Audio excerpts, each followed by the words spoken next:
Welcome to the internet, welcome to BR24 Live, welcome to Global Policy on Stage. My name is Dominic Passage and you're watching BR24 Live on this year's Munich Security Conference.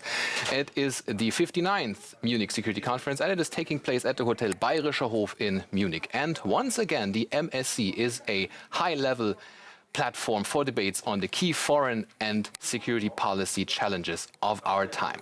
This year's security conference will be overshadowed by one single issue, though: Russia's war against Ukraine. Leading politicians and experts will debate and evaluate the consequences of Putin's war in Eastern Europe. What to expect of 3 days of global policy days and talks?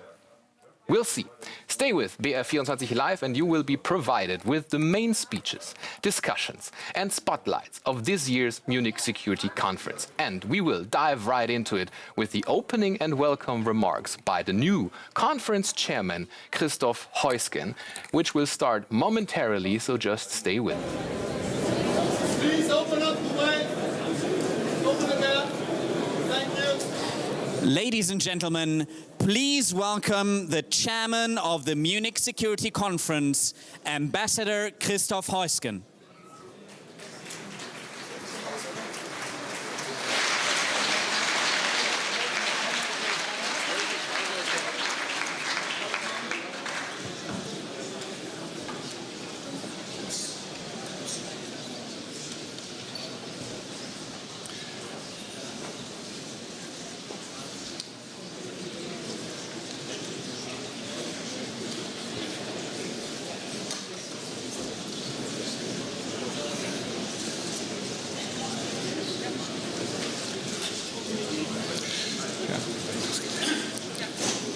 Excellencies, ladies and gentlemen, it's my pleasure to welcome you all and to open the 59th Munich Security Conference. I have taken over from Wolfgang Ischinger. Wolfgang, who has chaired the Munich Security Conference for 14 years. He has made what the Munich Security Conference is today, and I would invite you to welcome with me Wolfgang.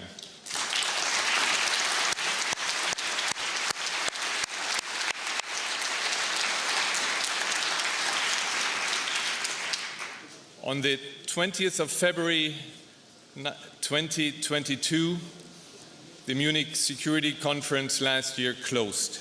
We had a glimpse of hope that Vladimir Putin would be impressed by the unity the international community demonstrated here at the Munich Security Conference. We all know what happened. Vladimir Putin committed a breach of civilization. It's the first time since World War II that in Europe one country denied the right of existence of another country and started an all-out war. 1 year later, there are over 14 million Ukrainians displaced. There are 10,000s of children, women and men who have been killed, injured, tortured, raped, abducted. And I invite you to have a look at the Russia War Crimes exhibition, which we present here on the ground floor. But Ukraine is not the only place where people are suffering, and I list just a few. We have Myanmar and the Rohingya. We have Afghanistan, Syria, Iran, Ethiopia, Haiti.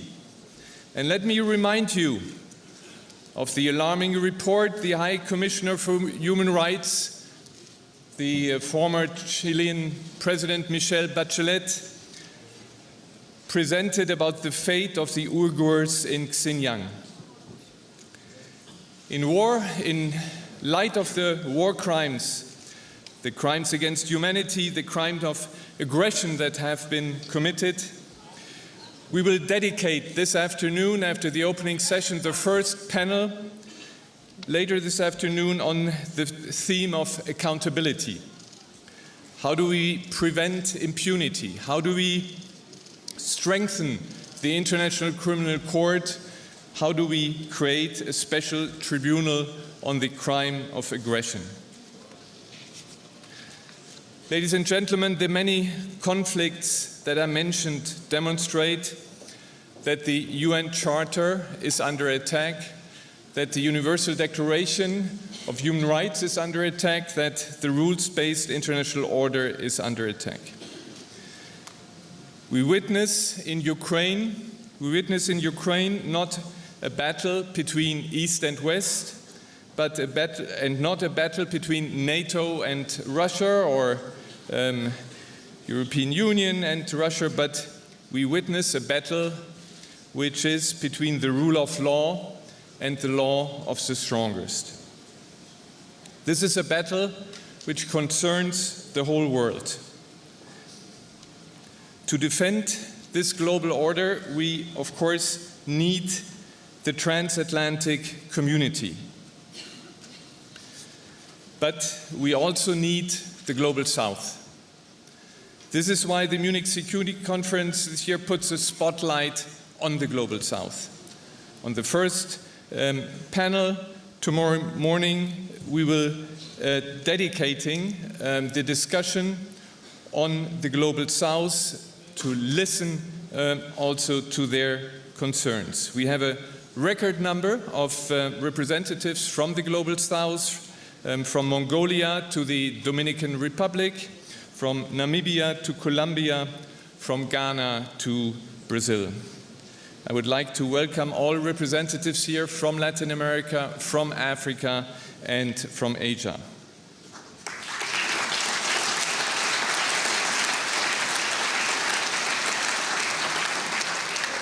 Of course, this conference concentrates on Putin's war against Ukraine. We have a record number of representatives from the Ukrainian government, from the Ukrainian parliament, from Ukrainian civil society, and I'm very happy that President Zelensky will join us in a moment. But I would like all of you to welcome the brave women and men of Ukraine.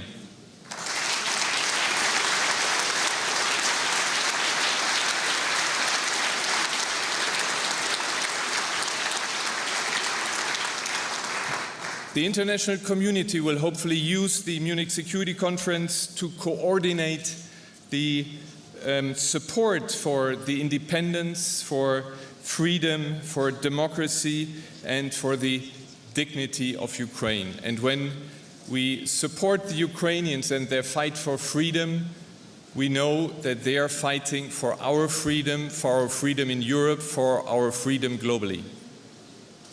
I'm very happy that Chancellor Olaf Scholz and President Emmanuel Macron will be the first respondents today, and I would like to warmly welcome the German-French couple here.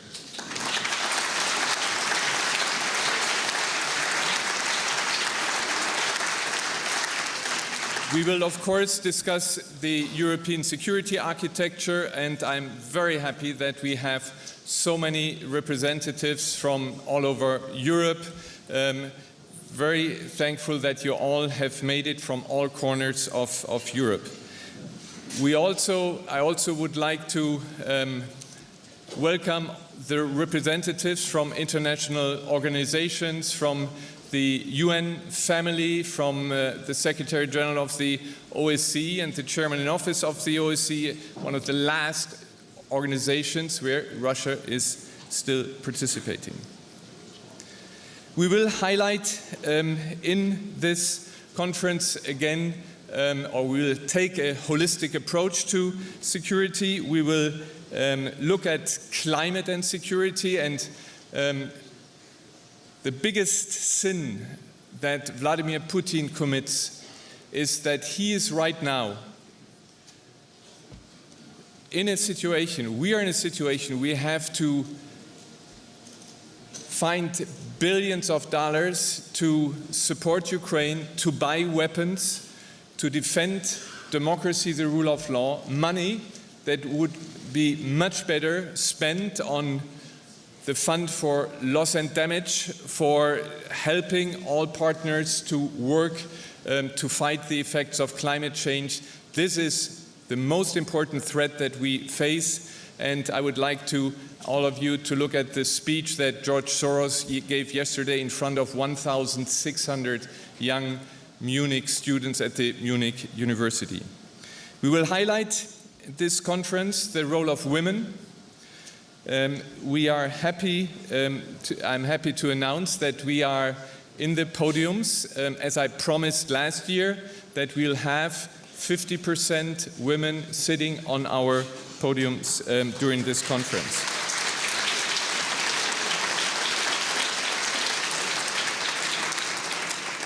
As Munich Security Conference, we are launching a women's parliamentarian program, and we continue, and I would like to welcome a new generation, so to speak, of Munich young leaders. Let me end where the MSC, the Munich Security Conference, 60 years ago started. It started as a transatlantic conference. Ewald von Kleist, 60 years ago, had with him, and these pictures were not nice, seen from today's perspective, in a smoke-filled room, 80 men, basically 80 men who enjoyed it. And I don't know if Jim Jones is here, one of the long-time former national security advisor, who told me that the Americans love to come here because they could discuss but also then celebrate Munich Fasching. We have the largest ever Congress delegation in history. We expect the US Vice President, who I have seen, Minister President Söder, you welcomed the Vice President, and we have many members of the Biden administration. I would ask you to warmly welcome our friends from the United States, and I would like also to add Canada, who have been fantastic friends over the year to the Munich Security Conference. Thank you for coming.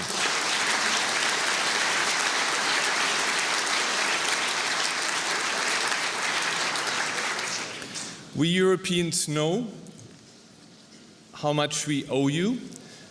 At the same time, we Europeans also know that we have to do more. And in this context, I would like to welcome the new German Defense Minister, Boris Pistorius. You have a tall task in front of you.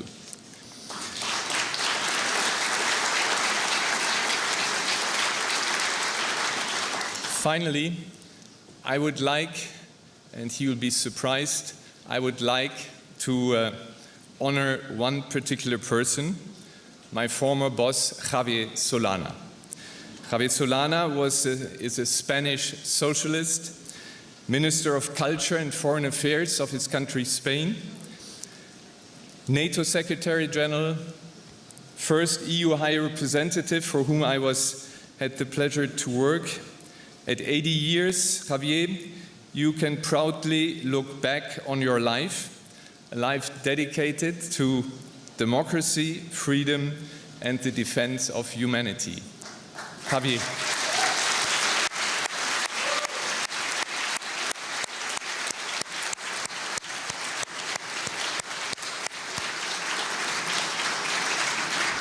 Ladies and gentlemen, I want to thank our partners, the mayor of all of our partners. I want to thank the mayor of Munich, Dieter Reiter. I want to thank the Minister President of Bavaria, Markus Söder. Thank you very much for all you have done for the Munich Security Conference over years. I would also like your cabinet members. We feel very much welcome in Munich, and we will, of course, stay here. We'll stay in the Hotel Bayerischer Hof.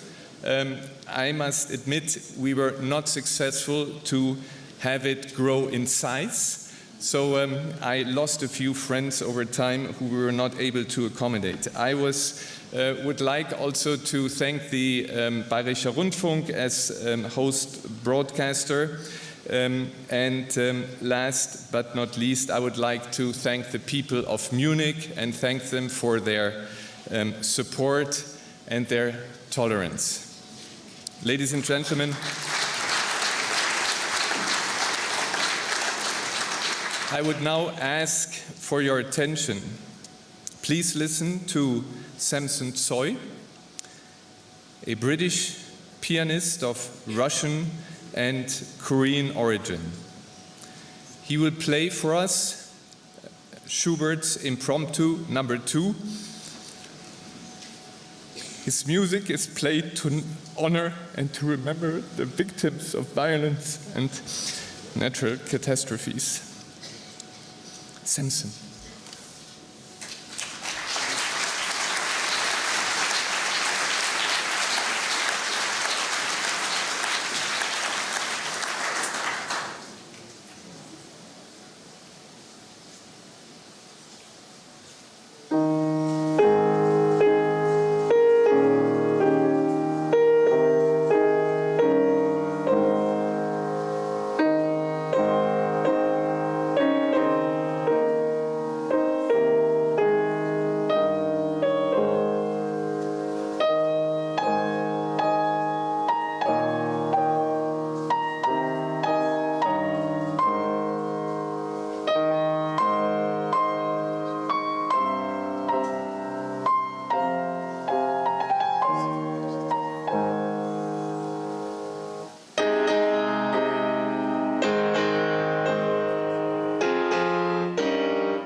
Ladies and gentlemen, I agree to all of you and would like to remedy one injustice right away.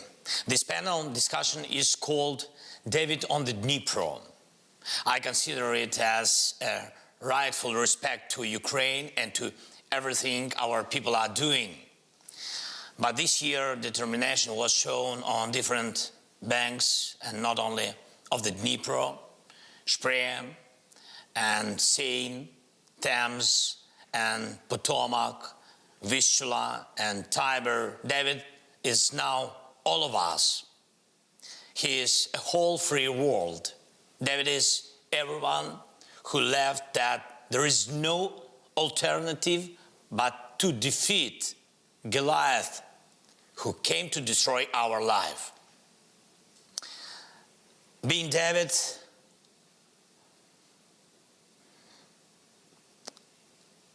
David is fighting, and we are fighting.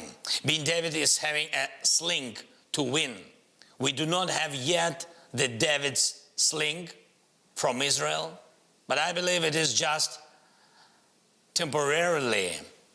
Now I would like to thank for the powerful support and mighty weapons. I thank Olaf and Emmanuel who are present here on this panel, and I thank all our partners present here in Munich, the United States, Britain, all the countries of the EU, and all from the whole world. I'm grateful to everyone who gives the sling to Ukrainian David, thanks to which Russian Goliath has already started to lose his ground. Thank you very much. Thank you.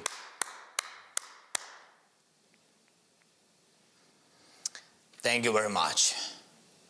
We saw it last year, and he will definitely fall already this year. We can make it, all of us together, just as David did. We can make sure that there is no alternative to our victory, but then there should be no alternative to our determination, to the determination of all of us on Dnipro and on Spree, on Seine, on Thames, on Potomac and Vistula, on Tiber, Danube and Jordan, and everywhere, in every part of the world where freedom is valued more than the mercy of a tyrant. Last year, when I was here in Munich at the conference, I was looking for such common determination. Ukraine was clearly telling the world, we will fight for ourselves if Russia starts a full-scale war. I wanted to hear from the world, Ukraine, we will be with you. Unfortunately, I heard it only after Russian missiles struck our land, already after the Russian tanks started moving, already after Putin destroyed all alternatives, leaving just one. Who will win, he or us? In fact, you have already responded with the name of this conference's panel discussion. Goliath has no chances. But unfortunately, he has a potential. Unfortunately, he tries to buy additional time for his aggression, trading with the world. Unfortunately, he can still destroy many lives, many. That is why we need to hurry up. We need the speed of our agreements, speed of our delivery to strengthen our sling, speed of decisions to limit Russian potential. There is no alternative to speed, because it is the speed that the life depends on. Delay has always been and still is a mistake. While we negotiate how to strengthen our defense with modern tanks, the Kremlin is thinking about ways to strangle Moldova. While we are trying to convince that Ukraine needs modern combat aircraft, the Kremlin has already convinced the Iranian regime. The result is not only lethal Iranian drones in Ukrainian skies, but also something with which the Kremlin paid for it? Are you sure it's just money? Or maybe the world will face the enriched Iranian regime? And to what extent? 90%, 92% or 100%? And I'm sure none of us wants to let the region of Middle East and the Gulf to taste it, while we spent weeks to agree on new sanctions against Russia. The terrorist state is looking for ways to adapt to the restrictions already in place through parallel imports, shadow fleet of tankers and the like. Where shall we see the impact of this illegal profit of Russia? In the efforts to corrupt your political systems and international institutions, in attempts to destabilize your social life, and in disinformation campaigns against your people, in escalation in those regions that are sensitive to you. What awaits, for example, Libya, Mali, or Central African Republic while Moscow had the power? What awaits Syria? Nothing good, just like many other nations. So you will have no rest as well. So it's not just about Ukraine. The point is that Goliath must lose. And there is no alternative to this, because the Kremlin can break the security and peace of all who are now represented here in Munich. Delayed decisions of the world are a resource. Putin's dictatorship lives on. It's been that way for years. The longer the talks about the enlargement of the European Union dragged on, the more destructiveness the Kremlin brought to the then gray zone between the European Union and Russia. The louder it was said that it was necessary to wait before Ukraine was allowed to enter NATO's open door, the more aggressive Russian policy became. The longer the silence on Crimea, on the global agenda lasted, the more vigorous Russian revanchism became. And the more the world argued over what sanctions and when to impose against Russia, the more shameless the Kremlin's ambitions became. The longer we in Ukraine, in Europe, in the world had no unity, the more illusions Russia had. Now all this is being corrected. Just like last year, I now propose to act immediately. But unlike last year, now I have the most convincing argument, our achievements. Can we deter Russian strikes? Yes. Can we protect our cities from Russian missiles? Definitely. Can we liberate our land? There are 1,891 proofs of this. That is exactly how many cities, towns, villages we managed to liberate from the Russian occupation. Can we restore security in the Black Sea region and food security in the world? The Black Sea Grain Initiative and the humanitarian initiative Grain from Ukraine are convincing. Is it time for Ukraine to be a full-fledged part of the European Union? Most Europeans support membership for Ukraine. We have already gained the status of a candidate country. We are already preparing to start membership negotiations. We are already united with the European economy, logistics, and energy. There is no alternative to Ukrainian victory. There is no alternative to Ukraine in the EU. There is no alternative to Ukraine in NATO. There is no alternative to our unity. Hence, there is no and should not be any alternative to completely get rid of Russian aggression. to liberate the land, to liberate people, because every city, town and village that remains under occupation means people staying in captivity. May people be the subject of compromise? No. We have to liberate Ukraine and Europe, because when the Russian weapon shoot at us, it is already pointed at our neighbors. May Europe be the subject of compromise? No. We have to liberate from Russia's aggressive potential every international institution and every sphere of the world economy, because only then there will be a chance for freedom to pass through our border further to the east. May freedom be the subject of compromise? No. And it's a rock solid no.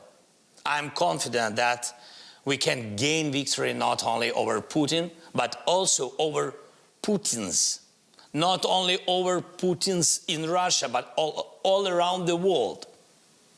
Wouldn't this be a proof of the power of the idea of freedom? It will definitely be. Ladies and gentlemen, determination is never abstract. David defeated Goliath not by the power of conversation, but by the power of these actions, by the courage and sling. Courage is what we have. There is enough of it, not only in Ukraine, but in our entire coalition of victory. The sling should get stronger right now, so that the next year we would gather here in Munich for the first security post-war conference under the condition of free Ukraine, free Europe, free world. Olaf, Emmanuel, all our friends, and I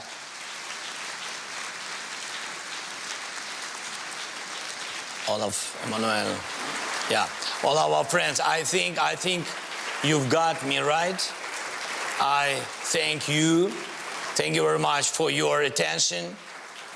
You, Davids of the free world, we united Davids shall prevail over Putins scattered all over the world.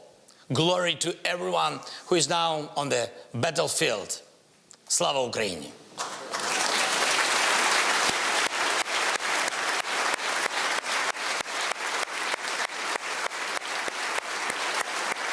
Thank you very much.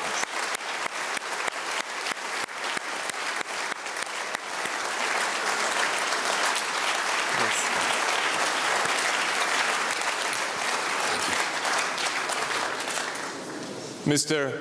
President, thank you very much for your words. When we asked you some time ago if you were to attend the Munich Security Conference, you said, well, I'm going to be there in person when the war is over. So we hope to welcome you, as you indicated, next year here in Munich.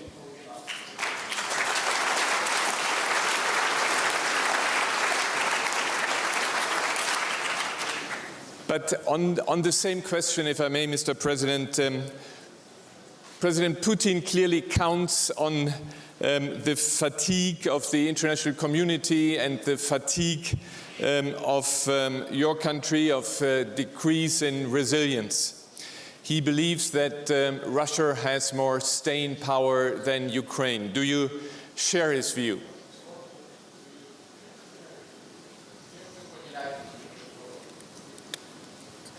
And he's going to respond in Ukrainian. Питання. Ви знаєте, я в принципі не поділяю точки зору President Putin, I don't share anything with him. I do realize all the risks. I understand that they are there, great risks, and really he's interested in making sure that support is hindered or getting slow. Not talking about weapons, we're talking about all aspects of support, including financial support and political support, on all floors, on all platforms, including the UN, in all the other various platforms, political support in Africa, for example, and the vision of what he's looking at of unity. So he does this last thing he wants is for the world to be united vis-a-vis Ukraine, and he has been working hard and driving a wedge between individual members of the European Union, indeed. So they don't want us to be resilient enough, as opposed to what we have demonstrated for the last year. And of course, fatigue, there is such thing as fatigue. There's a variety of issues and challenges, including energy, climate, whatever, inflation. And he is trying to pull them all together, lump them on the world, lump them together with the sanction policy to make them feel tired. But a lot of things happened because he started the war in the first place. So we don't have to be tired. We need to keep repeating to society and to each other, and which is the right thing to do, to keep in mind who actually started the war, why the war was started. It's obvious that Ukraine is not going to be his last stop. He's going to continue his movement all the way, I don't know, just including all other states that at some point in time were part of what? Of the Soviet bloc. So, and it's easy to understand what he's driving at. I said speed is crucial. Exactly. Let me. And he wants the world to slow down, because speed determines our prospects to overcome, to prevail. So he is afraid of his own domestic situation. He is losing himself to his own people, as a matter of fact. Thank you. That's it. Thank you very much, Mr. President. Now, we have seen that Russia is trying for some days already to start on kind of offensive.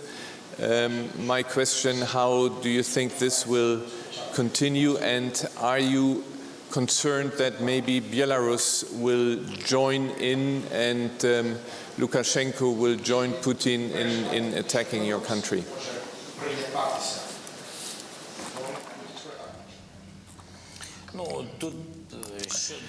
Well, with regard to this offensive story, so everything is not that as complicated. They're not just, leaders of genius. I'm talking about the political military leadership of Russia. They are trying to try the waters, to try to see, to identify some vulnerabilities in our defense system, and they're looking for support.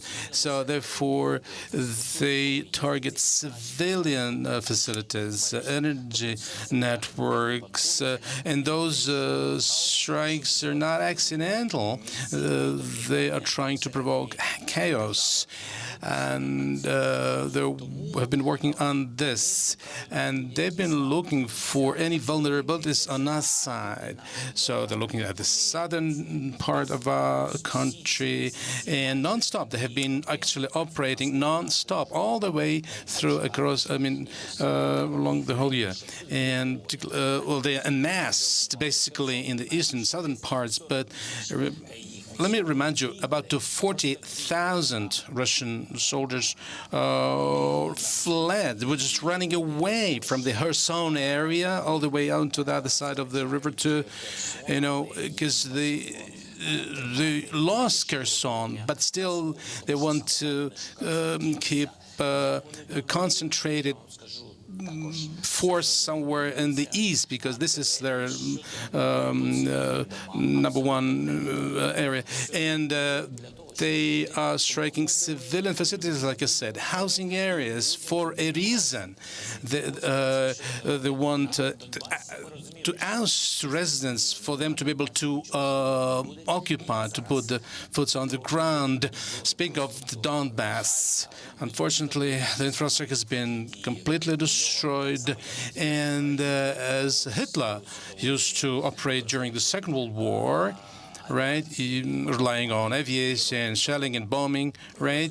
This is what Russia has been doing. So no surprises. We are fully aware of their tactics and strategies, and hopefully we are going to to be supported by your allies, which will fill us with conviction. And, well, at the end of the day, the Donbass will end up being destroyed completely, but I'm sure that we'll be able to restore everything, to renew everything, to rebuild everything. So we need to save our human resources as well. This is because our highest values. With regard to the second part of the question about Belarus, well, our understanding as of today is as follows. At this point in time, such likelihood is pretty low for Belarus to join Russia, because this is not easy to involve Belarusian soldiers, because in principle we understand Belarusians do not want to fight against Ukraine. We have some analytical data that show an 80% support of, not going against Ukraine, and this is going to be a large mistake. Had Lukashenko been doing this, so it would have been really a huge history-making mistake, because at some point in time, Russia has been using their airports, airfields, to shell and bombard Ukraine. Maybe this has been done without Minsk's support. But if they do it voluntarily, if they actually join in forces, then this will be much worse for them. They will immediately become a part of Putin's aggressive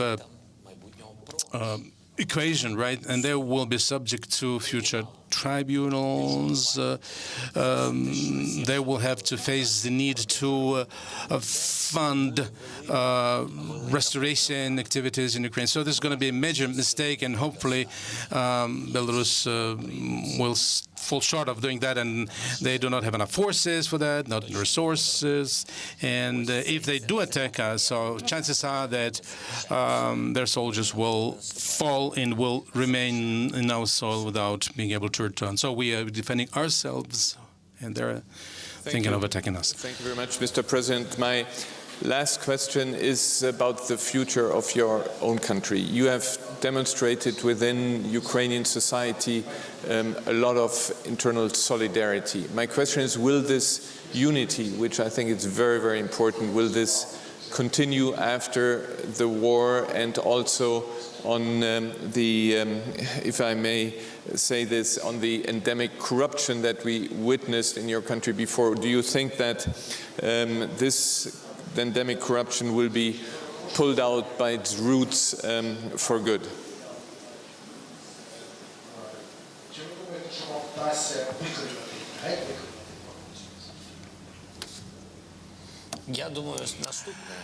All right. There's no such thing as in-depth corruption in Ukraine. A lot of things, of course, have been put bare, have come up to surface with this war, against the backdrop of this war. I agree with what you're saying. And some part of our people have stayed with the occupiers. But, okay, winding forward, the post-war Ukraine, I'm sure that Ukraine will be able to cope with corruption because we are conducting a series of reforms, and we have a specialist anti-corruption agency, and I'm about to appoint a new leader, and next month, in fact, this process will be completed. So regardless of the war, we are reforming ourselves. We are fighting corruption, and but again, during the war, of course, corruption is always there, because war is sometimes used as a source of illicit incomes, as you know. But hopefully, this is going to end pretty much soon, and we'll cope with corruption after that. Thank you very much, Mr. President, and I think I speak for everybody when I thank you for your intervention this afternoon, and we wish you and your people good luck, and we'll do everything also here at the Munich Security Conference to really support behind your cause. You are defending our freedom as well. So thank you very much for being with us. Good luck to you, Mr. President.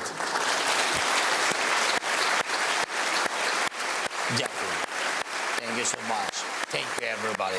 Good luck and peace. Thank you for support.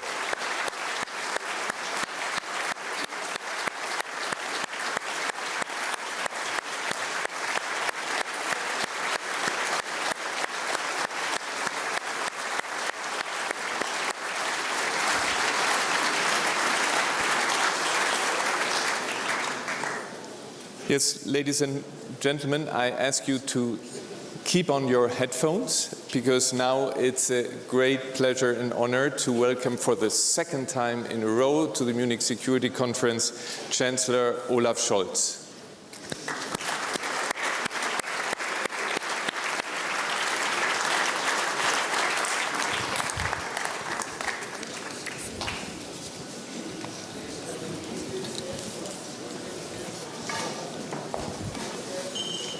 So, that's good.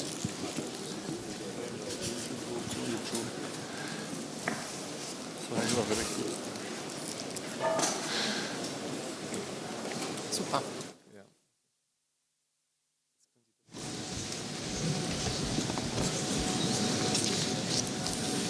Sehr geehrter Herr Botschafter Heusgen, meine Damen und Herren. Heusgen, ladies and gentlemen, I'm certain I speak on behalf of everyone when, after this speech of President Zelensky, I first of all respond to him. Volodymyr, we would have loved to have you with us today, because Ukraine belongs here, at our side, in a free and united Europe.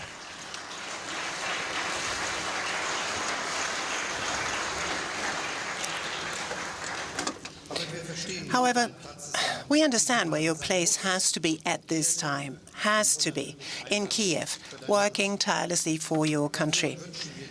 And for that, we here in Munich wish you continued strength and confidence. Extend a very special, very warm welcome to the Vice President of the United States. Thank you for joining the conference once again, I may add. It is an honor to have you here with us, along with so many colleagues from the US Senate, the House of Representatives and the administration. Welcome to all of you to Munich.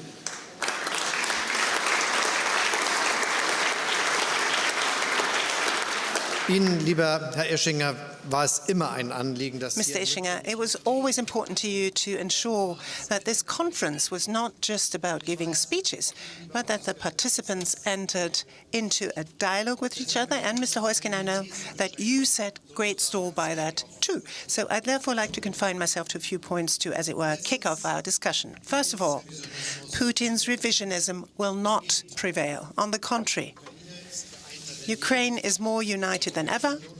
The EU stands unified, and it stands behind Ukraine's future EU membership. NATO is growing. It is gaining new members. And at the same time, thousands of young Russians have paid the ultimate price for Putin's war with their lives, and many others have turned their backs on their country. The Ukrainians are defending their freedom at such high cost and with remarkably impressive resolve. And we are supporting them as comprehensively and as long as is necessary.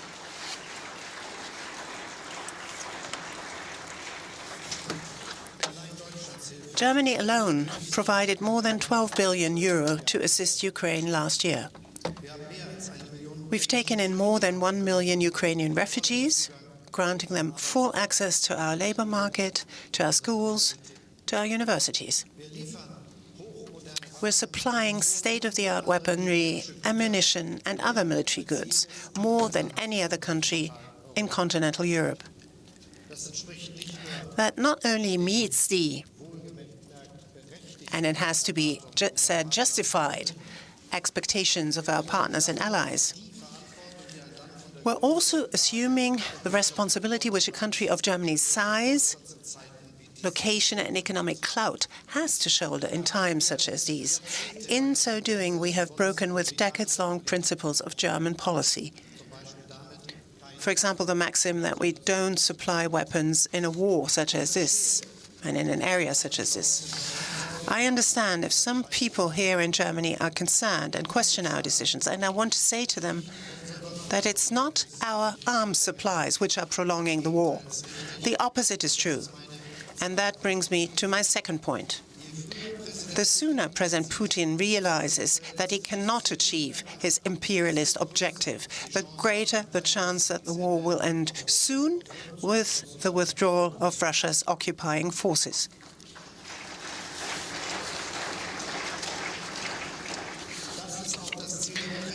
That's also Ukraine's aim, as President Zelensky emphasized at our meetings last week in Paris and Brussels, and he's just reaffirmed it once more just now. We, Europe, as well as the transatlantic and international communities, are firmly united in pursuit of this goal. By the way, this includes documenting and prosecuting war crimes and crimes against humanity committed by Russians in Ukraine. It's good that the Munich Security Conference is addressing this issue, for there can be no lasting peace without justice. At the same time, we're making sure that war doesn't break out between NATO and Russia. My third message is, therefore, we will continue to strike a balance between providing the best possible support for Ukraine and avoiding an unintended escalation.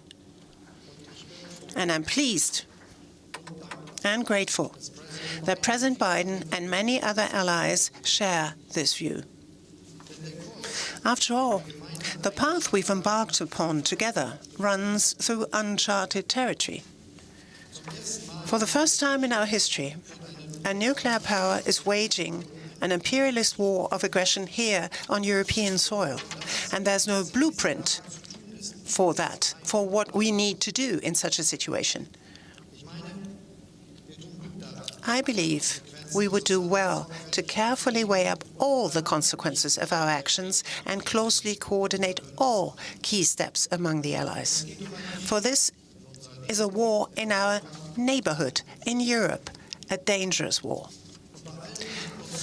And despite all the pressure to take action, and that undoubtedly exists, in this key question, caution must take priority over hasty decisions and unity over going it alone, over solo actions. And from the outset, we have to provide our support in such a way that it can be continued for a prolonged period.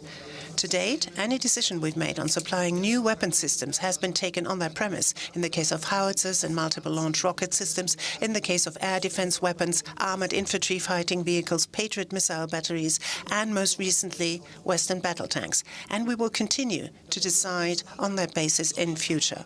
That also means that all those who can supply battle tanks of this kind should now actually do so. Defense Minister Pistorius, Foreign Minister Baerbock, and myself are canvassing intensively for this, and we will do so again here in Munich. Germany will do everything it can to make this decision easier for our partners, for instance, by training Ukrainian soldiers here in Germany or providing support in terms of supplies and logistics. By the way, I see this as an example of the kind of leadership which everyone is entitled to expect from Germany, and I expressly offer it to our friends and partners. And that brings me to my fourth message. Germany is committed to living up to its responsibility for Europe's security and that of NATO allied territory without any ifs or buts.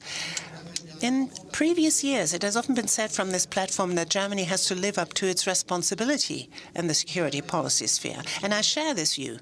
I not only share it, we will indeed fulfill our responsibility by providing an additional brigade to protect Lithuania, by assisting Poland and Slovakia with air defense and air policing, by protecting critical infrastructure in the North and Baltic Seas, and by leading NATO's very high readiness joint task force and keeping 17,000 troops on standby to that end. In order to accomplish that and more in the future, we are putting an end to the neglect of the Bundeswehr. We've laid the foundation for this by creating the special fund of 100 billion euro for our armed forces. to realize this, we amended the Basic Law with the support of our country's largest opposition party. This fund allows us to finally change gear in terms of building up our Bundeswehr's capabilities. Of course, the new combat aircraft, helicopters, ships and tanks will result in an increase in expenditure on ammunition, equipment, maintenance, exercises, training and personnel. And I therefore want to take this opportunity to reaffirm what I said in the Bundestag 3 days after the war began. Germany will increase its defense expenditure to 2% of gross domestic product on a permanent basis.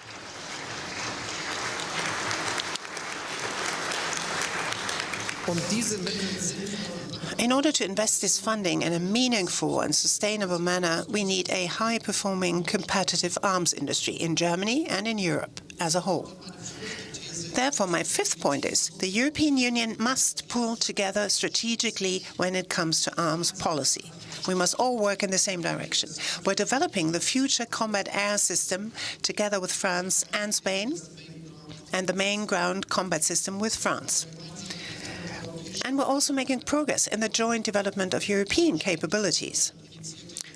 One example of this is the European Sky Shield initiative proposed by Germany, which is intended to strengthen Europe's air defense within the NATO framework.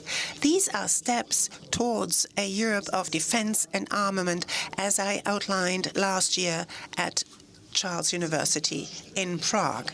They are also steps towards a Europe more capable of taking action in geopolitical terms, towards a Europe which is also stronger and as an ally in the transatlantic alliance. That also means doing more to resolve conflicts in our neighborhood. This is the purpose of the European proposal initiated by President Macron and myself on an agreement between Serbia and Kosovo. And I hope that Belgrade and Pristina will grasp this historic opportunity in the interest of stability in the Western Balkans and throughout Europe. Further steps must be taken to consolidate a geopolitical Europe. After all, security cannot be achieved through military strength alone in our digital, technological, and globalized world. And that's why my sixth point is, for us Europeans, and I'm ultimately talking about all open and democratic societies like our own, it's absolutely crucial that we become more resilient overall. That will not be achieved by deglobalization, not by turning our backs on the world. That would indeed be a betrayal of our own values, as well as an ill-advised decision economically. Rather, it can only be achieved by ending one-sided, risky dependencies and making our political and economic relations broader and more robust. We Germans know what we're talking about. After all, we in Germany ended our dependency on Russian energy during the course of the last 12 months. That required a huge effort. We will reduce such critical dependencies in other areas too, for example, with regard to strategically important raw materials or cutting-edge technologies. Incidentally, I believe this goal, too, should be included in our new national security strategy. We're already strengthening our own production capacities, for example, for semiconductors. We're already diversifying our supply chains and gaining new supplies and markets in the Asia-Pacific region, in Africa, in Central and South America. At the same time, this is also always about granting these regions a greater political say. Indeed, it's about demanding this say. For it's also in their interest that fundamental principles of our peaceful order and of the UN Charter are not trampled underfoot. By the way, that was one of the reasons I traveled to Beijing last autumn. All countries are called upon to defend certain fundamental principles of the international order, including China. And I'm glad that President Xi made it clear on that occasion that he is firmly opposed to any threat to deploy nuclear weapons, and most certainly to their actual deployment in Russia's war against Ukraine. At the same time, and under no illusions about what we can achieve through dialogue alone, also among our democratic partners in Asia, Africa, and Latin America. Europa muss aus der Vorstellung herauskommen, dass die Probleme Europas auch die Probleme der Welt sind. Aber die Probleme der Welt sind nicht Europas Probleme. This quote from the Indian Foreign Minister is included in this year's Munich Security Report. And he has a point. It wouldn't be Europe's problem alone if the law of the strong were to assert itself in international relations. However, to be credible as a European or North American in Jakarta, New Delhi, Pretoria, Santiago de Chile, Brasilia, Singapore, and to achieve something, it's not enough to emphasize our shared values.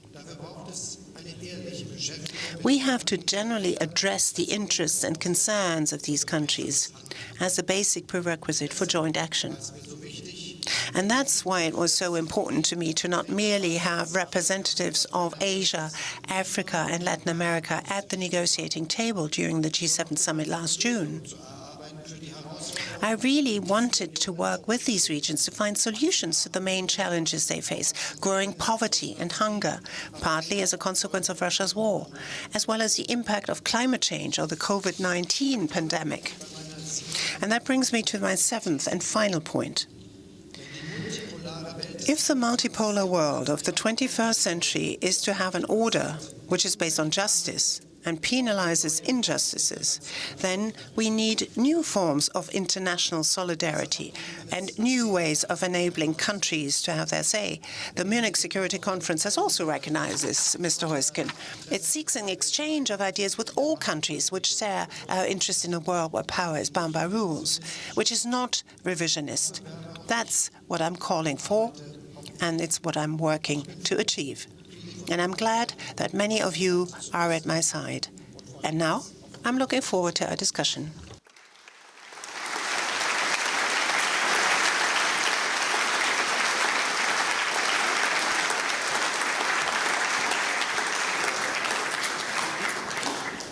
Ladies and gentlemen, please welcome to the stage Chief International Anchor of CNN, Christiane Amanpour. Thank you. Mr. Chancellor, this time last year, I had the privilege of sitting here with President Zelensky. The United States had told him, maybe you shouldn't leave your country because something might happen. But he came here anyway to say that our fight is your fight, as he did again. Many nations here, with the exception of the US and the UK, did not believe in the intelligence that Vladimir Putin would in fact invade. And then 3 days later it did. You heard President Zelensky just say this must be over this year.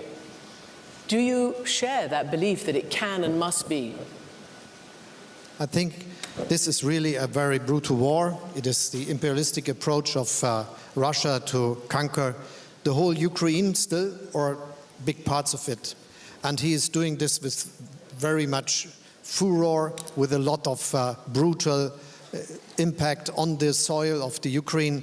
And many people suffer from that, dying men, women, children, and young and old people. And this is what we should know. So this is what we can do now facing the situation, and that is giving the best support we can. And this is why Germany enlarged constantly its capacity of support for the Ukraine. And we did so with the effect that now we can say that Germany is the biggest supplier also of weapons to Ukraine in continental Europe, and we will continue to be there. Mm-hmm. But you in your speech said we have to be ready for the long haul.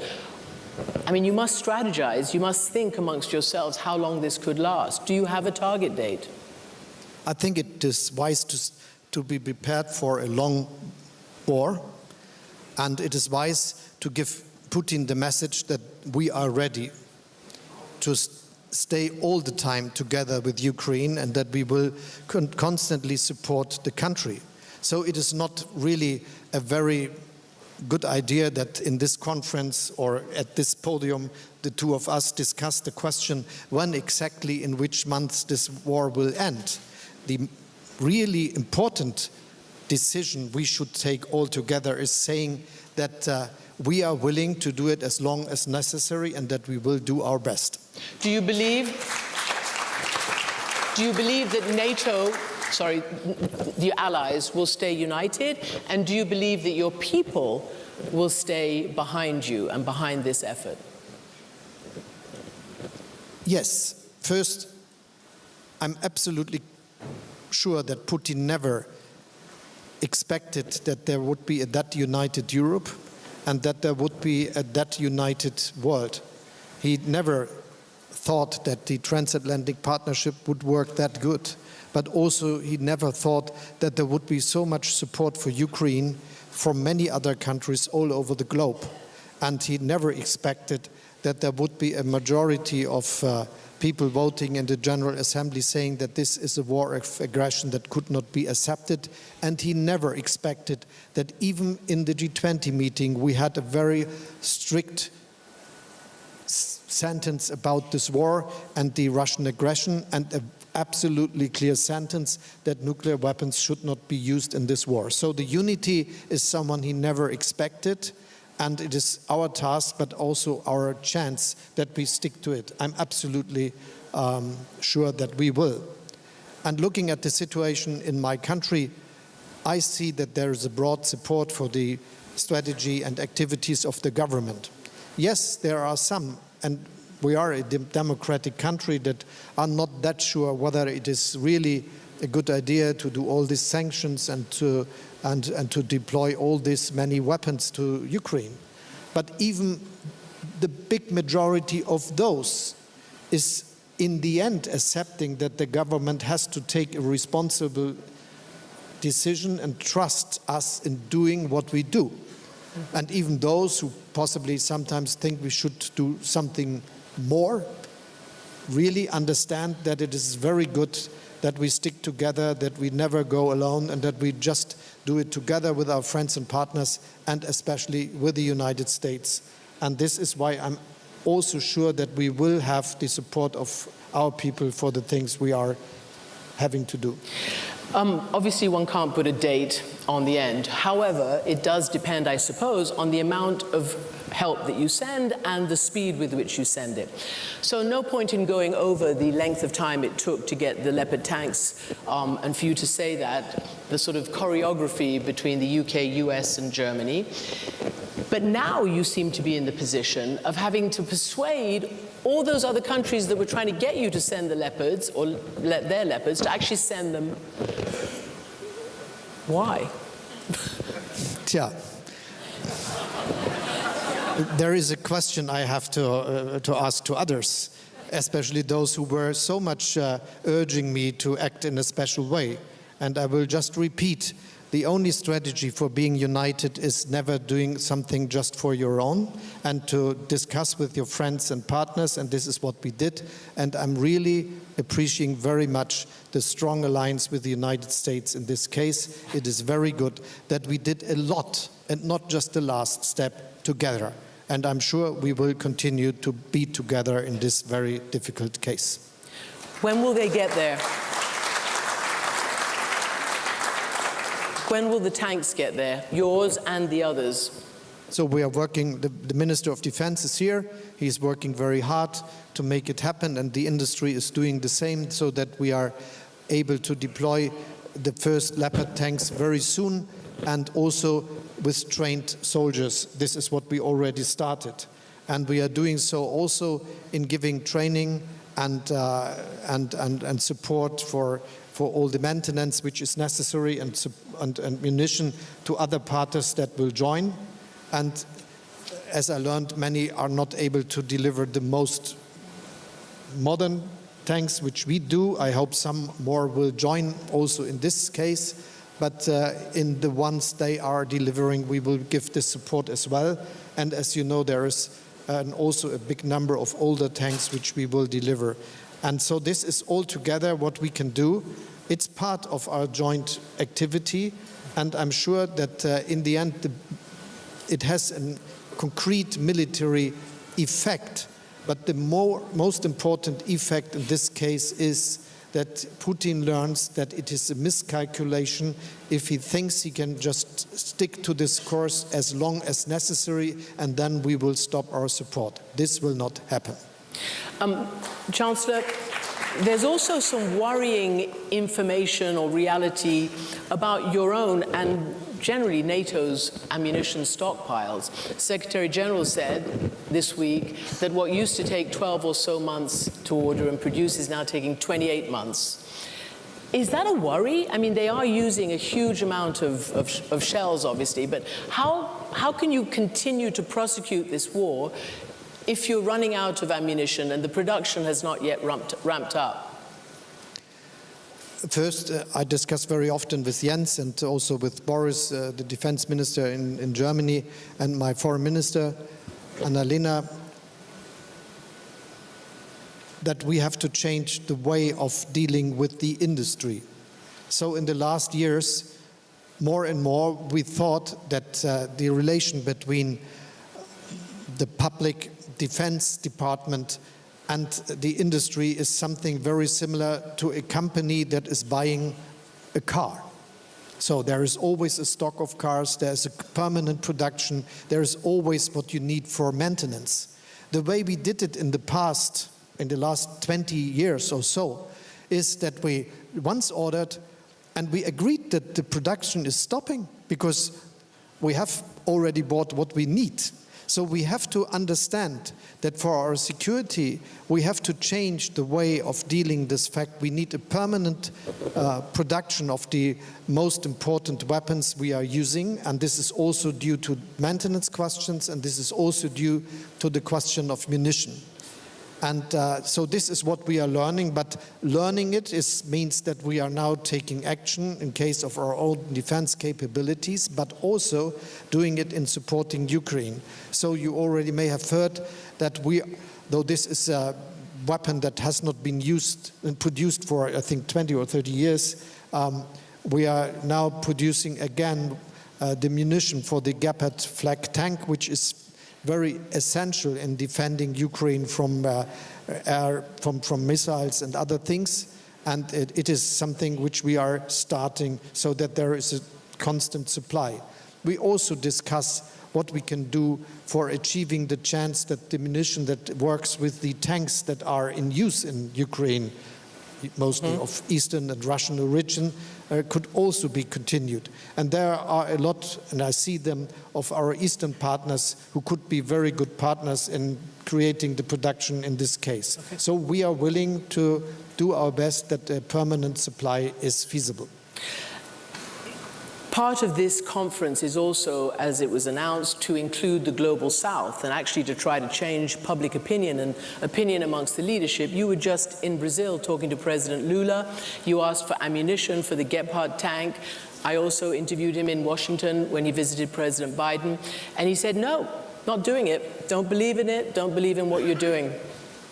How are you going to convince the rest of the world to come on board with what you call a war for international and global values and the rule of law?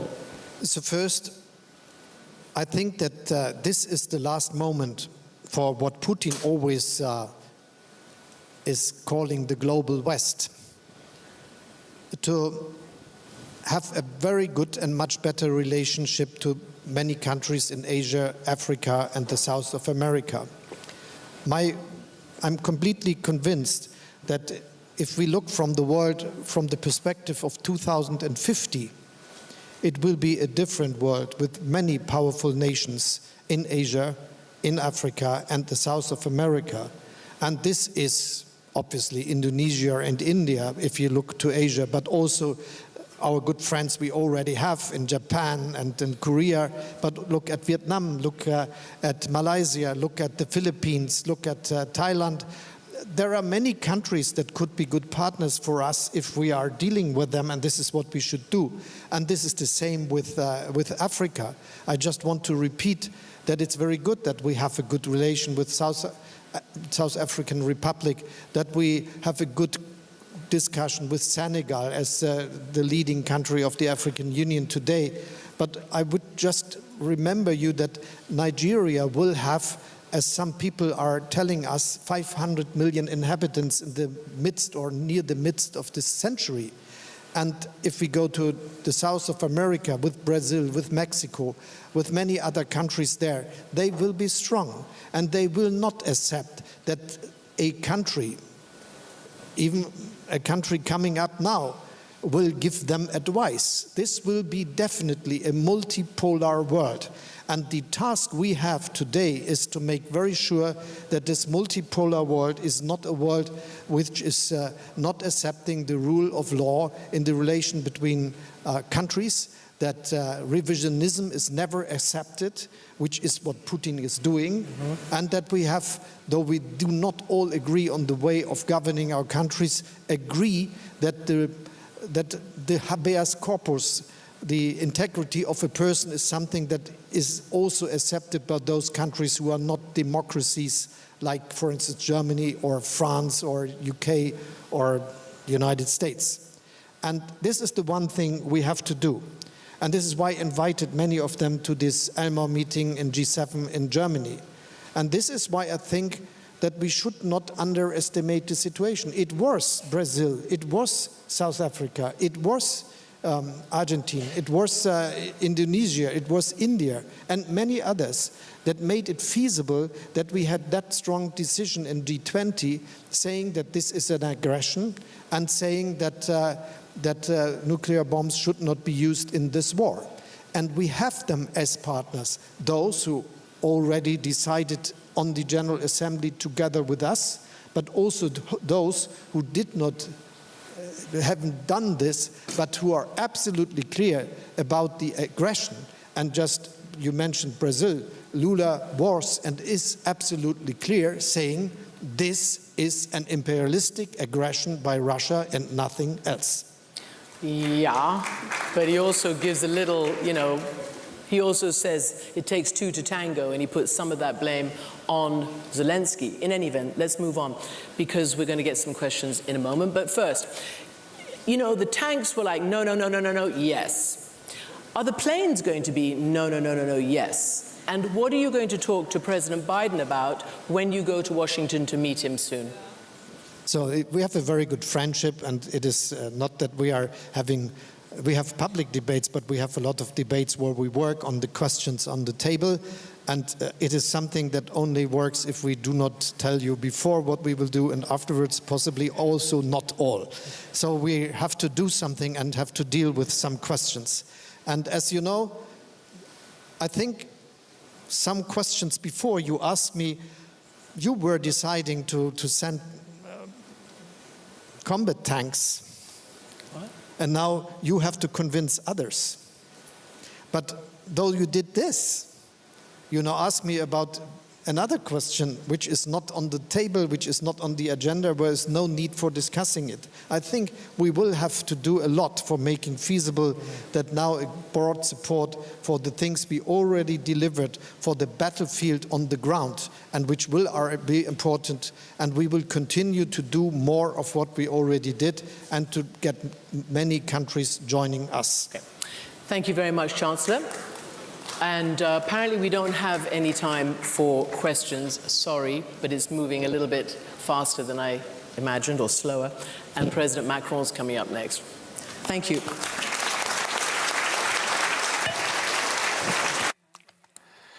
You're watching BR24 live, covering this year's Munich Security Conference. And that has been quite the opening, and we will talk about it. Rest assured, our experts are at hand, but there is a lot on the agenda today with, coming up next, for example, France in the World with Emmanuel Macron, President of the French Republic. So stay tuned, this will start momentarily. Please remain seated.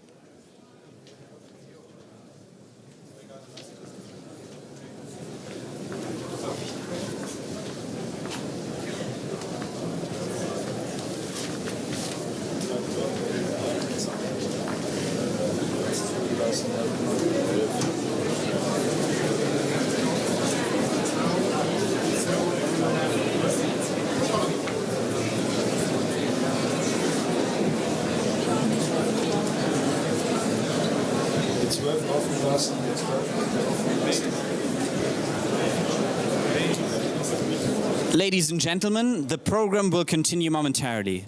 Please remain seated.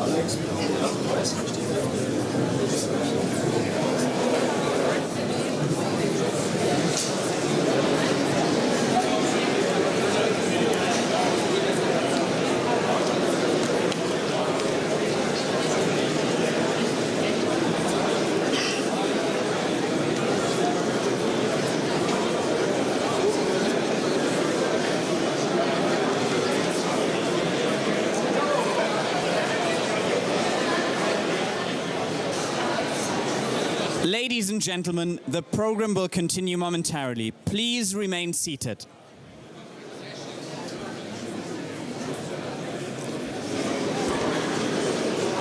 Ladies and gentlemen,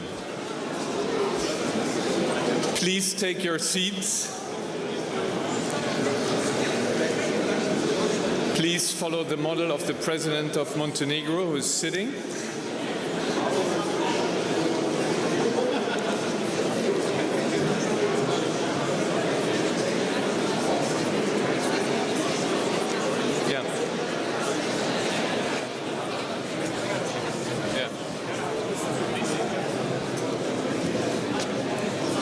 Ladies and gentlemen, it's my great honor and pleasure to announce the President of the French Republic.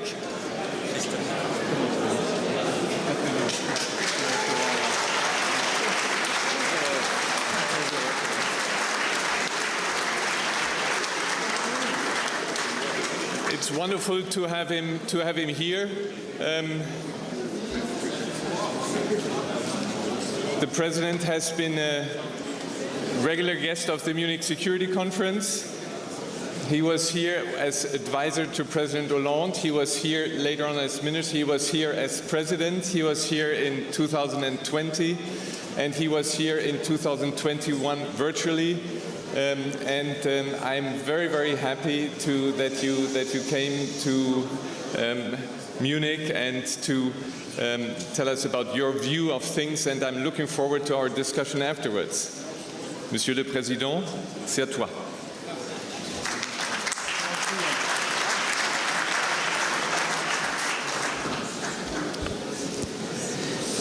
Mesdames et messieurs les chefs d'État et de gouvernement, mesdames et messieurs les ministres, mesdames et messieurs les directrices, directeurs généraux d'organisations internationales, monsieur le secrétaire général, mesdames et messieurs en vos grades et qualités, parce que je ne reconnaîtrai pas tout le monde ni dans la salle ni dans les escaliers. Je sais qu'il y a aussi beaucoup de parlementaires. Unfortunately, I cannot welcome each and every one of you here in the room. There's company representatives here, Christoph Heusgen, head of the MSC.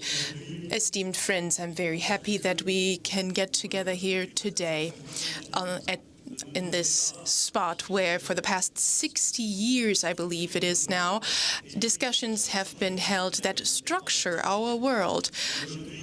Discussions that have led to new considerations in the transatlantic bond. Today, we heard from President Zelensky and from Federal Chancellor Scholz, my previous speakers, and now I have to say that, speaking after them, that it is very apparent that the situation is very serious. Almost a year has passed since the catastrophic war of aggression was launched by Russia in Ukraine. And even though the time for conclusions has not yet come, I think we should look ahead anyway, or maybe take stock in a certain way. Of course, in my deliberations today, I would like to focus on the war Russia is waging in Ukraine. But at the same time, we must not forget that there are other wars that are being waged in the Middle East, in the Caucasus region. There is a war going on against terrorism. Questions of nuclear issues are important as well, but of course today Ukraine is at the heart of the matter. After 1 year, taking stock leads to a very grave result after this catastrophic conflict, and I think I want to highlight one major point today. This war, as opposed to everything we read today, is not only a war of the Europeans, it's a war that concerns the world as a whole, because there is no justification at all for this aggression. I said this a few months ago already when I spoke at the United Nations. I said that this is a neo-imperialist attitude that we see, that is expressed in this aggression towards a neighbor of which you believe you must not respect their entire territory. and that there is a law that needs to be, a right that needs to be claimed. So the assumption that neo-colonialism and neo-imperialism were legitimate in this world. And secondly, all taboos were broken through this war of aggression. Not only the Charter of the United Nations was violated, no. It was violated by a member state of the Security Council. There has been systematic destruction of critical infrastructure, civilian infrastructure. Crimes were committed against the Ukrainian population, against civilians, and a nuclear threat is in the room as well. And the work done by Mr. Grossi at the EAA is also hugely important, and I would like to value that and appreciate that here. And he's also worked great with Iran. We must not underestimate that. So this war has had devastating consequences, and Russia only is responsible for this crisis. A crisis also of food supply, for example, despite the measures that we have taken in solidarity to the benefit of the countries that require our protection the most. Those who believe that this is a European matter, well, to those I say there's only one aggressor and only one party that was attacked. This is clear, and we must not want a stable international organization structure without stepping up for it. And my second consideration is this. It is the case that Russia's aggression has basically been crowned by 4 clear defeats. The first defeat is the defeat on the battlefield. The basic assumption of Russia was that this war was going to be quick, that Ukraine cannot resist and will fall within a few days or maybe within a few weeks at most, and that the matter was settled. The incredible bravery of the Ukrainian armed forces and the Ukrainian people, of the political leadership in Ukraine especially, and also of those friends who are here today, including the president that we've seen on screen earlier, those that have shown this bravery thwarted this plan. The north couldn't be taken, and then we saw what happened in Kherson. You know, we all remember this, and all this is a defeat of the original military plan of Russia. The second defeat is the defeat of the colonial mentality. So the point was to create confusion, to also create spheres of influence, and to act as though there was a legitimacy for this war of aggression. But that did not work out. Even a year later, this hasn't worked out. So what this is about is to explain that Russia is a power today that creates imbalances and injustices, not only in Ukraine or in the Caucasus or in Africa with the Wagner Group. We have seen this over the past few years. We have seen how Russia proceeds, and I talked to President Putin about a year ago, and back then I believed him in a way when he told me that the Wagner Group doesn't belong to him. But now these troops, this group is now official, quote unquote, and it's been a direct military means or tool or even a diplomatic tool that Russia is employing. It's a neo-mafiosi tool that Russia is using everywhere, and it is used to create crimes and commit crimes and create injustice. And the third defeat is a defeat, let's say a defeat looking into the future, because the result is a consolidation of Ukraine and its forces and the decision by Sweden and Finland to join NATO. And I would like to tell the representatives here how much we support them, the representatives of these countries. We want more international cooperation. There is a lot of mistrust towards Russia that has taken root, and self-defense has become more important. But now in the Caucasus, how can we assume that the challenge there can be solved by Russia, by a state that is so neo-colonial in its behavior? I was reassured by the president there that this is not the path to go down. And the fourth defeat concerns me. President Putin wanted to give Russia what supposedly it wanted, which is acclaim in the world. So how could Russia be happy with just being an exporter of raw materials and not being a nation that is important in the world? How can Russia just be a medium-sized power that causes mistrust from all its neighbors? But that is now what the situation is.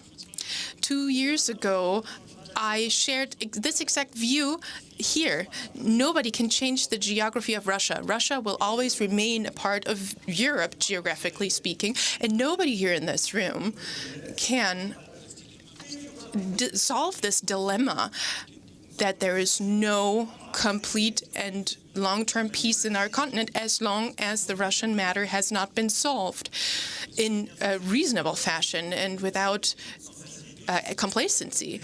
But we have to continue in this spirit, and we have to take this seriously. And this is what I have been underlining time and again. Once the conflict had started, we must not be naive, show unity, act vigorously, and pursue dialogue as well, wherever it is possible. But at the moment, the hour of dialogue hasn't come yet because Russia chose war. Russia chose to even intensify this war. Russia has decided to attack civilian infrastructure and to commit war crimes. For the short term, the solution is simple. Russia must not and cannot win this war, and Russia's attack must fail. We must not allow that resorting to force or violence becomes normalized, because that puts into question stability in the world. And this is why, together with our European and American partners and many others across the globe, we have, since the beginning of the conflict, created outposts of security. We have imposed sanctions. 10 packages worth of sanctions that we have imposed on Russia. And we have provided humanitarian and financial and economic support to Ukraine, to the people of Ukraine, and we also protected civilian infrastructure in Ukraine. We provided financial means, and let me thank the Secretary General at this point for everything he's done. And every time France has pursued the path of the greatest value added for Ukraine, for example, by supporting air defense and sending artillery and also training Ukrainian armed forces. At the same time, we also made sure that the Ukrainians can be protected, but also Romania and Estonia, for example. We are helping to strengthen and bolster the defense of the eastern flank of NATO. But also we're present in the Mediterranean Sea, and we have joint maritime groups there too. And that, as a matter of fact, since the first days of the conflict. Also, there was always the question whether this conflict would spread into Romanian territory. But over time and again, we have worked towards agreement, basically. And this is my conviction. We need to intensify our support further, to undertake more efforts, increase our effort in order to help the Ukrainian people so that Ukraine itself can launch a counter-offensive, in order to then, under credible circumstances, enter into a negotiation process chosen by Ukraine. We are ready to intensify our efforts. The next few months and weeks will be decisive. But at the same time, we also stand ready to sustain a longer conflict. I don't wish for that. Nobody does, of course. But together, we have to remain credible. We have to remain credible in our perseverance. And this is what France wants to highlight once again today. Unity and determination are important to provide Ukraine with the means to go back to the negotiation table in an acceptable fashion and to work on long-term peace under conditions that the Ukrainians have decided upon and identified. And in this context, I would like to call on all our European friends today. Based on the convictions that I've just shared with you, my first call on you, my first appeal to you is this. We need to invest more in defense. If we want peace, we need the means to achieve it. France, in this regard, is putting in its fair share. So in November, we passed the strategic compass, and now we are working on a new report for defense for the 24 to 2030 time frame. We will provide a significant number of euros to support those efforts, and we have to do more as allies. But rearming ourselves also means that we need to strengthen the European defense technological and industrial base, and all the means that we have developed recently through the agenda of Versailles a year ago need to be reinforced as well. We need to continue on this path. Also, the Ukrainian armed forces need to be enabled to continue on that path too, including with industrial support from Europe. And if Ukraine is supposed to defend Europe, it needs to be armed accordingly. It needs to be interoperable with Europe, and production capacities need to be ramped up also across Europe. We need an investment program for defense which is ambitious in all of Europe, so that we can make the best out of the European Defense Fund. We also do have to change, maybe, or think about changing our rhythm. The war industry that we have been wanting to strengthen in France since spring is something where we need more progress. We need more standardization, more simplification at the European level. And my second appeal now is this. We should also consider the nuclear aspect of this matter. There are non-verbalized questions in this war, and nuclear issues are one of those. Nuclear weapons are. Russia's attack took place in the shadow of nuclear weapons, and of course we need to protect our allies. But at the same time, this was also a wake-up call for us. We need to ask ourselves, what role do nuclear weapons play in the EU and in NATO? French deterrence has a very decided spot. Together with the UK, together we are responsible for the security of the alliance, and of course the Americans play a key role in this regard. And so I wish that once again we underline the nuclear features of our alliance, and that we consider once again what that means. And I would like to repeat what I said in February at the École de Guerre, a dialogue with our partners on France's nuclear deterrence, and what Europe derives from that is crucial. And thirdly, I would also like to call on all of us to rethink our security doctrine. Europe should, in all questions of arms control, have its place. I'm thinking of medium-range rockets and missiles. At one of the most recent NATO meetings, I underlined, and you may recall how important those weapons are. The United States has decided to not pursue certain contracts or agreements or treaties further, and they concerned our territory, and we were not involved here. So basically, we were a geopolitical minority, and that needs to end. It is about the security of Europe that is at stake. We need to think about this. We need to provide this type of security, and we need to guarantee it together with our NATO partners, but also as Europeans. The INF treaty was discussed over the past few years, but we were not invited to that, and so there is no treaty anymore like the INF, and we have to draw conclusions from that. That would have an added value also for the European defense posture, and would strengthen our capabilities in defense and reinvigorate them as well, if we had a tool like the INF Treaty again that no longer exists. And that also ties in with a more general topic that Federal Chancellor Scholz just brought up, which is air defense here on the European continent. And I think it was right that President Scholz raised the issue of air defense. We, Germans, British, French, who want to join in this effort, should have a conference on air defense in Europe. We should have a conference on that, including with industry representatives, inviting all those who have solutions to offer here. But also from a strategic point of view, we need to consider this, especially from a strategic point of view.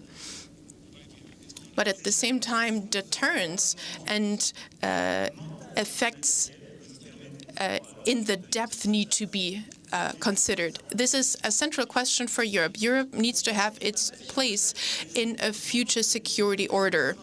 My fourth appeal to you is this. What mechanism could we have that could prevent a cycle of aggression? We need a framework of transparency, of predictability in Europe with simple principles like inviolability of borders, sovereignty of states, the stabilizing role of Europe that we should underline. So we need an architecture that is credible with arms control. And finally, we also need a framework that prevents crises, including long-term crises on the continent. Of course, we can use existing structures like the OSCE, and of course, Europe needs to be at the heart of this. I'm not thinking dogmatically here. There is the EU, yes, but I think we need to think Europe bigger, just as we've done through the European political community that has to play a special role in this regard. Some partners have decided to leave the European Union, but they are a member of the European political community. They are partners in energy and security, and they share so many topics with us. And there are other countries that want to join the European Union, and I hope they will do it. Today, they're quite far from it. I think Norway and the UK, Moldova, Ukraine, this is a European political community that has the opportunity to prevent crises like that and to create the architecture I just outlined. I would like to reassure the President of Moldova of our support once again. She's facing so many challenges and has faced them and mastered them. So we need a space for cooperation on our continent. And NATO plays a very fundamental, a key role here. And the last few months have shown that all those who believed that the strengthening of the European pillar within NATO was a threat for NATO have understood now that this basically strengthened our alliance because, of course, this is just logical to act this way, and that with this we have shown our determination to reach strategic goals together. And now two more appeals to our European partners. So my fifth appeal.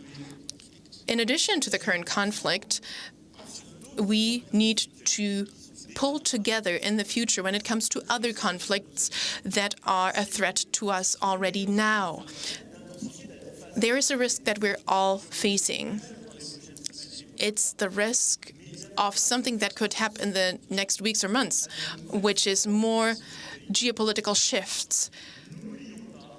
We could potentially see new forms of conflicts in new spaces like the cyberspace or in the maritime sphere. We must not forget the vulnerability of our democracies when it comes to destabilization campaigns and disinformation campaigns. These spheres will be exploited, maybe by Russia, but also maybe by other authoritarian powers that in this context target the destabilization of us. So we have to pool our capacities and our investments and work together more strongly in this area. And now my last appeal to all Europeans, but also everyone beyond Europe, also including the United States, is this.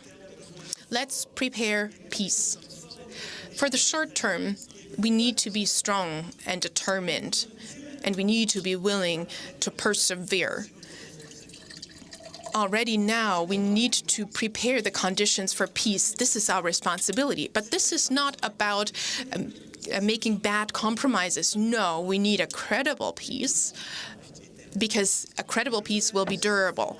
But we will have to be prepared and create the conditions for this peace. And that means that we need to work with everyone, let's say in Asia, in the Indo-Pacific, in the Middle East, in Latin America and Africa. We need to be in touch with our partners in those regions who maybe do not fully share our views that I just outlined. And as I said earlier in the beginning, we are often being accused of not speaking the truth, of not being quite honest. You know, you spend so much money on Ukraine. We have faced wars for years, and you never spent any money on us. You know, we need to listen to these concerns. We need to listen to those countries and to those regions. And together with those countries from those regions, we need to step up together and exert pressure on Russia and create a long-lasting peace. And so that means, finally, that we have to fight this narrative of double standards. I want to call on the G20 and the G7 to stand by us, to create a partnership of the South and the North in order to strengthen solidarity at the international stage, to the benefit of health, education, the fight of food scarcity, and basically creating more credibility for richer countries and countries that are currently undergoing developments. You know, we need to help those countries. We need to show them how we defend our principles towards a durable and just peace in Ukraine. We want a more fair, a more just world. We want a world that can tackle the challenges of climate change in those countries, but also in other places. But responsibility is indispensable. And in all of that, we must not forget what the responses are to this new geopolitical environment. It also needs to be a military answer. It must be a response of resolve. We need to commit ourselves to a credible peace, to a strengthened and enhanced policy of solidarity. So that was quite a long speech, and I thank you for your attention, and thank you for letting me share with you my convictions today. Merci beaucoup. Merci. On fait deux questions. Okay. Oui. Okay. Mr. President, thank you very much for your speech. It had an advantage and a disadvantage. The advantage was it was very comprehensive. The disadvantage was we don't have much time for questions, and I will not ask you questions, but I ask the public who didn't get to ask questions to the German Chancellor. So you have a question for two questions for the President. I take the two questions right after another. And the first one doesn't even need to raise his hand. François Eisbourg. Can we get a mic?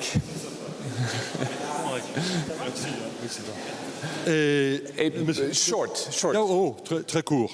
Monsieur le Président, est-ce que vous Yeah, just briefly, Mr. President, do you think that there's any chance that there will be a long-lasting peace with Russia? Because you just said Russia will remain a part of Europe always. So if Russia doesn't bury its dreams to create a big empire yet again, just as it happened in France with regards to the war in Algeria, you know, don't you think there is any chance, any shred of hope? Anybody? No, we do it. No other question? Yes, there, over, please.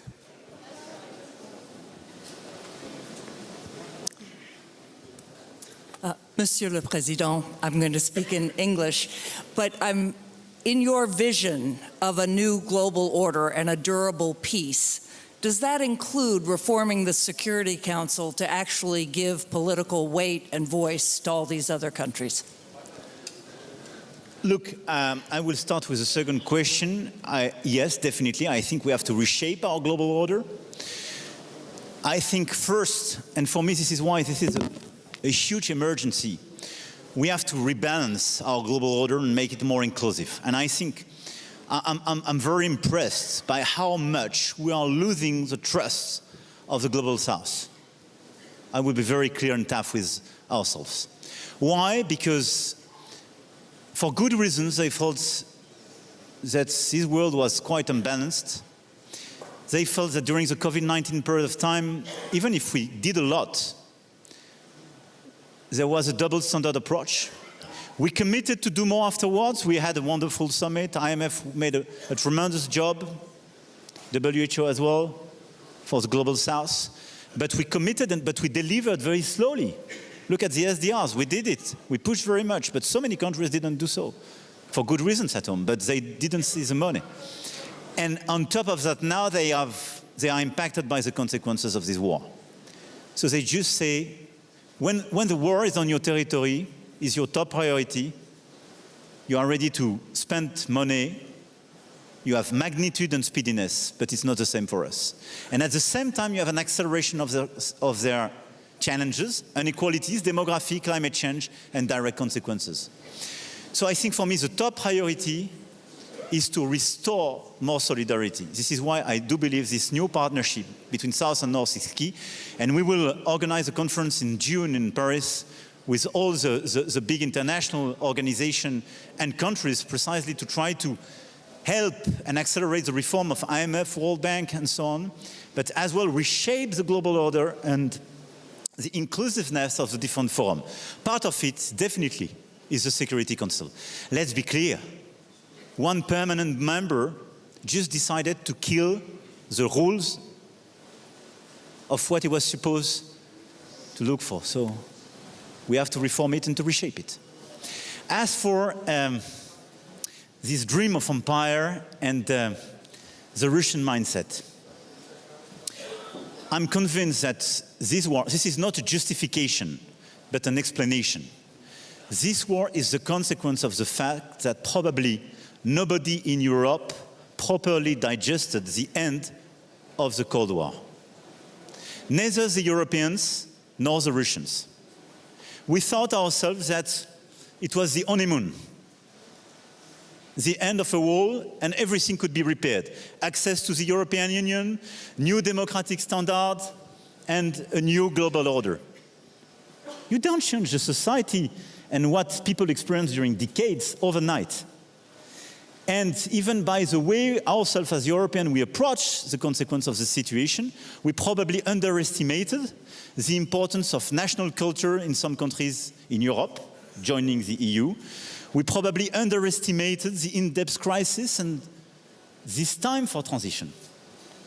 And we didn't think properly. It was exactly what I advocated a few years ago, but probably I formulated it and I advocated too late, but I was elected in 2017. But the relationship with Russia. And I think in our own approach vis-à-vis Russia, we didn't digest it. But very clearly, I think Russia didn't digest the end of an empire. And I think clearly the deep reason of this aggression is resentment post-1990 and obsession of geopolitical empire. And when you have, look at the situation, an average GDP, a declining demography, you are the biggest country of this world with a lot of borders, especially with China and some good fellows. If you want to fix your future, you need some crazy dreams. So either you have a dream of growth and innovation, the one we could hope, either you have a dream of a new Europe based on peace, innovation, education, and so on, or you resume the old dream of empire based on hegemony and aggression. This is this one. I'm very skeptical about the ability of make a big reset on the short run, and I don't see any signal on that. The question is how, let's be clear, I don't believe one second in a regime change. And when I hear a lot of people advocating for regime change, I would just ask them for which change? Who's next? Who is your leader? How to implement it? And we experienced several times during the past decade a lot of regime change in a lot of countries. It's total failure. So just, you have this regime with its obsessions, its people.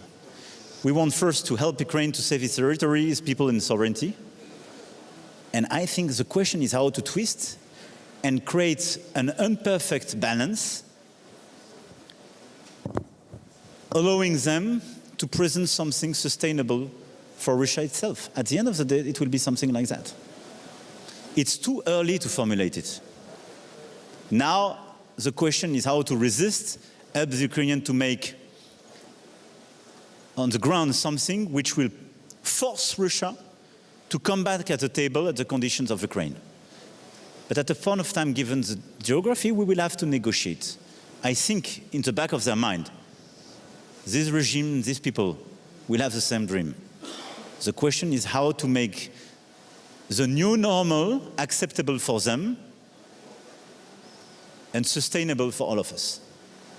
I think we have some ways. They are quite complicated. Definitely it's not the right time to formulate them, but we have to work on that.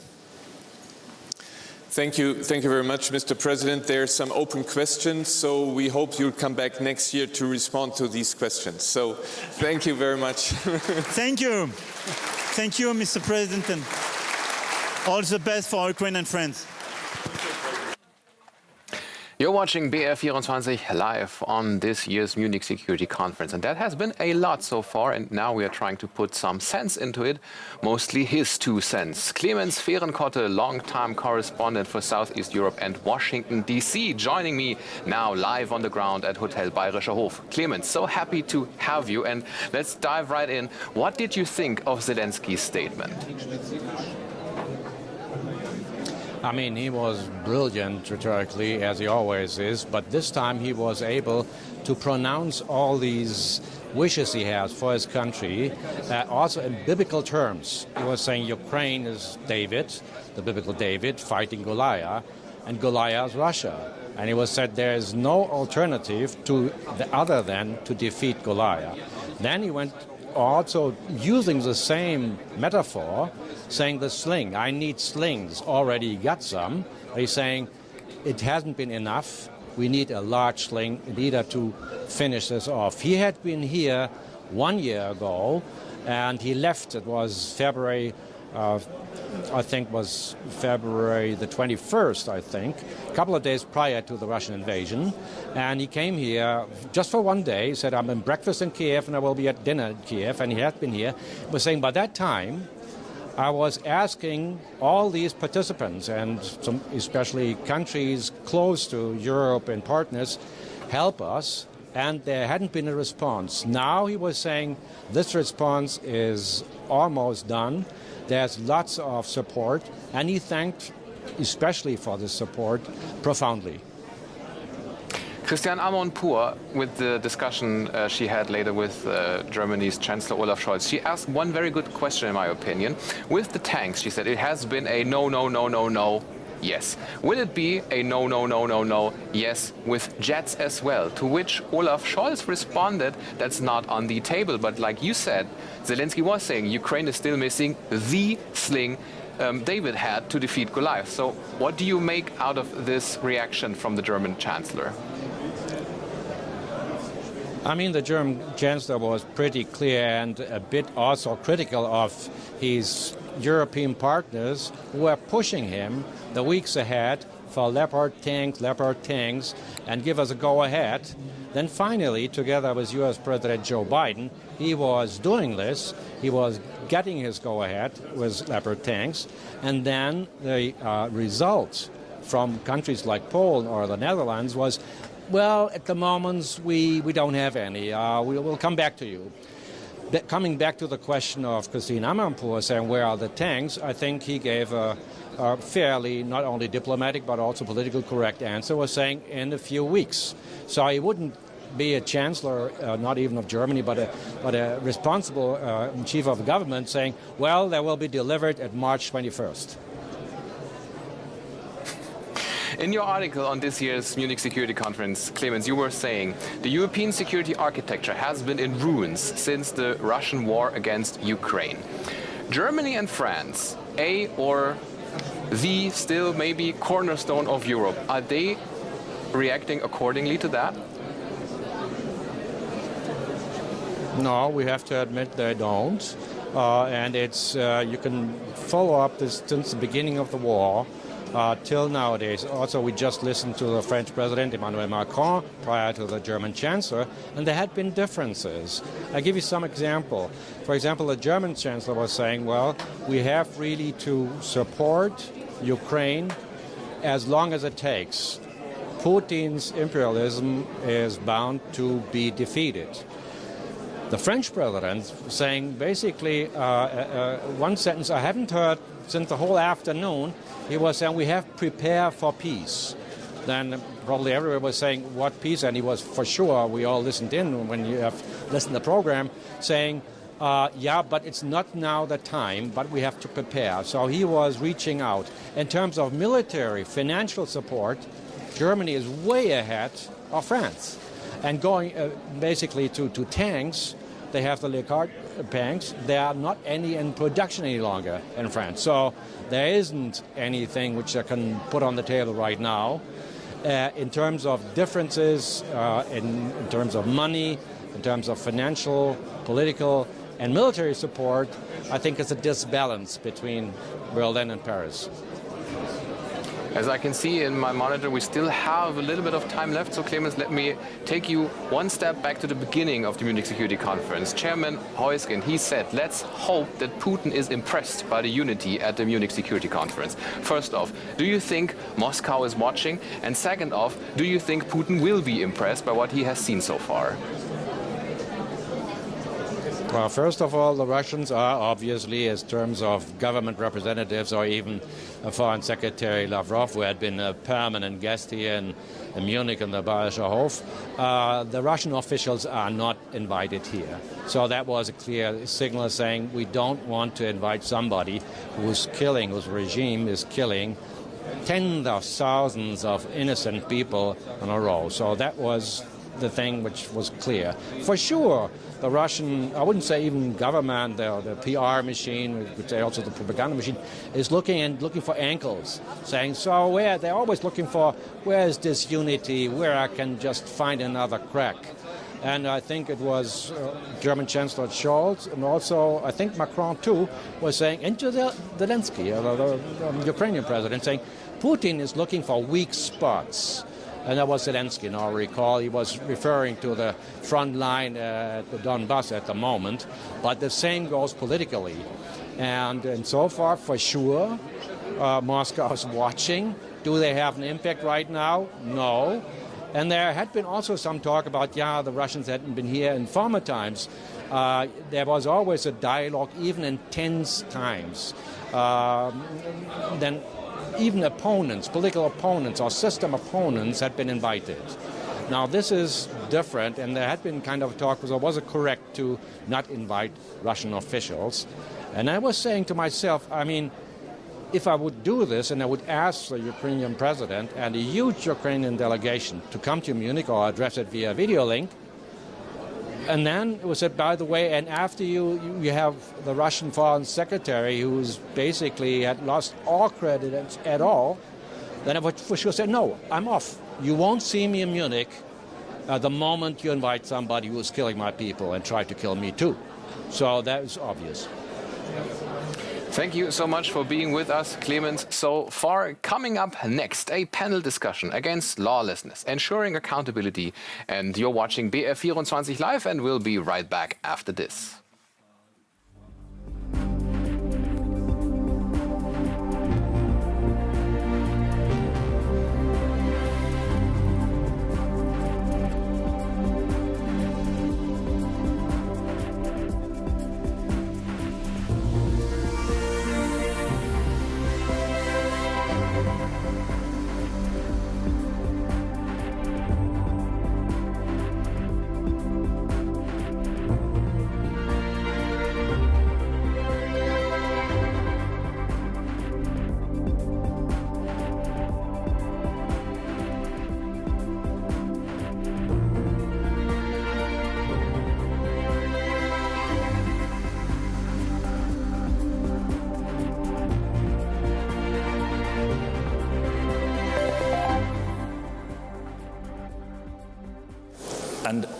Ambassador Huysgen, we have to ask you to sit down as well. Okay, we're going to get we'll going. dive right in. The theme of this panel is accountability, and it is an important panel because we're living in an age of impunity, and that is what we're going to discuss today. We have an extraordinary group of people here. We have the Chief Prosecutor of the ICC, we have the Prime Minister of Estonia, we have Senator Lindsey Graham, and we have Nobel laureate Nadia Murad. I'm really honored that you're all here and that I'm able to chair this panel.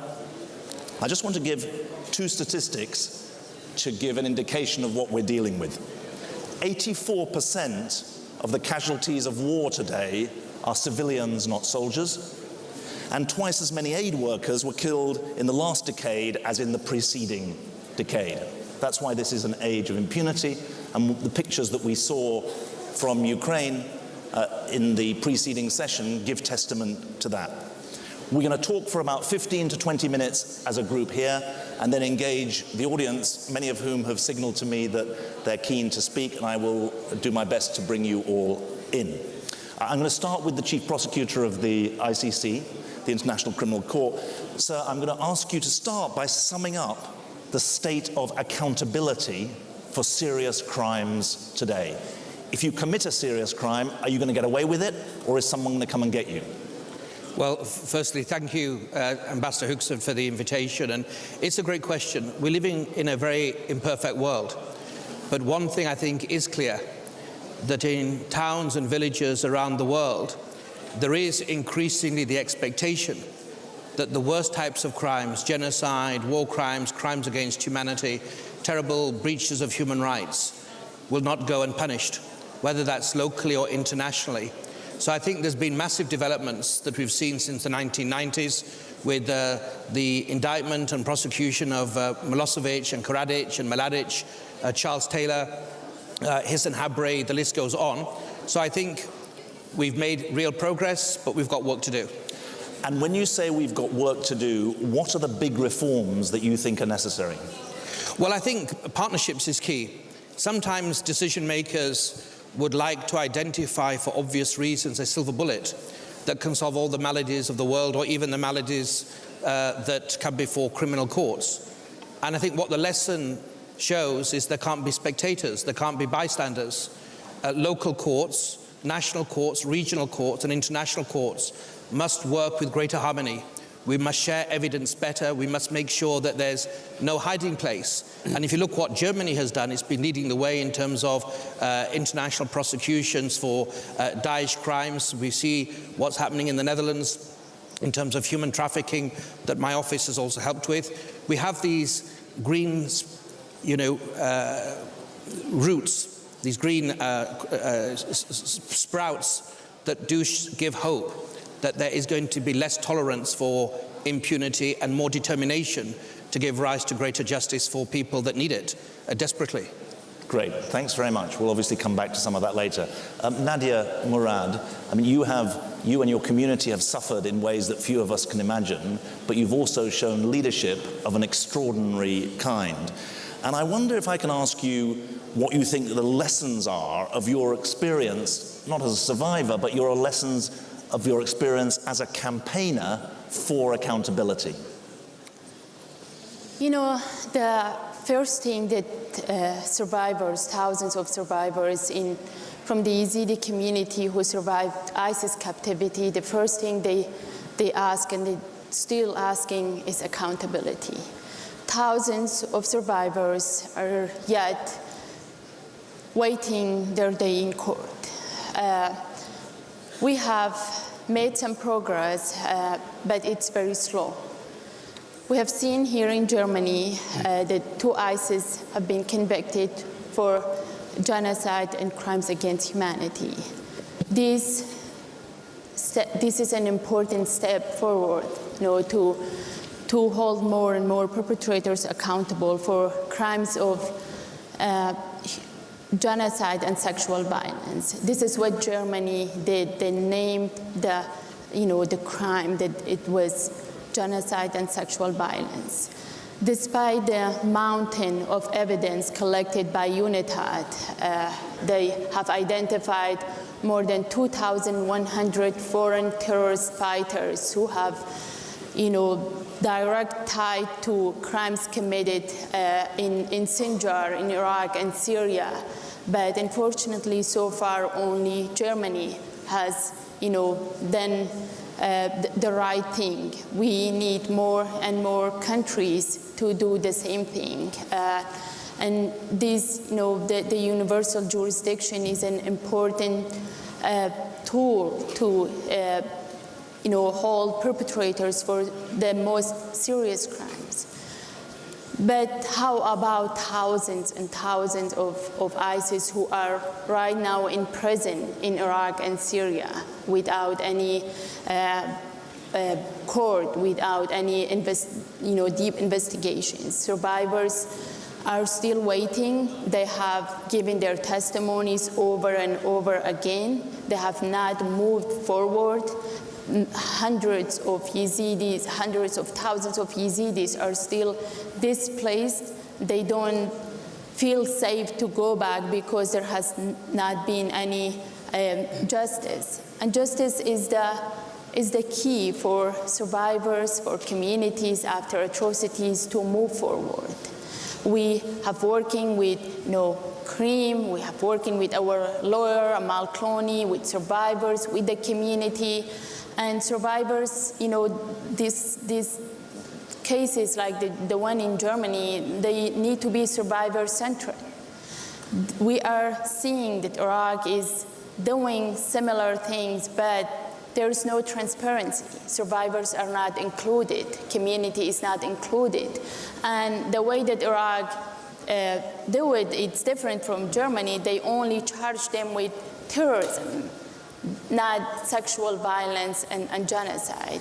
But survivors want, they want the crime to be named as ISIS named it. Sexual violence was used as a weapon of war to destroy my community, to destroy women, to destroy Iraq, and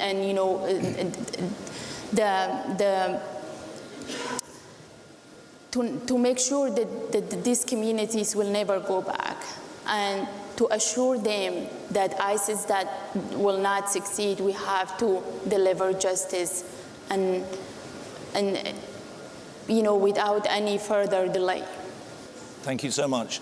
I mean, your answer has actually anticipated my second question, which was going to be, in your experience, what have you seen that shows the best support for victims?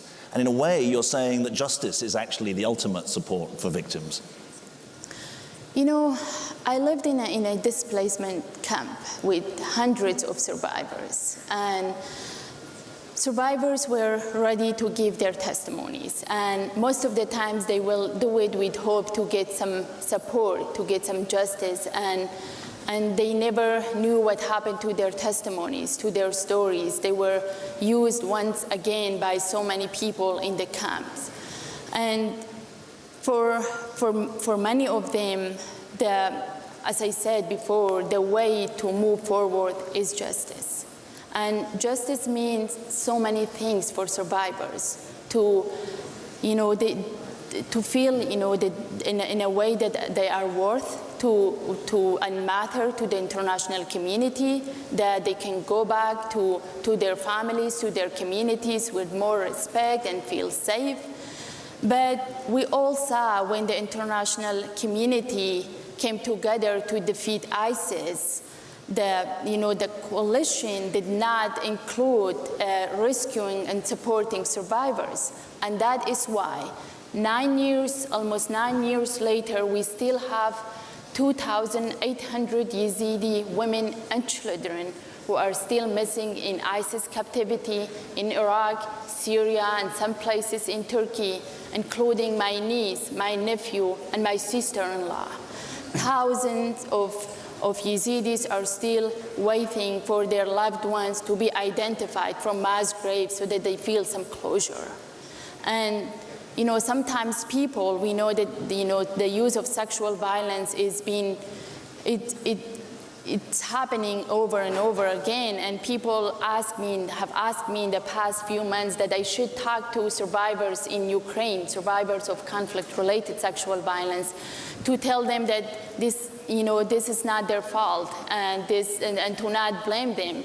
Well, I'm ready to do that, and I will always tell survivors that this is not their fault. But what I'm not ready to tell them is that I cannot promise them justice because nobody has promised me and my fellow Yazidi survivors justice. So this is something that we have been waiting for almost 9 years, and it is time to put an end to this, to make sure that sexual violence will not repeat over and over again. Thank you so much for sharing that. Thank you. Prime Minister, it's said that there are 50,000 separate alleged war crimes being investigated in the Ukraine conflict at the moment. And I wonder, with your experience and what you've heard today, what do you think is the best way of trying to establish accountability for those crimes? Well, we have to be very clear that there are war crimes that can be prosecuted by the ICC and Ukraine. But there is also a leadership crime, which is crime of aggression. This is leaders' crime to, make a decision to attack another country. And if there wouldn't be a leadership crime, then there wouldn't be any war crimes either. So this is very important that that we work on accountability also for the crime of aggression. And this is very important because otherwise the history just repeats itself. I can bring this example that whereas there was, after the Second World War, there was Nuremberg Tribunal, there was a Tokyo Tribunal, Nazi crimes were widely condemned in the whole world, and there were people committed for those crimes. But there was never a tribunal for Moscow, and that's why this keeps repeating itself all the time on Russia's side, because there is no accountability. And it is not only that we want to, cut this cycle, but it's also, as we heard, justice for the victims, that actually you can't do this. And if we have agreed in the international law that it's illegal to attack another country, it's a crime of aggression, then when you do and somebody does, then there can't be any immunity for the accountability, really. Now, you used to be a lawyer in your former life, so just to make sure so that we're all on the same page on this, not everyone may understand or know the point that this fourth of the war crimes, the crime of aggression, can't be prosecuted by a country that's not a signatory. Just explain the point better than I just did, so that everyone is in the same place. There is a Rome Statute that is Ukraine is not part of it, and Russia is also not part of it. So you can prosecute the war crimes, but you can't prosecute the crimes of aggression, and that means that leaders who are responsible for the crime of aggression, like Putin, like Lavrov, all the leaders there, they are not accountable for the leadership crime. And that's why there has to be a separate tribunal, separate court. And I see that, there are discussions to say that you can't do this and talk about this while the war is still going on. But actually, it is very important to get the message out there that you are not going to get away with this. And it also might work with those leaders that maybe the people around them understand that you don't want to go there and you don't want to be responsible for that. So it is important to work on that. The ICC and that special tribunal can very well work together, plus the evidence can only be gathered while the crimes are being committed. So it is important to establish that while the war is going on. Just let me ask you one more question before I come to Senator Graham, who was nodding at what you were saying. I listened to both Chancellor Scholz and President Macron, and they, in different ways, expressed concern that the war in Ukraine was somehow seen as a European or provincial problem, not as a global problem. And President Macron said how he felt there was no trust in what he called the global south, in respect of the claims that were being made by Europeans. Can you speak to that? When you talk to global leaders, not just European leaders, are you finding that deficit of trust and engagement? And what do you think can be done about it? When aggression pays off somewhere, it serves as an invitation to use it elsewhere. So the message that I give to those countries is that nobody can really feel safe if we don't have accountability for those crimes, really. And then all the aggressors or the would-be aggressors in the world are very carefully looking that nothing happens to you. You can only gain. And that is an issue for the world security, not only in Europe, but in the whole world. Okay, thanks very much. Senator, I know that when people worry about whether or not American politics is too focused on America and doesn't look enough around the world, people point to you as someone who thinks globally, not just for your own state. I think it would be great for this audience to hear your priorities about this agenda of accountability and how you see this agenda. Well, so there's good news, bad news, right? Here's the good news. We have enough members of Congress in Munich to have a session of Congress. So that's good news. Bad news for Putin, good news for Ukraine. Why are so many of us here? Joe Lieberman was one of the three amigos with Senator McCain and myself. I think all of us in America see this as a opportunity and a requirement for us to come here and tell our European allies in the entire world we're not going to forgive and forget when it comes to Putin's aggression. So this is a stunning political event in America. Senator McConnell, Senator Schumer are leading delegations. We have a bipartisan, bicameral representation in Munich that I think is a story unto itself. So Putin has given us a chance through his barbaric behavior to reset the world in a better way. And if we fail, God help us all. If you don't think this is global, then you're missing a lot. Don't you think if Putin goes down in flames, Taiwan is less likely to be invaded? So I just got back from Ukraine. The prosecutor general has 65,000 cases. There's been tremendous bipartisan support to change American law. We're not a member of the ICC. To allow this gentleman to come to the United States and receive evidence that we have to prosecute Russians in the Ukraine. I never thought that would be possible given our concern about the ICC. So Putin's done a lot of things that I couldn't do. NATO's going to be bigger and stronger. But if we fail, as we did with the Yazidis, then the likelihood of China going into Taiwan goes up, and everything we've talked about since the founding of the Munich Conference becomes hollow. We're meeting in 2023.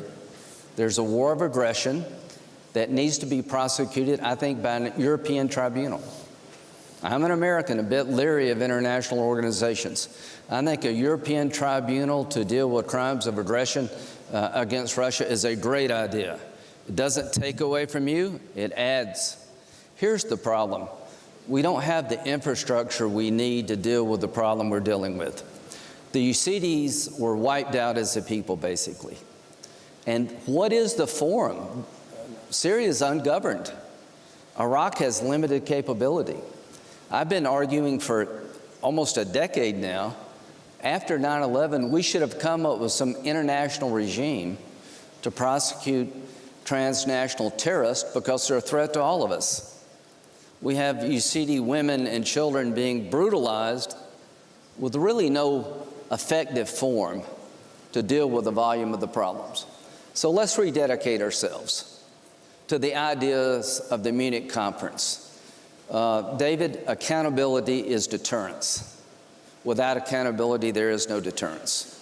So I think the U.S. Congress will be generous in funding prosecution efforts, helping you, the Prosecutor General.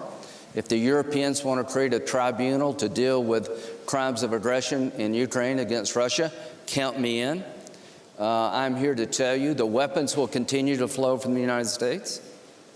The economic assistance that Ukraine needs to stay in this fight will be there. I'm a Republican. I promise you there will be bipartisan resolve to keep the assistance going, and there's bipartisan resolve to hold Putin accountable. And if he gets away with this, if we forgive and forget, then you can expect more of this in the future. And I'll end with this.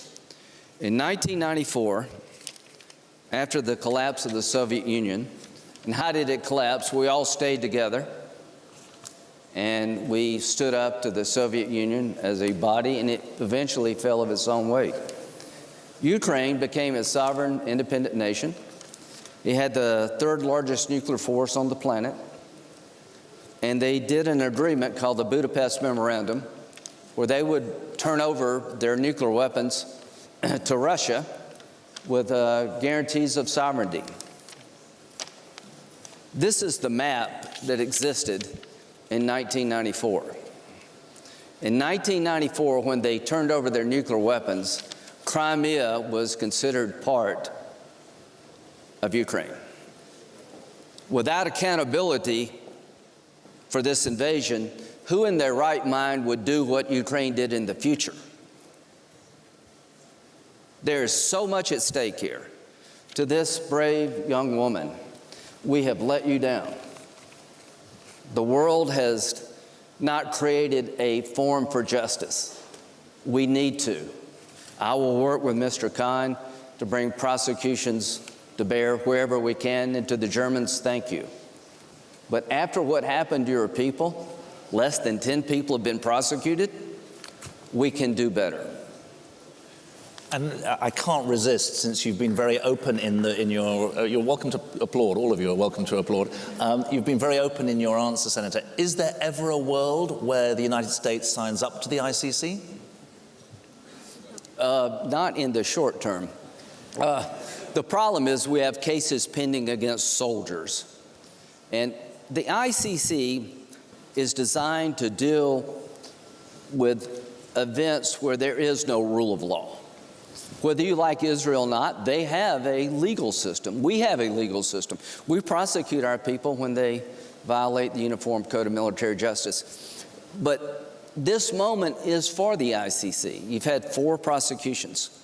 I am hopeful that you can help us hold Russia accountable, and for the Congress to allow you to come to the United States and receive evidence that we have in our possession is a major breakthrough. So the ICC is important, but it's not enough.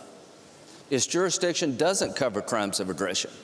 So let's use this moment that Putin has given us to recommit ourselves to the values of Munich with infrastructure that can deliver. 20 years plus after 9/11, we really don't have a way to effectively prosecute international terrorists. A year after this war started, we're still struggling with the infrastructure to hold Putin and his cronies accountable. This time next year, I hope we can talk about what we did to rectify this problem. Thank you so much. I'm going to take 4 people from the audience, because I've been told that my place on the Munich Security Council board is at stake if I don't get each of them to speak. So I've got a very strong performance bonus here. We're very lucky to have a second Nobel Peace Prize laureate, Lema Gbowee. I'd love you to speak, and then the Munich Young Leader. We also have the President of Latvia, who's here in the front row, and the Foreign Minister of Liechtenstein. I'll take those 4, then come back to this group. If they're really disciplined, we'll then come back to the audience. So. Thank you, Mr. Miliband. I think I came with 2 cardinal sins, but I'll add a third one. There are 2 cardinal sins in the fight for accountability, justice, and to end lawlessness. I think the first one is during peace processes, how we suspend the entire conversation about justice in exchange for the promise of peace. That's the first one. The second one is the exclusion of women. The exclusion of women who suffer the most, who are more than 55% or 60% in different countries, the population of different countries, who suffer the brunt of the war in these peace processes, in transitional justice processes. And what we see is that the exclusion of these group of people at the beginning of every process is setting a new trend that they will be excluded and they will continue to suffer. The third cardinal sin is the double standards of justice in the international community. Senator Graham talked about prosecuting Russia and not giving Putin a day of impunity.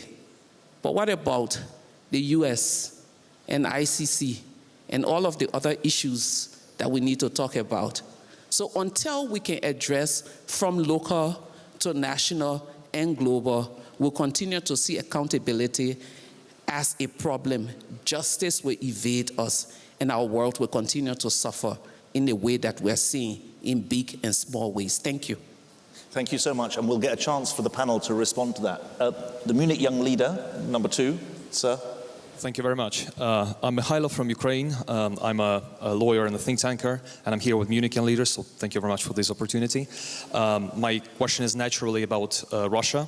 The Russian regime believes that their successful defiance of the international order will essentially put them above the international law and give them an opportunity to fit the world, to shape the world as it seems fit.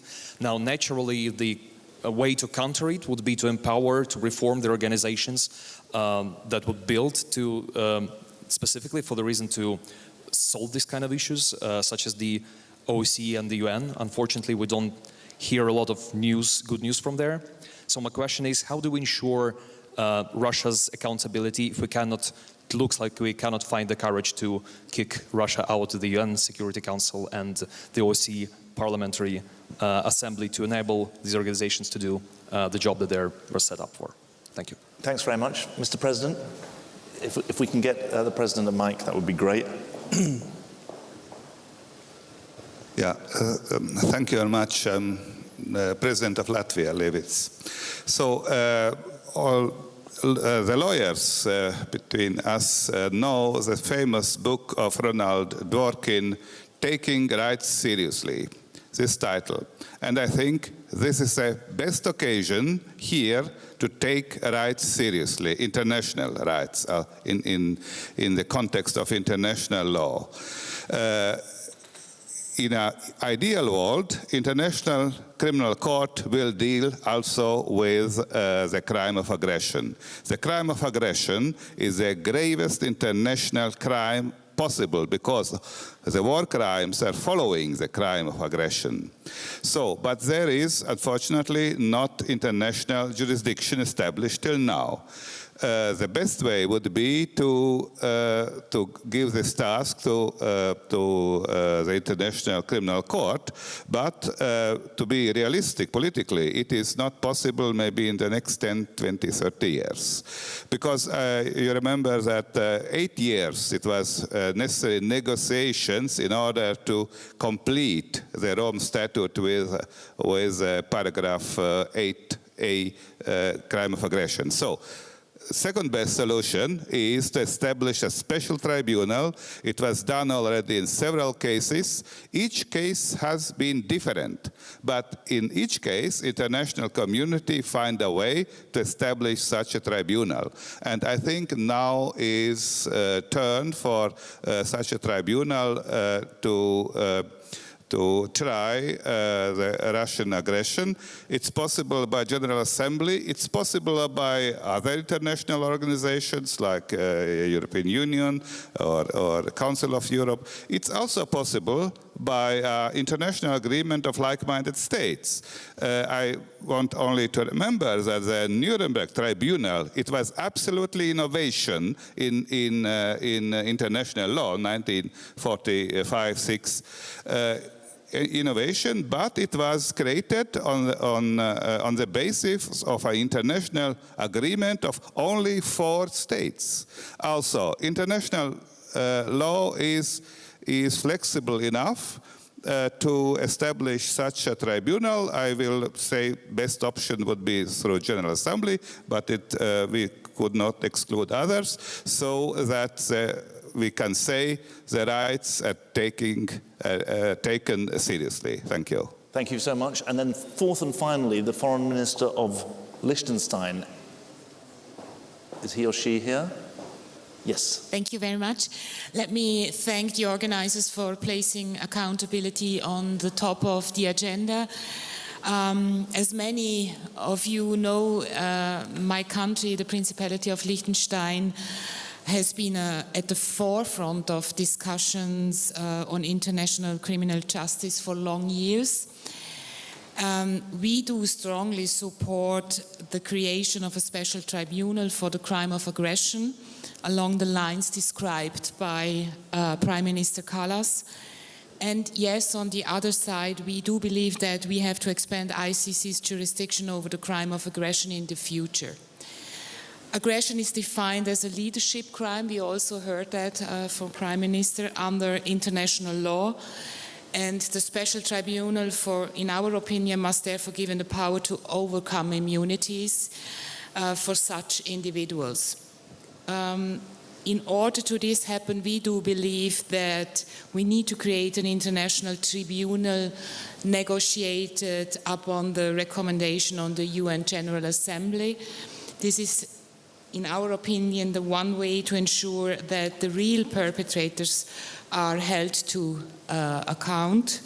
And we will work with Estonia and a lot of other like-minded states and partners to make this happen. Thank you very much. Thank you so much. I'm going to go right along the line, starting with the Prime Minister, then the Chief Prosecutor. Yes, thank you. First of all, I think it is an issue, international law issue, so it doesn't matter which region. And the question is, of course, that the UN was created after the Second World War, and it was created by Roosevelt, or his idea, to have peace in the world. So it has worked, but not anymore. So we have to work on those rules, that it's very clear how we prosecute the crimes of aggression, because then it works as deterrence, really, for those crimes as well.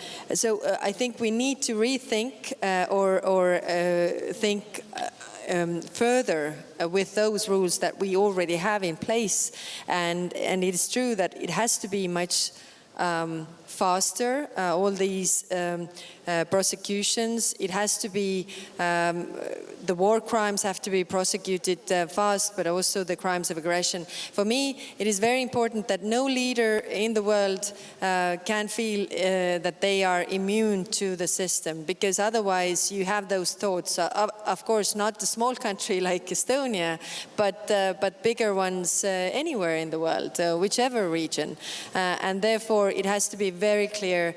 And I think, as Lindsey Graham was saying, the history has given us this opportunity to rethink those rules and to put together, clear rules, how we really, are holding accountable for those crimes, the leaders who are committing the leadership crimes. Thanks so much. Chief Prosecutor. Well, if I may, I gave a very brief earlier answer, so perhaps let me give a composite answer to the four interventions. I think it's fair to say everybody knows that it was in the dark days of this great country that the phrase "never again" took on universal significance. The epoch-making Nuremberg trial, of course, Tokyo, as you mentioned, gave rise to a period of inaction. And whilst we have seen real developments in terms of accountability in Yugoslavia, Rwanda, Sierra Leone, Cambodia, and at the ICC, truth commissions in the Gambia, Hissan Habri tried in Africa, the truth of the matter is Nadia's book, The Last Girl, should shame all of us, because she is not the last girl. As we are speaking, different girls, different boys, women, children, men are shivering and shaking in refugee camps or in basements, scared of either machetes or bombs or missiles or drones. So the law we've got is not insignificant. Charles Taylor did not set foot in Sierra Leone, and he was tried, he was convicted in relation to the most serious cases, and he is in Durham serving a sentence. The same applies to Milosevic and Karadzic. So I think people should realize the law that the ICC has, that's my job. There can always be improvements to the law. but I'm keeping my eye on the tools we have at the moment. When I've been to Bucha and I've been to Borodyanka, I've been to Kharkiv, people want justice. They want justice in a court based upon evidence, not polemics, and our job is to deliver that, to take the law to the front lines. What we're seeing is an unprecedented galvanization. 43 states have referred the matter, 1/3 of all state parties have referred the matter to the International Criminal Court, the Ukraine matter to the court. We've joined a joint investigative team with Eurojust and European partners, and we're building cooperation with non-state parties and state parties alike. So we need to focus on what binds us together. And my own personal view, and remember, if you look just 1994, in the 100 days in Rwanda, when 700,000 people were killed, that was not a crime of aggression. That was a genocide. So lawyers like to talk about hierarchy of norms. I think all of the crimes are very serious. We need to use them so they're meaningful and they provide shelter to people that need the law. Thanks. Senator, if you'll just excuse us for 30 seconds, just to let the Prime Minister, she just wants to make an additional point. It is true what you say, justice for the victims and prosecution of the war crimes. It is justice for the victims, but it is also what we want to achieve is that history doesn't repeat itself, and that's why we need also the crime of aggression being prosecuted. So I don't think it's one versus the other, but it's actually supplemental to each other. One is for justice for the victims, and the other one is not to repeat those crimes. If I may, just very briefly, because this is where the division of responsibility becomes manifest. I'm an officer of the court as a prosecutor, so I apply the law that I've got. As a legislature, you can either amend the Rome Statute or create others. But I don't think the necessary division here, but it's quite clear, using what we've got seems to be a no-brainer. Yes. Thank you. Senator. Well, let's see if we can tie all this together. And you make a great point. Boko Haram did horrible, terrible things. What's happened? Not much. So the infrastructure we need to deter these acts in the future doesn't exist. The infrastructure we need to hold people accountable for the things they've done doesn't exist in sufficient levels. Do we all agree with that? The ICC is part of the puzzle. So I want to increase your capability, but I would suggest that when it comes to violence against women, sexual violence, that we as a world come up with some protocols that would allow an international tribunal to prosecute the terrorist organization no matter where they're at on the planet. When they use the tool of sexual violence to advance their cause, there would be a forum to hold them accountable and to compensate victims. You have nation-state actors. You have the Wagner Group. We're going to make them a foreign terrorist organization under U.S. law. We also want to hold the Russian leadership accountable through crimes of aggression. We also want to hold Russian war criminals accountable in your court. So nation-state actors and international terrorist organizations require different infrastructure.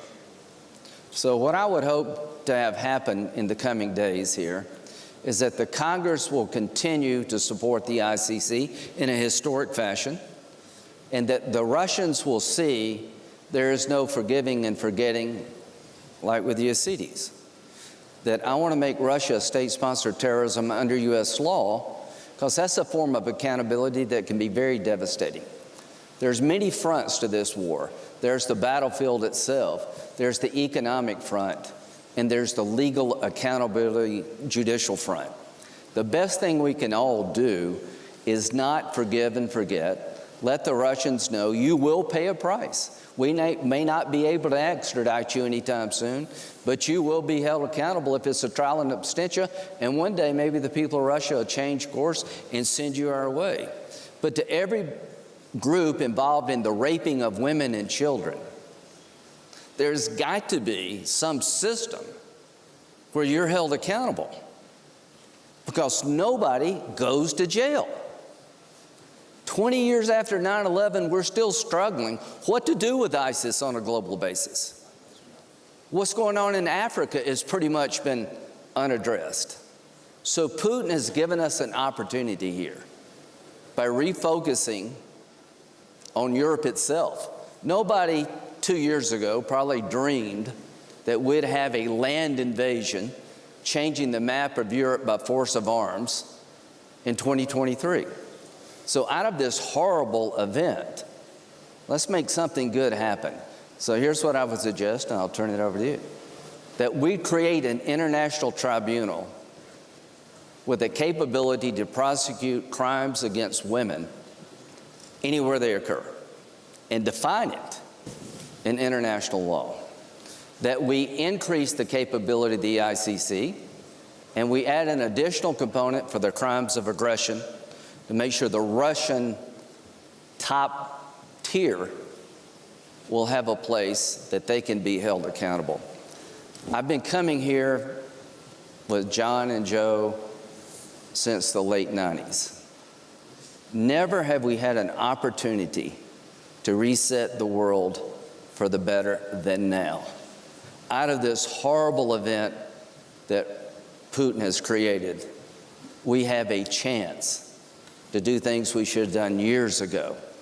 And a word of warning: if he gets away with this, if Ukraine is required to give up an inch of their territory, then everything we've talked about here for years rings hollow, and I promise you the Chinese are watching.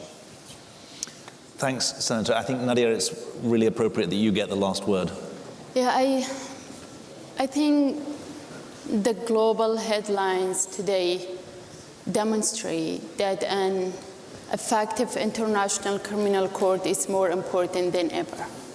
However, for those of us who are victims or survivors of living in non-ICC member countries, we find ourselves beyond the court's reach. Yes.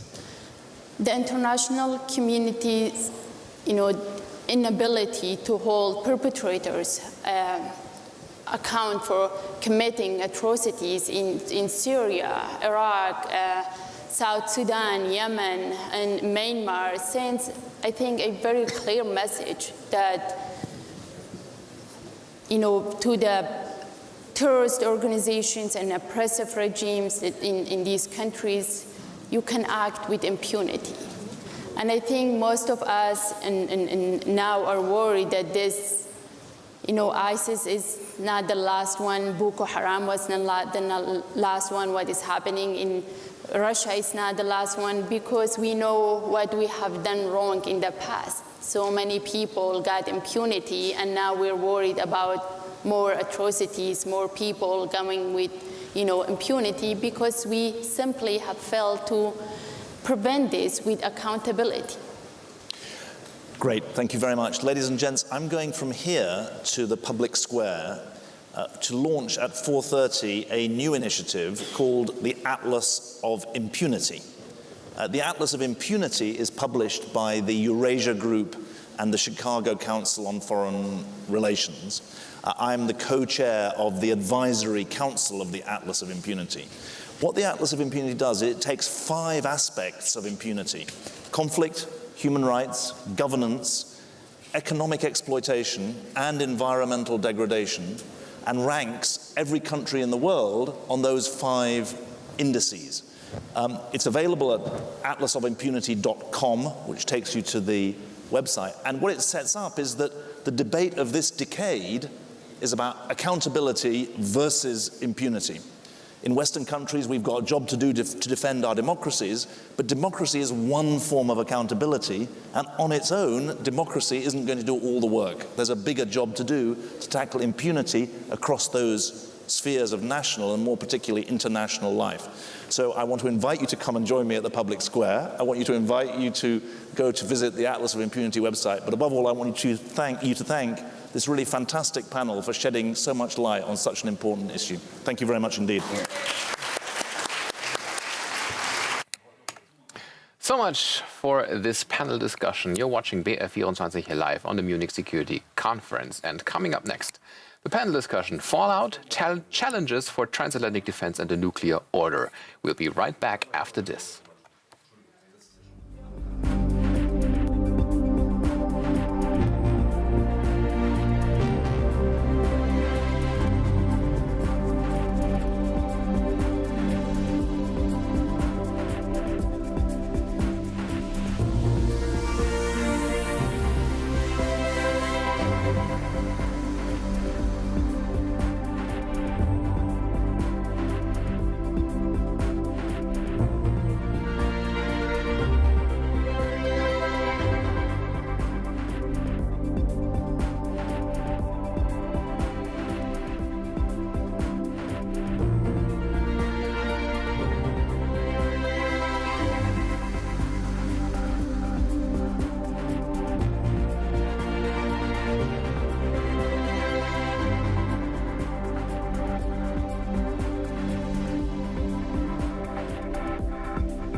particularly honored.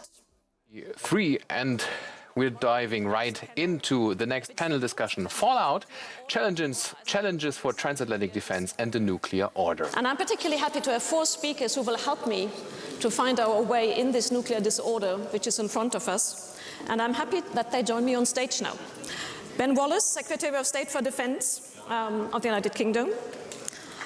Christopher Coons, Senator, member of the Senate Committee on Foreign Relations of the US. Izumi Nakamitsu, Undersecretary General and High Representative for Disarmament at the United Nations. And Yao Yunsu, a retired Major General and former Director of the Center on China-American Defense Relations, the Academy of Military Science in China. Our topic is Fallout, challenges for transatlantic defense and the nuclear order. And for me, I have to say that's a really worrying topic. So I'm delighted we have the 4 of us here on the stage. We will first spend 20 minutes on scene, and then I will open for the other 20-25 minutes for questions with you, the audience. We are discussing those questions of nuclear order at a moment that I would find that I would define as the end of an order in Europe. For the first time since the end of the Cold War, it's actually quite plausible that nuclear weapons will be used in Europe. Really? And that also means that the Russian war against Ukraine is closing 30 years of time where we thought we could do security and stability in Europe with fewer nuclear weapons. And that time is clearly over. So before I hand over to my speakers, just 3 points to remind you why this is such a worrying moment of time. Over the last decade, we have seen most of the arms control architecture disappearing, from the INF to the GCPOA to the open skies. The new START treaty is still there, but it's increasingly under pressure. Also, the nuclear order has become far more complex than it used to be. China is enlarging its arsenal, so we are moving from a bilateral system, the US and Russia, to a trilateral system with the US, Russia, and China. But particularly this war, the Russian war against Ukraine, has shown the importance of nuclear weapons. Because nuclear deterrence worked in both ways. It protected Russia, but it also protected NATO states. But in the same time, Russia is using nuclear weapons in a very particular way, not in a defensive approach to protect the status quo, to protect its own order. But Russia is actually using nuclear weapons to change order and to wage a war and change borders in Europe. And that's maybe the main lesson. A Russian victory in the shadow of nuclear weapons would fundamentally change the nuclear order we have. And it might actually incentivize other countries to do the same. So the way this war is going to end will have a decisive impact on our nuclear order. So how should we change this changing nuclear order or disorder? How should we react? How can we prevent further nuclear proliferation? How can we assure strategic stability? How can we foster stability? That are some big questions I will ask you to address. Let me start with you, Ben. Russia has been using nuclear signaling since the very first days of this war. How do we react now? What does this nuclear saber rattling Russia has been using over the last year, what does it mean for NATO? Do we have to adapt our posture? Do we have to fundamentally change our approach, or what are the steps we should take now? Thank you, Claudia. No, I think first of all, it's a wake-up call. I mean that for many decades we've all sort of gotten to engage in the nuclear debate. Los. I'm proud of the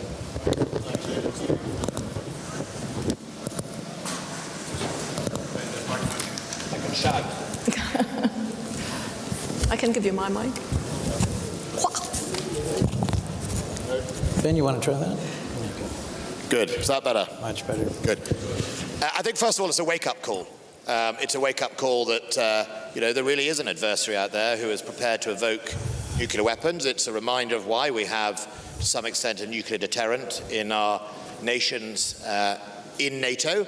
It's also a reminder that NATO is a nuclear alliance. A lot of countries forget that. A lot of countries, European countries have liked being part of NATO but never really wanted to enter the nuclear debate. The reality is, I think we saw it in Germany when Germany opted to buy the F-35s. One of the reasons for that was part of NATO involves European planes carrying nuclear weapons in the time of a war. And I think it was convenient for 20 years to pretend that that rather unattractive part was not really debated and talked about. So I think, first and foremost, it is a reminder that NATO is a nuclear alliance and that deterrent is important. And having nuclear weapons in this environment, when you have a Russia probably with the greatest arsenal on earth in size, is important to maintain that deterrence. I think it's important that we also, the nuclear-armed countries in NATO, that's the P3, talk as one. The P3 is a very important grouping of countries, 3 countries, Britain, America and France, who are also permanent members of the Security Council, but also NATO members. And I think it's really, the duty is on us to respond to any threats from Russia through a P3 prism, not through individual messaging, but to coordinate our messaging in a way, if necessary, to signal that we won't tolerate threats and there will be a consequence of any Russian use of a nuclear weapon. So I think those are the first 2 things. And I think the most important thing is that NATO remains united in the face of some of those threats. I see today on Russian telly one of those anchor men threatening to reduce London to dust was his latest threat. But as you say, it's evoked almost daily now. And therefore, I think it's really important we demonstrate we have NATO. NATO includes a nuclear alliance. I'm proud that we have a nuclear alliance as part of NATO. I think Russia knows that. Russia is respectful of NATO's border because of that. But that means, if I might just kind of tiny follow-on question, I agree with that. There was no kind of intimidation or there was no kind of escalation from Russia to NATO. But in the same time, that means we don't need much adaptation in military terms inside NATO. It's more on the political level, kind of confirmation that it's a nuclear alliance, but we don't need much conventional nuclear adaptation. I didn't catch the last part of the question. We don't need much. We don't need much practical changement or modification on the ground. It's just we need to. No, I think we just have to constantly demonstrate our readiness in the military point. I mean, whether it's conventional or nuclear, what Ukraine has exposed is the West's lack of readiness.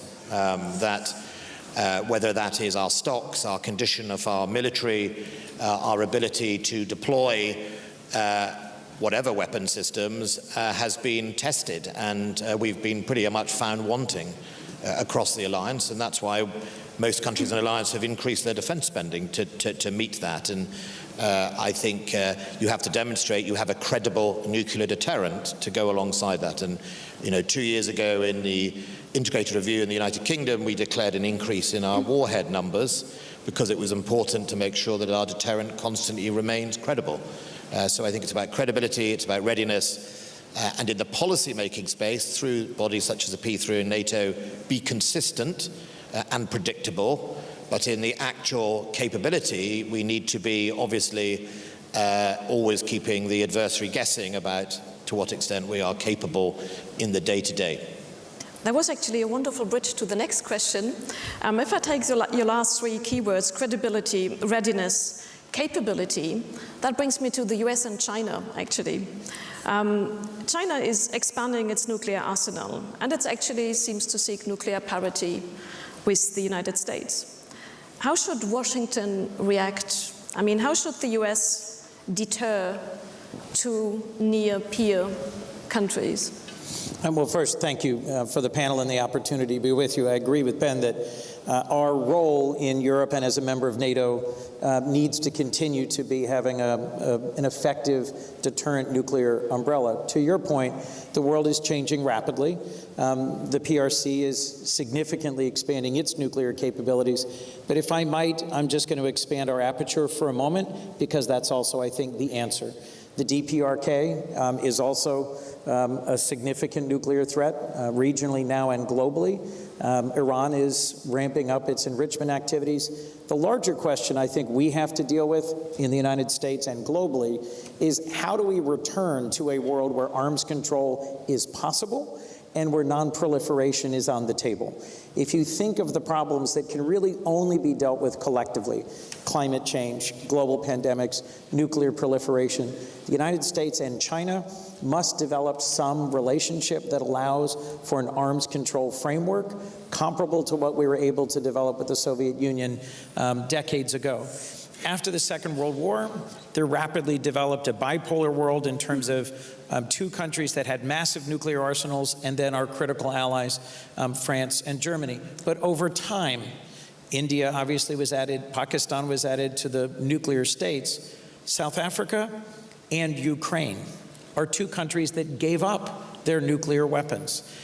We have to take into account the impact of Budapest, the Budapest Agreement of '94, and the fact that Ukraine gave up its nuclear arsenal and is today facing a brutal Russian invasion as we think about how to build a security architecture for this century.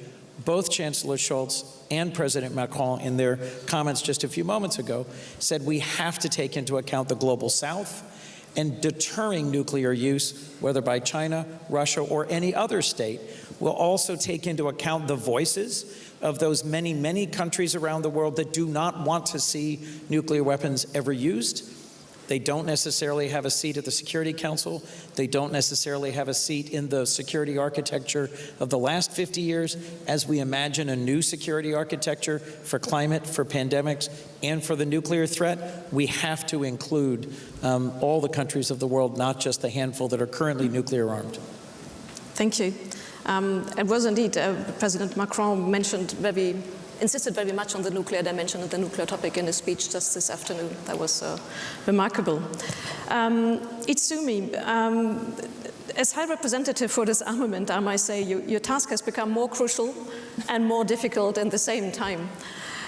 So I was wondering, we have seen a real lack of cooperation between the nuclear weapon states of the NPT, and that undermines the sustainability of the nuclear order. In one of your speeches, you said, I quote, "the cracks in the facade of the nuclear non-proliferation regime."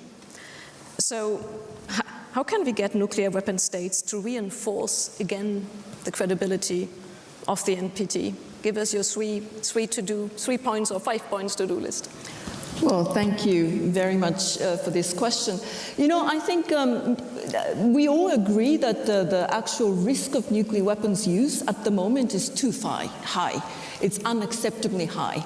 So there is an urgent need for practical risk reduction measures, and I know that OP5 agree to that need. I mean, you look at this draft final document of the NPT final outcome document, which was never adopted because of a consensus breaking by one state. But there is a whole package of very practical risk reduction measures to actually reduce the risk. You know, that includes, of course, de-escalation measures. Restraint in rhetoric is another one. Restraint in deployment of, advanced weapon systems that might be perceived as escalatory. Crisis communications. All of those practical risk reduction measures are really key, and I would say really urgent. Now, building on that, I think there will have to be, at some point, and I would hope that will be a very soon opportunity, there will have to be a return to some sort of a dialogue that will open the door to strategic stability rebuild. But from the United Nations point of view, this point I need to emphasize, to eliminate the risk of nuclear weapons use entirely, the only way actually is to eliminate the nuclear weapons itself. So keeping that joint objectives, which is a shared objective of the entire international community, it will be absolutely key. So, rebuilding the credibility of NPT, I believe that NPT still is a cornerstone for nuclear disarmament. But rebuilding the credibility at the universal level, I think nuclear weapon states have a responsibility to work on, first and foremost, risk reduction, and then return to a disarmament path and find a way to somehow tackle the fundamental needs. Transparency, I think, will be a key, both in numbers but also in doctrine. So there are, a whole range of actually practical measures that you could still do, even though the international environment, the security environment, is close to impossible, seemingly. I think that's the key challenge, kind of seeing that the international environment is not permitting and carrying on. Turning to you now, what might sound like a simple question, and I hope you give us a more complicated answer. What is your vision for a revised nuclear order that can prevent arms races and further nuclear proliferation? That kind of follows on to the question we just discussed. Yeah, the nuclear order as it stands now is supported mainly by the NPT system. And the NPT system has 3 pillars: disarmament, non-proliferation, and the peaceful use of nuclear energy. And I think especially the first 2, disarmament, have been challenged in the last few years, or maybe in the last 2 decades. The agreement and the treaty-based disarmament regime between the former Soviet Union and Russia and the United States as Izumi has described, are full of cracks. The United States has been withdrawing from these agreements and treaties, the ABM, the INF, and also with other countries, the open skies. The only thing we have left is the New START treaty, and we have to keep it, but it's not certain that we can keep it. And the non-proliferation field, in the non-proliferation field, we have had very hard-earned Iranian nuclear deal, and it's at risk now. We have to do more to save it. I think at this year's Munich Security Conference, I heard a lot of nuclear order, talking about nuclear order or nuclear orders. I think when we talk about nuclear order and when we characterizing nuclear world order, we should be very careful not to think that we are talking about democratic nuclear weapons versus autocratic nuclear weapons. We should be talking about nuclear weapons versus all of us, the whole humanity. It should be put in this way, and when building a new nuclear order, that's the approach we should, I think we should adopt. Thank you. Thank you. Just as a reminder, if the New START treaty is not extended after 2026, there will be no limits on the size of the Russian and US nuclear arsenal. So that's the last man standing, I would say. Before I turn to the public, maybe just one impression that I get from the panel is that to a certain extent we see this, I would still say nuclear order, kind of falling apart, turning into nuclear disorder, and we try to get our old tools and get it fixed, and it doesn't work. So I wonder to what extent we have a kind of misfit, trying desperately, not desperately, but trying with lots of courage to get our own tools to find back a stable nuclear order, and we realize it doesn't work. And with that Russian war, it works even less. This is what I meant in my introduction, saying that this war is closing 30 years of where we thought we could do security with fewer and fewer nuclear weapons, and it's not working. So let me turn to you. Before I take the first questions, I remind you, or all of us, of the Munich rule. Engage and interact with each other, don't lecture, and don't ignore one another. I will collect 3 comments and questions and back to the panel then. But before I do that, it's actually a particular honor for me to invite the 2023 Munich leaders young leaders to ask the first question. Katrin Deschauer is the deputy head of the division of the EU Common Security and Defense Policy of the German Federal Foreign Office, and she is a 2023 Munich young leader. And the first question is for you. Thank you very much, Excellencies, for this inspiring discussion.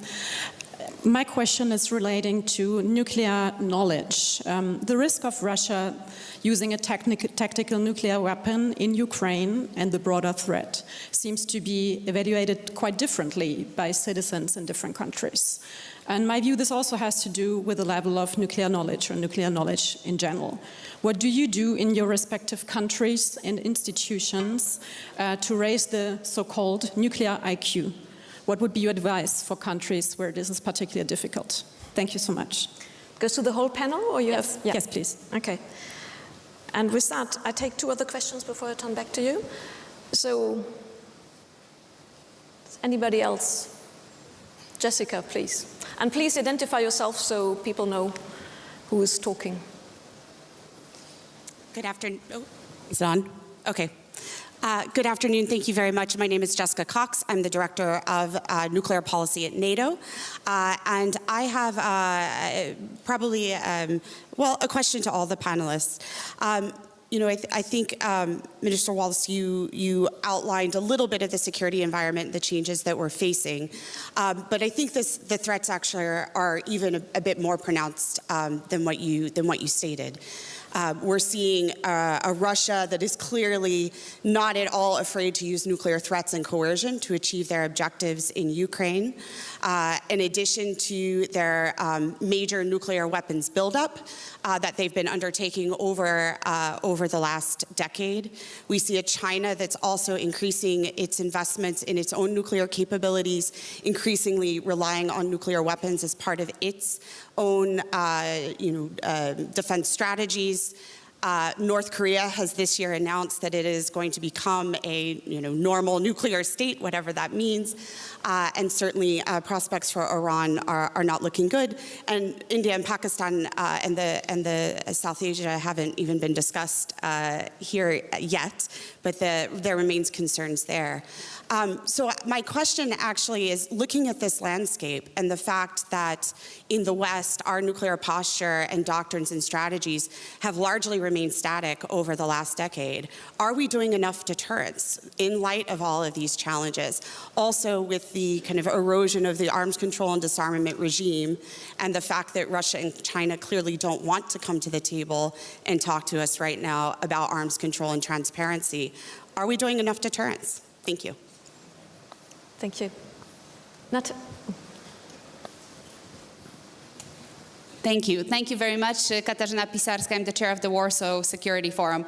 My question to the panel is, what if deterrence fails? And what if Putin actually uses nuclear weapons in whatever way in Ukraine? What will be our first, second, third reaction concretely if he's listening to this panel now and his advisors are? What are we going to do about it?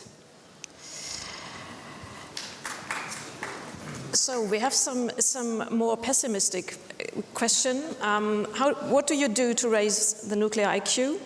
Jessica told us it's even worse than we discussed on the panel. And if I might add something, after this war, Russia will be conventionally weakened. So it's very likely to focus even more on its nuclear dimension. So what is our reaction to that one, adding to your very negative list already, Jessica? And the last one, what will we do if deterrence fails? Who wants to start? Otherwise, I will volunteer you, Ben. Well, okay. Well, funnily enough, all 3 questions are linked, and it starts with nuclear IQ. And I sort of said at the beginning of this, I'm a child of the 80s, where the debate was very live in all our countries, ranging from protests to different major political parties taking different positions, which has all been forgotten. So I think the answer is we're not doing enough on nuclear IQ. We need to bring our populations with us. We need to explain why we have these capabilities, and we need potentially to explain why we think a deterrent works. First of all, at a national level, and then by demonstration through strong, coordinated statements through things like the P3 and NATO to say that alliances backed up by our nuclear deterrence and our values are effectively the setting for why we need them, but also how we defend or deter. And then the last question, yes, Russia is probably watching, and they would love to know what we would do if they were to use a tactical nuclear weapon, which is exactly why we're not going to say. The simple reality is, as we've said collectively, that the use of a tactical, I mean, it's a bizarre concept in the first place, but the use of a nuclear weapon anywhere would be totally unacceptable and would elicit a response. And that would be a very severe response to Russia. But we're not going to, or whoever uses it, we're not going to spell out how and what and exactly that would be. And I think that is the right thing, because I think ambiguity plays a role in deterrence, and that is very, very important. Russia knows our position as far as that goes. I think it knows India's and China's position, who I think were pretty straight about, in public, about their view of the use of a nuclear weapon in Ukraine or otherwise. And I think that is the best you're going to get out of me of what would we do. But be under no illusion, returning or maintaining the nuclear taboo on use post-1945 is absolutely paramount. That message is very clear. You can't sort of use it a bit and then expect the world go back to normal. And therefore it is in the interests of the P3 and other nations to return back to the nuclear taboo status, and I know that from a Chinese contributor just now, who also recognise the importance of being a responsible nuclear power. The word responsible is very, very important in that, and I think, I can't question the motives behind China and India's messaging to Russia, but being a responsible nuclear power is very important to a large superpower and countries who seek to lead. And I think that is as important as the other type of messaging. And I think that's why people like us would do everything we can to make sure that nuclear taboo is not allowed to be diluted, and we would have to return to a situation where the unacceptability of use is demonstrated. Thank you. That was very clear. I've never been asked about the nuclear IQ of my constituents, but you focus us on an important threshold question.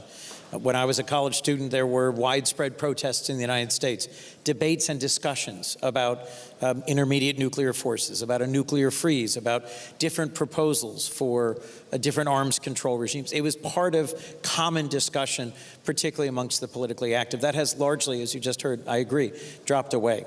And yet I think the level of concern or anxiety by the average person around the world about the use of nuclear weapons has gone up. Because the unimaginable, a global pandemic that kills millions, climate change, reshaping our world, is happening.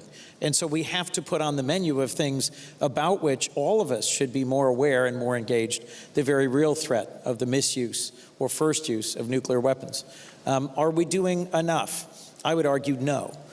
We are doing much more than is publicly known to assemble a coherent, immediate, prompt, forceful NATO response and global response should Putin cross that, God willing, uncrossable line. And I'll agree with Ben that the contribution being made by China and India in repeatedly publicly calling out Putin and saying you should not be threatening the use of nuclear weapons, whether tactical or strategic, is an important contribution. But frankly, that line, that moment once crossed, takes us into a world dramatically more dangerous, even than the one we're currently in. So this deserves, and in my view is getting, focus, attention, resources, and priority. Our challenge is that we don't know whether Putin is deterrable. But I'll remind you, part of the deterrence is not a direct counter threat from NATO or the United States or other countries. It is engaging the rest of the world. A country like South Africa that gave up its nuclear weapons has also, I believe, conveyed clearly to Putin and the world that they would oppose fiercely any use of nuclear weapons. So too, I believe, has Brazil. Rebuilding this global consensus around nuclear threats is going to take years. It's taken us years to get here. Putin's aggression really began clearly in 2008 and then in 2014 in a whole series of steps that did not get the forceful, unanimous global response they deserved. That's how we're at this dangerous moment. We're going to need to continue to rebuild a global architecture. Thank you. Thank you very much. These are really spot-on questions. Nuclear IQ, absolutely. I think it has become everyone's priority task to really educate, increase the knowledge base, especially amongst the young population. In the UN, engaging with the youth population, providing education and also networking opportunities, especially on nuclear disarmament issue, have actually become a top priority. Some of the governments are now prioritizing this, including the Japanese government, that will allocate a lot of money to create young leadership communities focusing on nuclear disarmament issues. So that's number one, top priority. I would say that it is also a necessity as well, because the traditional ideas for nuclear weapons, we need to actually take into account some of the new challenges. For example, that what will be the nexus between nuclear weapons and new and emerging technologies and new domains, cyber, outer space, artificial intelligence. Those are the areas where we need to bring in young people with a nuclear IQ, high IQ, to actually think and then think about how to actually move towards a more secure approaches. This leads me also to a very important question. When we talk about nuclear order, what we want to say is that I think there is a need for a new vision in general for arms control and disarmament. And it's not only because of the new technologies and new domains, but also because of a much more, complicated world, bipolar to multipolar, much more regional specific nuclear tones, and that has to be actually looked at within that regional context. In other words, really have to be combined with some of the political solutions to the regional tensions and conflict. And let's not forget that we need to address all of the related weapon systems, delivery systems. They are, again, new introductions of conventional weapon systems with strategic impact. So all of those things actually do require that there has to be a new vision for arms control and eventually disarmament. And here, what I want to emphasize is that disarmament, arms control is not some sort of a utopian idea. They are security instruments. The countries worked throughout the previous Cold War on those issues. NATO was really involved in arms control discussions, disarmament discussions, thinking about those, because those are security instruments. So let's make sure that we understand that those are security instruments, and then make sure that we will return to actually engaging in thinking about those things. I think there is a consensus on absolutely preventing nuclear use. Once nuclear threshold is crossed, even if it is a tactical nuclear weapons or so-called low-yield nuclear weapons, I think there is a risk of that actually not stopping at one use, but actually going to escalate. So for us, it's absolutely something that we have to make sure it will not happen. Thank you. I actually agree with most of the things by the previous speakers about nuclear IQ. And in China, I think the feeling for nuclear weapons are more or less somewhat philosophical. And because China's no first use policy, starting from 1946, it has been there 6-9 years, and the logic are very simple and straightforward. Nuclear weapons are bad. It kills a lot of people. It destroys property and even civilization. Because it's so bad and it's so terrible, we should not use it. We should make it useless. So for China, we have the no first use policy. And it has been, I think, intertwined into the Chinese culture. Nuclear weapons are bad things. And I agree with Ichumi on the point that we have to have some new ideas about the emerging technologies when coupled with nuclear weapons, especially in NC3, the nuclear command control communication systems. And for the question on Russia, I just want to respond to blame that China is increasing its nuclear arsenal, and also the nuclear weapons role in national security is not true. China's nuclear policy stays no first use. And to the last question, is a hypothetical question. What if Russia does use nuclear weapons? It's hypothetical and it's hard to answer, and I also agree some ambiguity plays the role of deterrence. I just want to mention that the statement, joint statement released last year, that nuclear war cannot be won and therefore should never be fought, had been repeatedly mentioned by world leaders, including Chinese President Xi Jinping in his meeting with President Putin, with Chancellor Scholz, and with President Biden, and it worked.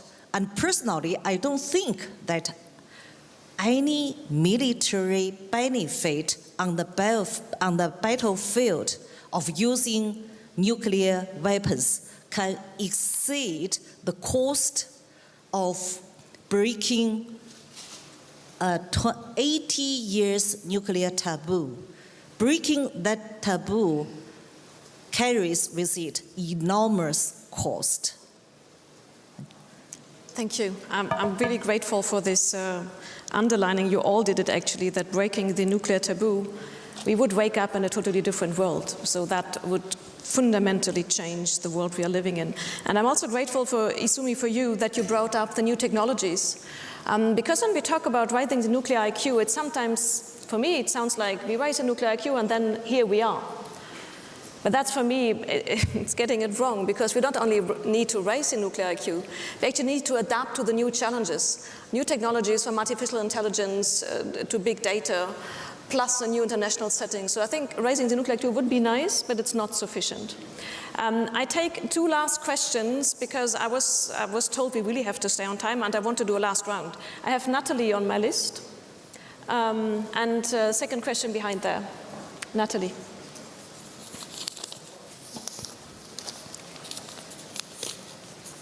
Maybe you try to speak up, yeah. Oh, the mic is coming. Thank you. Natalie Tocci. So question for all panelists. So a lot of thought and quite a bit of action has been put into how should we ensure that the nuclear threat, meaning Putin using a nuclear weapon, is deterred. And part of that answer has to do with, well, we have to be careful not to provoke and the risk of escalation and how to do that. I was wondering if the panel could comment on the nuclear risk inherent in that response. Meaning, what is the messaging sent to all other countries, not Russia, in terms of, hey, you know, you can lose a conventional war, no worries. But if you've got nuclear weapons, everyone is going to be hyper careful, rightly so. So how to mitigate that nuclear risk inherent in our nuclear deterrence response to Putin's nuclear threat? Can I call it the other nuclear risk, Natalie? And I take the second question. Okay, thank you very much. This is Masa Ota. I'm a Japanese journalist with Kyoto News. We have seen another nuclear ramification since the war has started in Ukraine. Japanese politicians started about the nuclear sharing option. Some conservative circles started a debate about the maybe we may take this option in the future. But also a South Korean public, majority of the people now supported the indigenous nuclear weapons or redeployment of the U.S. nuclear force into the region. So we have seen a huge ramification in the region. But as Ms. Nakamitsu said, the arms control is an important security instrument. But in the region, especially East Asia, 2 nuclear states, but there are no arms control framework and there are no security, mechanism. So what should be a first step in order to alleviate the future nuclear tension in the region? That's my question. Thank you very much. Thank you. I would start in the reverse order, and you pick and choose, and try to stay very, very, very brief, so I can ask my last question. Me? Yes, please. The nuclear risk, I sometimes wonder that maybe you have mistaken deterrence for coercion. And how do you distinguish deterrence and coercion? I would ask you to think about it. And the question about first step, I don't think the Japanese government, not in the near future, would really call for nuclear sharing. And I think that the joint effort should be focused on the denuclearization of the Korean Peninsula, and it has to do with the extended deterrence that the United States provided to Japan as well as to ROK. Thank you. Yes, I think these two questions actually are related to increased proliferation drivers that Ukrainian war has brought. I think from the United Nations side, we have been saying that, sometimes inaccurate narrative that if Ukraine kept its nuclear arsenals, the whole thing would not have happened, is a dangerous narrative, and we want to counter that. Now, coming to, again, NPT, what we often say is that non-proliferation, which I think is in everyone's interest, the more nuclear weapon states are, the more risks of nuclear weapons will be. So non-proliferation is a common interest of all, but that is only one side of the same coin together with disarmament. So I think the narrative has to shift, and that's why in the beginning I said that if you really want to eliminate the nuclear risk entirely, the only way to achieve it is to eliminate nuclear weapons themselves. Now, we know that it's not going to happen overnight, but we need to make sure that the world community will return to that path. And there are many steps that we will have to go through. We know it will be difficult, but for the common interest for security, I think we all have to share that perspectives. Thank you. Natalie, I think you asked an important and pointed question. If Putin is successful, if in the end he grinds to a success from his perspective, comparable as to what's happened in Syria or in Chechnya, and his nuclear saber rattling is a part of that, has really deterred the West from being more aggressive in delivering advanced weapon systems, then we've encouraged any nuclear state in the future to similarly threaten as a way to slow roll conventional conflict into a battlefield success. So to me, that's part of the argument as to why it's critical that Putin not win and that Ukraine be victorious. I also briefly want to pick up on the point you made earlier. We have rapidly changing technologies in deep fakes, in drones, in artificial intelligence that will make new delivery systems of more lethal weapons, including nuclear weapons, possible, and will make attribution of who launched them or delivered them more difficult. We are at a critical moment, and we have to rebuild global engagement into a global consensus around the importance of nuclear non-proliferation.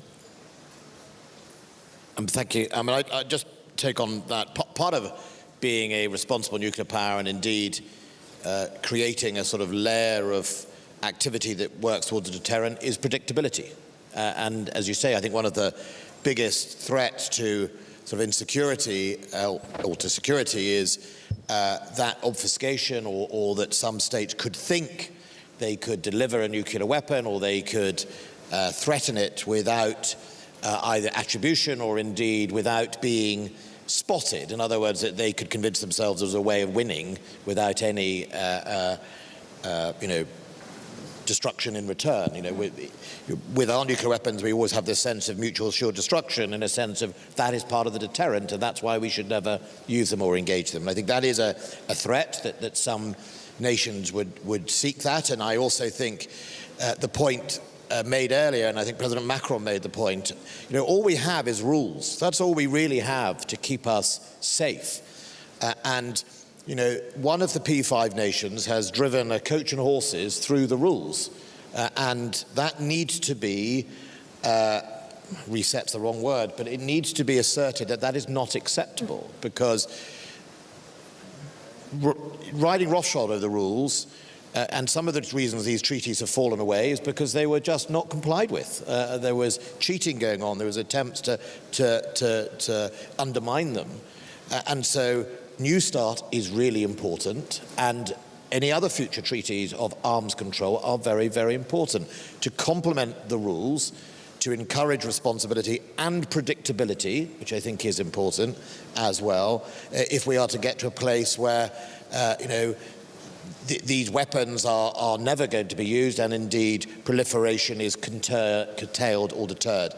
But I think we should reflect, just on the saber ratting alone, the effect it has had globally on nations, either who are prepared to stand up and say this is not acceptable, but sadly there are other nations who are probably asking themselves, well, maybe my solution for defense is following a nuclear path, and that undermines all the efforts of the NPT and the work that's been done. And therefore I think the international community, the P5 members, the reassertion of those rules, reminding Russia that they need to return to that, and stronger efforts on things like New START is the first steps to go. I'm very grateful for that reminder, and I might paraphrase a colleague of mine who said we should not allow the jungle to grow back. Let's stick to the rules we agreed upon. I'm going to close this panel, and to close it, I mean, we had only 45 minutes for a topic which I think is not only big, but it's particularly worrying. And this is why I think it's only an appetizer, and I will ask my panelists actually to allow you to carry on those topics. Ben, what is the book or the article you would recommend the audience to read, or to look at least, if they want to carry on these topics? On this topics or Russia? Russia is an enormous part of that unhappy topic. Well, I'll focus on Russia, I think, because at the moment they're the ones breaking the rules. Look, I think the reality is one of the best books I ever read on Russia was All the Kremlin's Men. It's an extraordinarily good book about effectively the journey President Putin has effectively been on, why we are where we are, and I would recommend anyone reads that book. We will check next year. Second question, Chris, a different one, so it remains a surprise. On a scale from 1 to 10, how worried you are about nuclear disorder becoming even bigger when we meet again next year? 1 being not concerned, 10 being terribly concerned. You can even go beyond the scale if you want. On a scale of 1 to 10, how concerned am I that nuclear disorder will grow in the coming year? 8. Because frankly, we have shown inattention to metastasizing global challenges, whether climate or pandemics or Russia's aggression. And as a global community, failed to respond to each of them as quickly as we should have, as effectively as we should have. So I wish I could give folks more hope, but the point of saying it is that high is to give some impetus to thinking more seriously about how a year from now we will have made real progress in restoring some order around our potential misuse of nuclear weapons. So if we act better, we might go down from the 8 next year. Exactly. Okay. Can I come back to my book question? What would you recommend the audience to read if they want to follow on? Yeah, I thought about it. I would actually suggest to read reports coming from actually humanitarian consequences of nuclear weapons use. You know, we are all familiar with the security dimensions, but from our perspectives, it's also very important to focus on the human and humanitarian dimensions. We have to put the human beings at the center of our security discourse more and more. So there are really good reports coming out from that conference processes. Or still better, it's not a concrete book, but listen to, make yourselves available to some of the testimonies of the hibakushas, people who actually have survived nuclear weapons, and that will really put you know, the human dimensions at the center of those security discourse. Thank you. Very quickly, last question, very briefly, scale from 1 to 10, the same question I asked Chris. Are you more optimistic than the 8 we got already? So the 8 is the... 10 is the worst, 1 is good. More disorder or less disorder? You can just say it, 5. 5. Some optimism at the end. I like that very much. Thank you very much to my panelists. Thank you very much to the audience. And maybe this stuff can put the 2 books we mentioned on the webpage notes somewhere so you can follow on. Thank you very much. And please join me in thanking the panelists. BR24 live on the Munich Security Conference 2023, and joining us now is Laura Hautkamp, editor here at the Bayerischer Rundfunk. Laura, glad you're with us. Let me ask you right away, is the war an indicator for a more violent world, or can it lead to a new commitment to a rules-based international and nuclear order? Well, Dominic, thanks for having me. First of all, unfortunately, the world has always been a violent place. However, with the war in Ukraine and the war basically on the doorstep of Europe, a nuclear attack has never been such a realistic scenario since the Cold War. And just bear in mind, there's only one arms control agreement among the 2 most powerful nuclear powers, which are, of course, the US and Russia, which is in force. And obviously, this is one of the most important treaties, as Russia and the US account for 90% of all the nuclear weapons in the world. And apparently, this agreement is in great peril, as Russia is not allowing inspectors into its territory, according to US sources, and is not willing to discuss this issue with Washington. How do you perceive the discussion about a possible nuclear threat amid Putin's war in Ukraine? Because this differs quite a bit if you're looking into different countries and among different people. Definitely. So Russia's President Putin definitely is playing a dangerous game of nuclear chicken. And if you look what happened since, well, 1 year ago, Putin launched the invasion in Ukraine. And ever since, there have been numerous threats against its neighbor.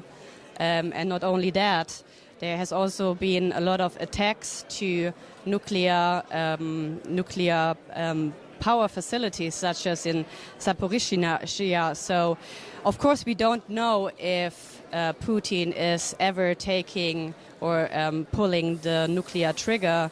And just bear with me, in 2014, so this is very typical for for Putin. He also used this dangerous rhetoric, talking about the possibility of using nuclear weapons when Ukraine thought about or mentioned to get back Crimea. So in the end of the day, we don't know, but I think, as I said, it is a possibility at least. What are the challenges we are facing, especially when we talk about the world's nuclear order? Is there reason to believe that we are entering a new era? So, as I mentioned, there is, of course, the war in Ukraine, but there is also other reasons to believe that there might be a shift in the nuclear order. So, just think about China. China is trying to also become a superpower, a nuclear superpower, and this is obviously very dangerous. Apparently, the Pentagon just revealed that China has more intercontinental ballistic missile launchers than the US, and so it's on its way to actually get nuclear parity with the US, or even superiority over it. So this is one example, and there are other countries expanding their arsenals, such as India, Pakistan, or North Korea. And when we look into arms control agreements, they are eroding, right? So we get fewer and fewer safeguards to arms races and actually also nuclear proliferation, and this is very dangerous. Is Europe helpless without the United States? Well, first of all, Europe and the US have very good relationships, so I don't think we have to fear that Europe is abandoned by the US. However, when we look into the Ukraine war more closely, we can see that the US are their biggest supporters, spending $44 billion US dollars, and that is way much more than Europe's leaders do. So I think what the war made really clear is that Europe has to spend more money into its own defense. And just today, Olaf Scholz, the German Chancellor, made clear and reassured that he is willing to get to the 2% goal of NATO in defending in defenses. So I think there is a lot going on, definitely. Yeah, it's also very dependent how the relationship is developing, depending on who's at charge in the White House. Laura, let me ask you this one brief last question. Should we be worried? Well, to answer that, as I mentioned before, right, there is this threat in Ukraine, and especially with Russia. And if you just think about it, and I brought you an example, when we look back on and I want to tell you how powerful nowadays nuclear weapons are. So the two nuclear weapons that were dropped on Nagasaki and Hiroshima, they had a equivalent of about 20 kilotons of dynamite, right? And nowadays, those weapons normally have an equivalent of at least 100 kilotons of dynamite. So you see the consequences would be horrible and unimaginable. So I think the world leaders should definitely be keen to get back a nuclear order. Thank you so much for your time and your expertise, Laura Houtkamp. And coming up next, a panel discussion, Power Shifts, Geopolitics of the Green Transition. You're watching BR24 live, and we'll be right back after this.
Ich könnte vermuten, dass sie auch wieder so anfangen, dass die Moderatorin als Erste kommt und dann die Leute hochholt.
You're watching BR24 Live, covering this year's Munich Security Conference, and we'll dive right back into it with the next panel discussion, Power Shifts, Geopolitics of the Green Transition, starting with a scene setting by Robert Habeck, Germany's Vice Chancellor and Federal Minister for Economic Affairs and Climate Action. At CNBC. Just to set the scene for us, Robert Habeck is joining us. He's, of course, the Vice Chancellor and Federal Minister for Economic Affairs and Climate Action of Germany. I'd like to invite him to the stage for a bit of comment.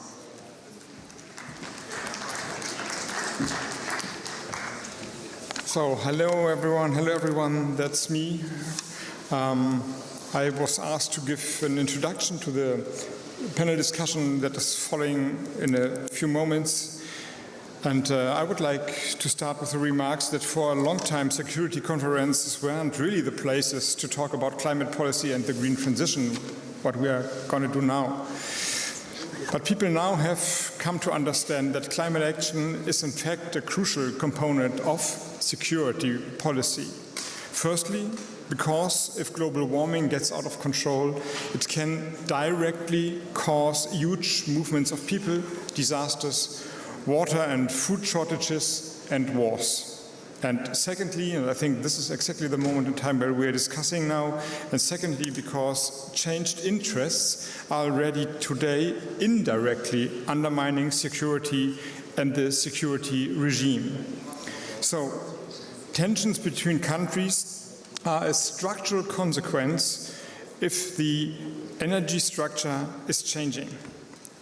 Please permit me, therefore, to sketch out 5 geopolitical principles for the green transition and to name also the tensions involved. First, we have recognizing different needs and interests.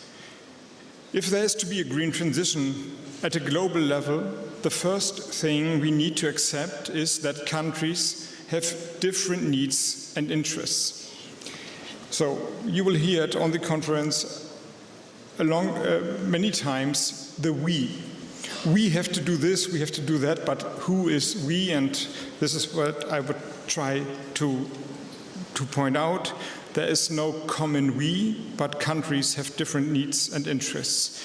And they have their respective reasons for these needs and interests: economic, geographic, social, cultural, historical, not to mention the country's geography and climate. And these interests quite frequently collide. They clash with one another and ultimately with the interests of humanity. So it is understandable that countries which earn a lot of money by extracting and selling oil want to keep earning plenty of money. The thing is, if they don't change the way they do it, they will damage other countries, and especially those which are suffering most from the climate crisis. And for these countries, climate action isn't just an interest they have, it's an existential need. Second, climate action in a country's own interest. Those of us who come from the rich economies which are responsible for a large part of the world carbon emissions bear a moral responsibility which imposes obligations. But, and this is part of the sad reality, moral reasons alone will not be enough to give us the strength we need to make a success of the green transition.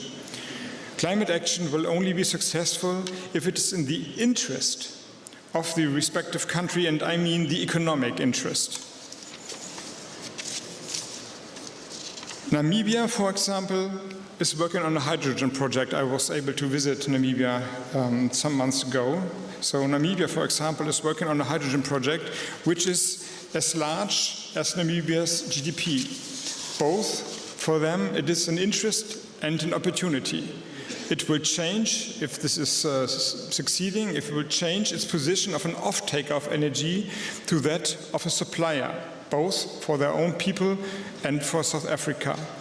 And the rest of the energy produced in Namibia will be sold as hydrogen worldwide. This is what I mean, interests for the countries, economic interests. Third, new forms of cooperation. Cooperation is not self-evident in a time in which the concept of multilateral world is being destroyed by spheres of interest and new imperialist wars. But the world will not be in a position to solve its problems if there is no world, but just areas of dominance. We need more cooperation, and we must insist on it. We can only achieve the Paris climate targets and bring about global stability if we work together. Cooperation can only function if you know the other party's interests and seek to balance the interests. You can see how hard this is sometimes in Europe. We regularly have to align the interests of 27 countries. But the European Union, and that is the story, emerged from the rubble of war. Its core belief is that economies benefit if we work together. At a global scale, however, we will need a different form, cooperation. The cooperation needs to be between equals, between regions, between countries, between companies. And for the rich countries, this means it's going to cost a bit. Because we can't continue making profits at the expense of others. The transformation must result in a renewal of globalization, not an end to it. We should therefore identify and realize projects together which benefit the partners equally. And one of the best examples, as I see the Minister of UAE here, one of the best examples I know is coming from the Middle East, actually. The UAE is financing a large solar installation in Jordan to desalinate seawater off the coast of Israel. The water will benefit both Israel and Jordan, and I think this in this region is really a fine example of new solutions. And I would like to add, I can only wish that also the Palestine territories could benefit. That truly would make history. Fourth, a common set of rules as a platform. Cooperation is rooted in rules. This is true of cooperation between businesses and between countries. Without rules, there's no trust. Without rules, there's the law of the jungle. We are seeing the consequences in Ukraine on the battlefield and the political consequences worldwide. International law is yielding to power-led interests. This is the state of the world today. To trust in military logic because the security protected by the law is evaporating. And that is precisely why we need to uphold it as a regulative idea. Because when we stop working towards it, we get lost in relativity. And last, fifth, providing order for a multipolar world. So, obviously, we need a rules-based system for a multipolar world. Multipolar world, this is what I'm talking about. We are seeing a shift in power. For some time now, we have been living in a world which is no longer determined by one or two centers of power. And even if some people say that multipolarity is only an interim phase, I believe the fact that more countries are asserting their interests and needs around the table of power is a big step forward. As the green transition progresses, further centers of power will emerge. The geopolitical cards can be reshuffled. Some countries will discover new opportunities for development, whilst others will need to reinvent themselves. And there will be repeated conflicts. But this conference only makes sense if cooperation, compromise, and partnership are of value. So let's cooperate and create new value. Thank you very much.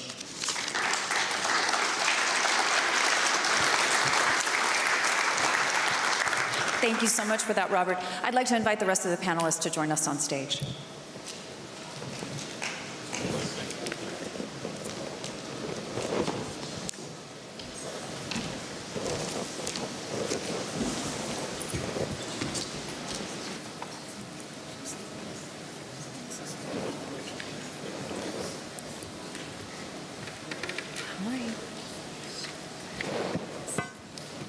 It's fantastic to have this group of panelists joining us to talk about this topic. Frans Timmermans, the Executive Vice President for the European Green Deal and Commissioner for Climate Action, the European Commission in Brussels, is joining us tonight.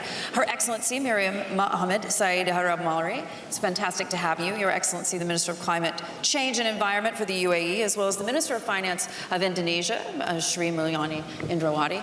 And great to have you on the program as well. Now, I want to kick off by asking each of you to weigh in just briefly on what you see as the single greatest challenge to the energy transition today. Robert? Well, if I just made my points, and I think the challenge is cooperation and not letting the world fall apart in interest spheres. And this is the headline of this little talk we are having: geopolitical power spheres. This is the real security challenge. And if I come to the economic side of the game, I'm the German Minister for Economic Affairs and Climate Action, so I'm European, and with worries we see what's happening with the state aid and the subsidies in other parts of the world. And from my perspective, state aid and subsidies are in a market-driven economy only the last answer. So normally it should be the markets who create innovation and finance, attract finance and financing, but this is not what we are seeing. We have a race to subsidies and over-subsidies, and this is very, very costly. So the idea I have, and the great challenge, is create also a multilateral system of how the markets, the green markets of the future, should be working.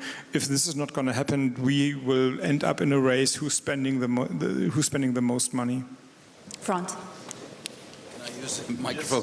I think the biggest, if I boil it down to what the biggest challenge is, I would say, how do we make this transition just? How do we show that we leave no one behind? And this is a challenge even in the richest countries on the planet, within their countries, but it's especially a challenge in the relationship between the global north and the global south, because I believe there was a lot of trust lost between global north and global south in the last years, linked to the pandemic, linked to other issues.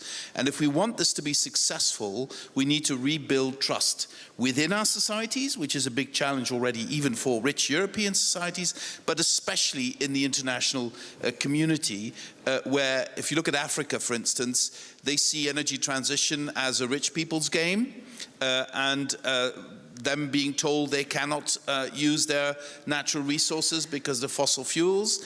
That is not a debate we need to have. We need to make sure development is equally delivered through this transition in the north and in the south, but also within societies, because I see a lot of people, because it's not just an energy transition, we're in the middle of an industrial revolution.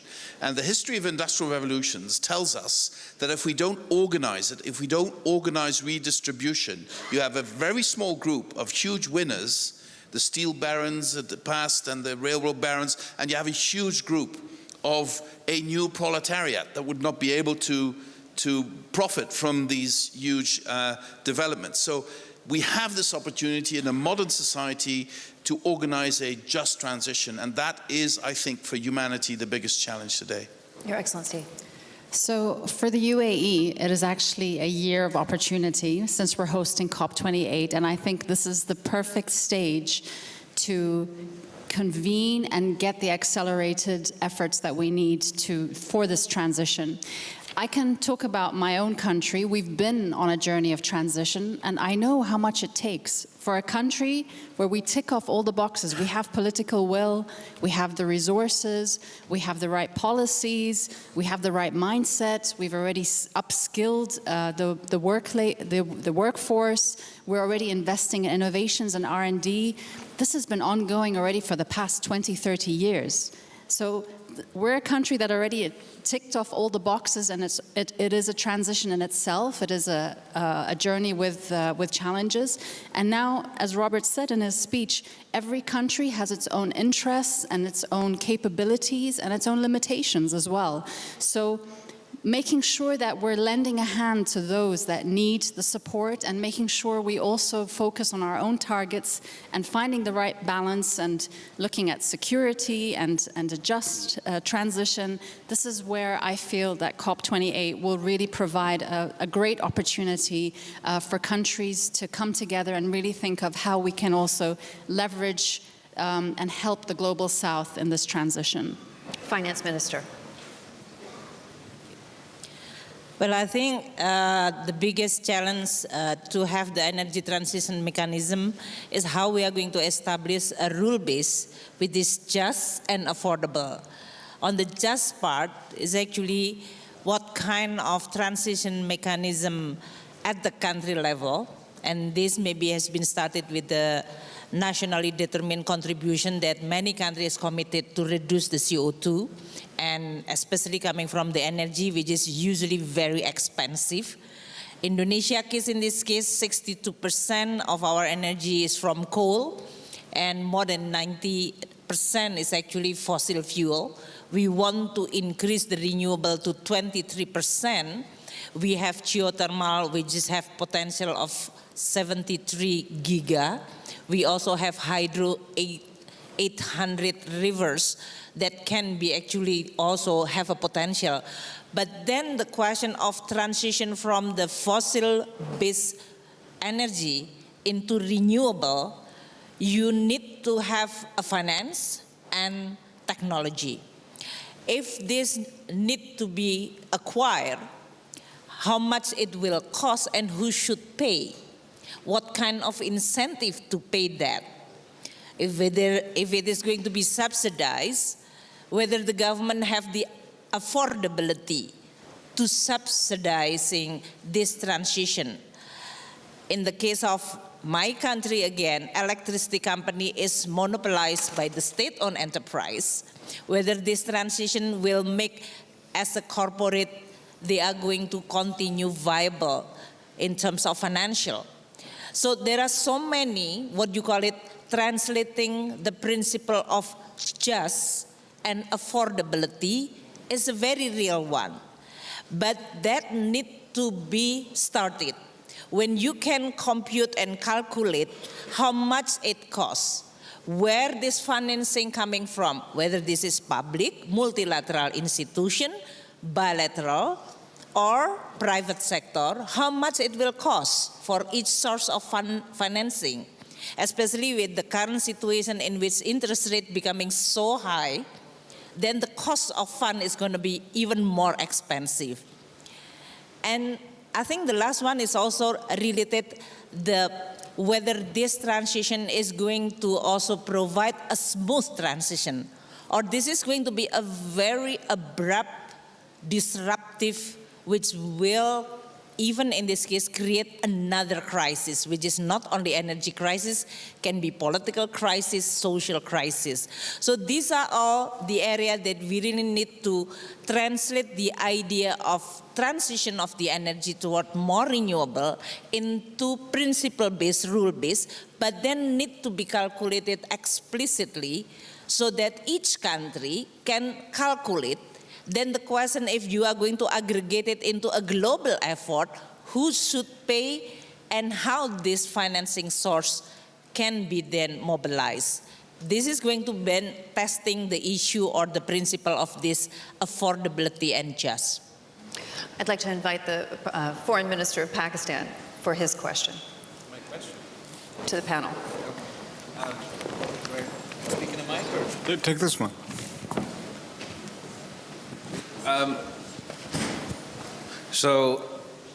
Thank you for the opportunity to speak. I'm pretty sure that everyone here knows, but I'll just reiterate that last year Pakistan experienced the greatest climate catastrophe that we've have on any records, not just on the records since we've been Pakistan, but on British colonial records when as a result of a monsoon on steroids, as the UN Secretary General put it, a third of our country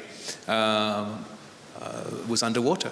And we're very grateful to the UAE, to Germany, to Europe, to the Western world, to the Eastern world, because everybody came together in support of Pakistan recently at our Climate Resilient Conference in Geneva. My question to all of you is that given Ukraine and the conflict, the war in Ukraine that is rightly so at the primacy of the agenda for everyone here in Europe and the West, how do we refocus on climate? Because I believe if the story of last year, if in a parallel universe somewhere where the Ukraine war hadn't happened, the story of last year would be of climate catastrophe. And we saw climate catastrophe in Pakistan, from droughts to floods. You had droughts, extreme droughts in China. You had forest fires and droughts in California before they had floods. You had forest fires and droughts in Australia and New Zealand before their flooding right now. So the story of last year, had the Ukrainian conflict not happen, I believe, would have been this climate catastrophe. Thank you. Thank you so much for that, Foreign Minister. And I do want to pick up on that just specifically. In an interview just now with CNBC, the head of the IEA, Fatih Birol, essentially answered that question. And he said to me that he believes that the Ukraine war actually has galvanized the move to renewable energies. Want to pick up on that, Franz? Well, obviously, we're speeding up our transition to renewables because as Europeans, we have no alternatives. The only sovereignty we can get in the energy field is by increasing renewables. We have very little gas left, we have very little coal left, we have no oil. So for us, it's a matter of survival that we do this. And by the way, renewables are becoming so cheap, it's also the best business model we can develop. But let's not forget that countries also invested more than $1 trillion in the fossil sector in the last year. So it's not all good news. And investments you do in fossil fuels now have a long-term ripple effect and will not make the transition in that sector easier. So it's good news, but it's not only good news. The only good news I can add to that is that in Europe, the need for fossils is going to be reduced very, very quickly. So although, now, for instance, in Germany, almost half of the electricity is produced with coal, sadly, but it's only going to be a very relatively short period of time. So it will not derail us from our climate goals if we get our homework done. And the homework is, what I need to do is my homework, to make permitting easier, to increase the effectiveness of the supply chains. We need to think in terms of friendshoring so that we develop new, supply chains not limited to Europe, but with less dependency on China. All these things need to happen at the same time. If we do that, then I agree with Fatih Birol's analysis. But it's not only good news, I would say. It's not only good news. And if I can just respond to the minister from Pakistan. As a young man, my father served in Pakistan for a number of years. So as a student, I had the opportunity to travel in your country, sir, and I came to love it. And if I see the destruction today, it is almost mind-boggling because it's going to have such long-term effects. It's not just a flood like we sometimes have in Europe and then you reconstruct it. The devastation to the agricultural sector, the devastation to people's livelihoods. So we have a global responsibility to keep supporting Pakistan in restructuring. But this will not be the only catastrophe that will happen to humanity in the years to come. So we also need to increase our resilience in terms of being able to respond to this. For this, we need to change the global financial system. We need to put the World Bank, the IMF, the MDBs in a completely different position than they are today. So we have so much work to do. It's not just about helping one country that is in a horrible position today. It's about preparing ourselves for more climate catastrophes that will come, and that we can respond as humanity better to that. The instruments we're using today were created for the world of 1945. They have to be restructured to serve the world of this century. But isn't it absurd that we're having this conversation about the geopolitics of the energy transition and not one of us on this stage is an oil and gas producer? Because we're going to have oil and gas for the foreseeable future. If you again ask me that question, we have the incredible opportunity of having Sultan Al Jaber as president of the incoming COP, who is not just an oil executive, he's also someone who's had 20 years experience of investing in renewables. Now, if there's someone who can take these executives, you know, grab them by their clothes, drag them together and say, it's about time you used all these profits to invest in renewables and not give everything to your shareholders, but give it back to society, so that we go into this transition with a lot more sense of urgency. I think Sultan can deliver that. I hope he can deliver that, and we'll certainly encourage him to deliver that, working towards COP28. Your Excellency, what do you make of all that criticism of Dr. Sultan? So, we know that the next years to 2030 is extremely critical. And it's like you said, the unlocking the finances is so critical here for us to be able to, how do I say, the pathway that we're going on, to actually disrupt it and take an accelerated approach upwards.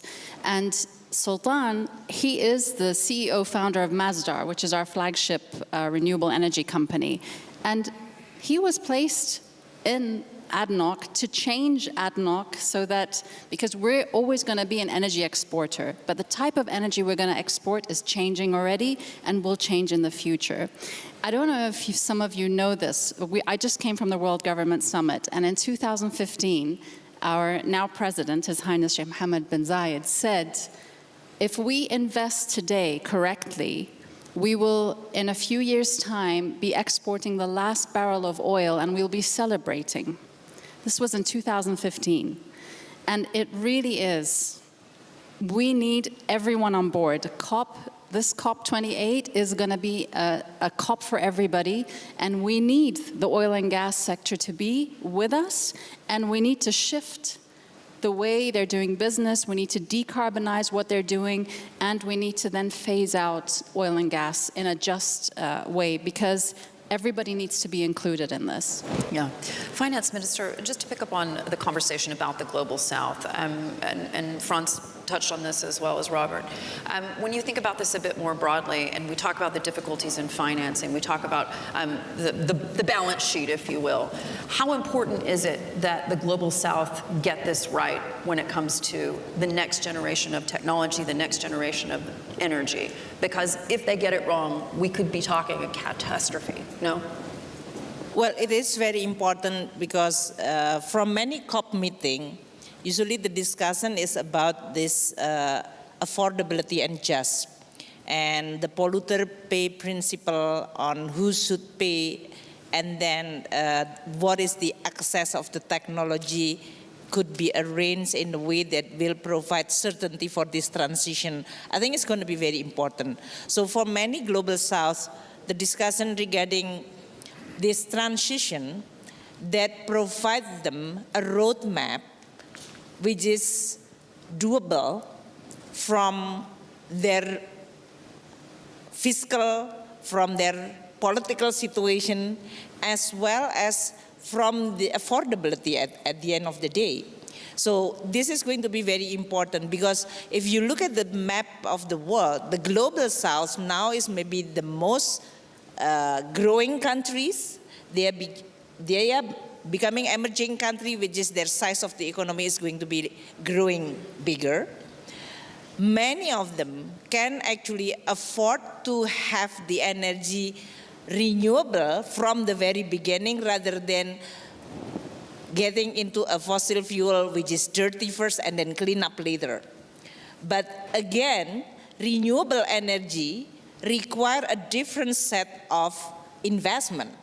Geothermal have a different, in this case, risk upfront on exploration. Hydro also more upfront investment, capital spending.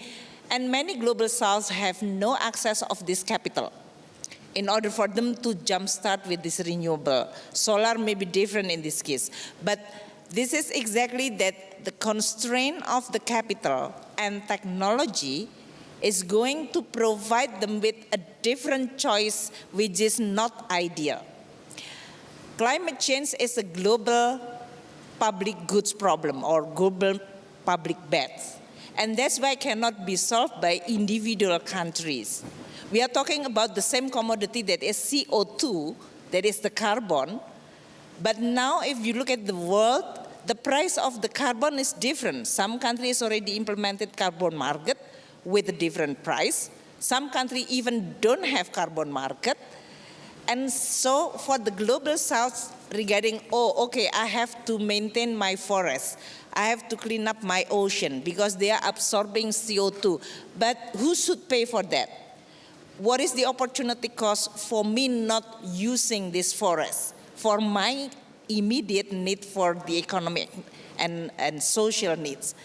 That will require quite a lot of the discussion regarding what you call it, the affordability. Because I'm finance minister and that's why I always talk about affordable. You can talk any goal in such a very wonderful way, but if you cannot afford, then that goal is becoming just a dream. You cannot reach that goal. And that's why in Indonesia, we're now designing this energy transition mechanism. Just to give the example for the global south, we can do any rhetoric regarding the just principle, but if we not preparing ourselves on what is this principle of just and affordable in real case, then it will not make any progress. So for example, Indonesia, now we design, for example, 3 coal power plants that will be retired sooner. How much it takes for us to retire this coal? This coal, it's supposed to be having the operation for 30 years. Then if you want to reduce the CO2 emission, we will cut into half 15 years. So this 15 years which is being cut, we've already have the contract with this IPP, individual power plant. They can claim if you cut, originally I have the contract for 30 years, and now you cut short into only 15 years. Who should compensate me for this 15 years that I have already a contract?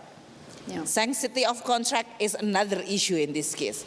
So we have to then, okay, what is the net present value of retiring this coal earlier? And then the question, who should pay? Is it the government? Then I have to pay double. I have already have the contract 30 years. Now I have to pay again for shortening the contract. If the government don't have a sound fiscal position, you cannot afford. And that's why Indonesia, during last year G20 presidency, we launched this energy transition mechanism. President Jokowi announcing that I'm going to retire 5 gigawatt of coal. Yeah. This is the example. We picked 3 or 4 projects, 600 megawatt. And now many countries, including Germany, United States, Japan, they say that, oh, I'm interested because now you are really doing a concrete step. That's why during the G20 in Indonesia, they announced the Just Energy Transition Partnership, 20 billion promise to be allocated for Indonesia to support this transition. I want to follow up on that, Robert. Bring me in on this with the private sector involvement, because at the end of the day, you have to make this a situation where the private sector can actually do business, capitalism can thrive, and frankly, there are a lot of questions about whether windfall taxes are a good idea, what incentives you should be giving the private sector for those windfall profits, if you will, to be put back into the energy transition.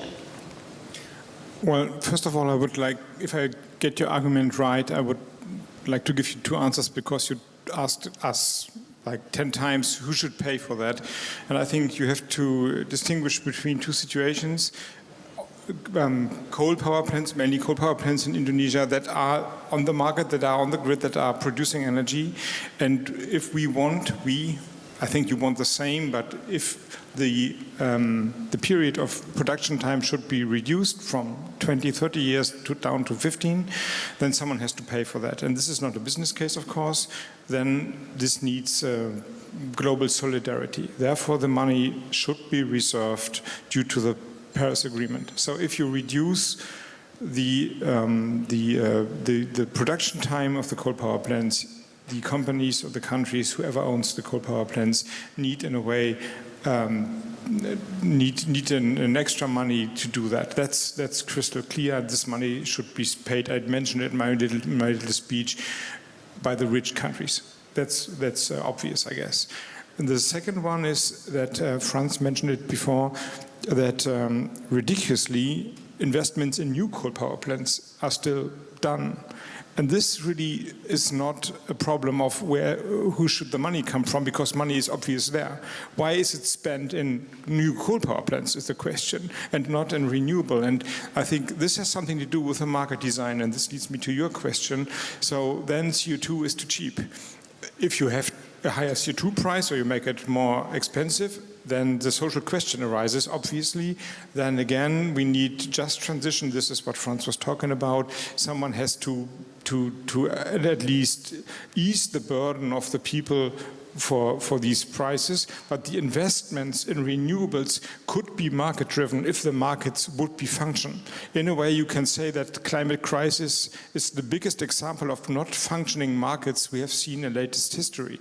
So if we have so much costs, social costs, environmental damage, but of course also political costs, but it's not in the price of the ton of CO2 of the kilowatt hour produced by coal power plants. So this is not a right design of the markets in a way, and I think for the future this is what we should work on globally, if possible, and if not, with so many partners as possible. But the money is there. The money, who should pay? Is there enough money in the world? Obvious, yes, this is the case on the side of the states, but also in private companies. The question is, where's the money going to? And I think this needs two answers, and this is also my answer to your question. First of all, the markets, in a way, have to trust that this is going to happen. If we change the strategy, if countries win or politicians win elections with the argument that climate action is just it's just a joke, and if you vote for me, then it's all over, then why should they invest it? Then it's not a business case. So this is obvious that we should give them security and trust in the markets. And secondly, we need global rules in a way, and then the market will follow. And the private sector stands ready. I mean, you can see it in this conference. This is for a German Minister for Economic Affairs, astonishing that you don't have to convince the private sector to invest. That might be... But you have to give them security for their investment. Pardon? But you have to give them security for their investment. Yes, yeah, well, this is what I'm talking about. And we means the world, the global leaders of the world, we are not giving them that security, and therefore we pay these high subsidies. If they had security, and we would be wise enough to design the markets that innovation in green technology would be superior to innovations in clean coal, whatever, or new old coal technologies, then we won't have to pay all the subsidies and could give all the money to just transition. Franz, jump in on this, because market manipulation is a delicate question. And it was interesting, when I was in Davos, I asked the United Kingdom's Labour leader, Keir Starmer, about this specifically, and he suggested that the markets need something like an inverse OPEC when it comes to gas prices in Europe. How difficult, in your mind, would it be to accomplish something like that? Well, I think we have to be very careful to tinker with market mechanisms that have been, for instance, the electricity price, it took us 30 years to put it together in Europe. So, of course, we need to change it now because the components of the determination of the price are no longer comparable to each other. In other words, with a high gas price, and a very low price of renewables, the average electricity price doesn't really reflect the real market situation, something we need to correct. But I don't think we should become, in market terms, very interventionist, because once you start down that road, you then immediately get confronted with the question, who gets what gas and electricity? And you know, if you take the market out of that, you create an incredibly complicated situation, which the Chinese tried it for once, and they had endless blackouts because of that. So we have to be very careful not to go down that road. Corrections will be necessary, but don't throw away the baby with the bathwater on the markets, is my strong plea. You don't see price caps in the future? Well, our leaders decided to establish a price cap. I'm not a great believer in that, frankly. I think what we need to do, you know, if you have a 100 BCM hole in the market, a price cap will not bring the price down. The only thing that will bring the price down is reducing your energy consumption and speeding up your transition to renewables.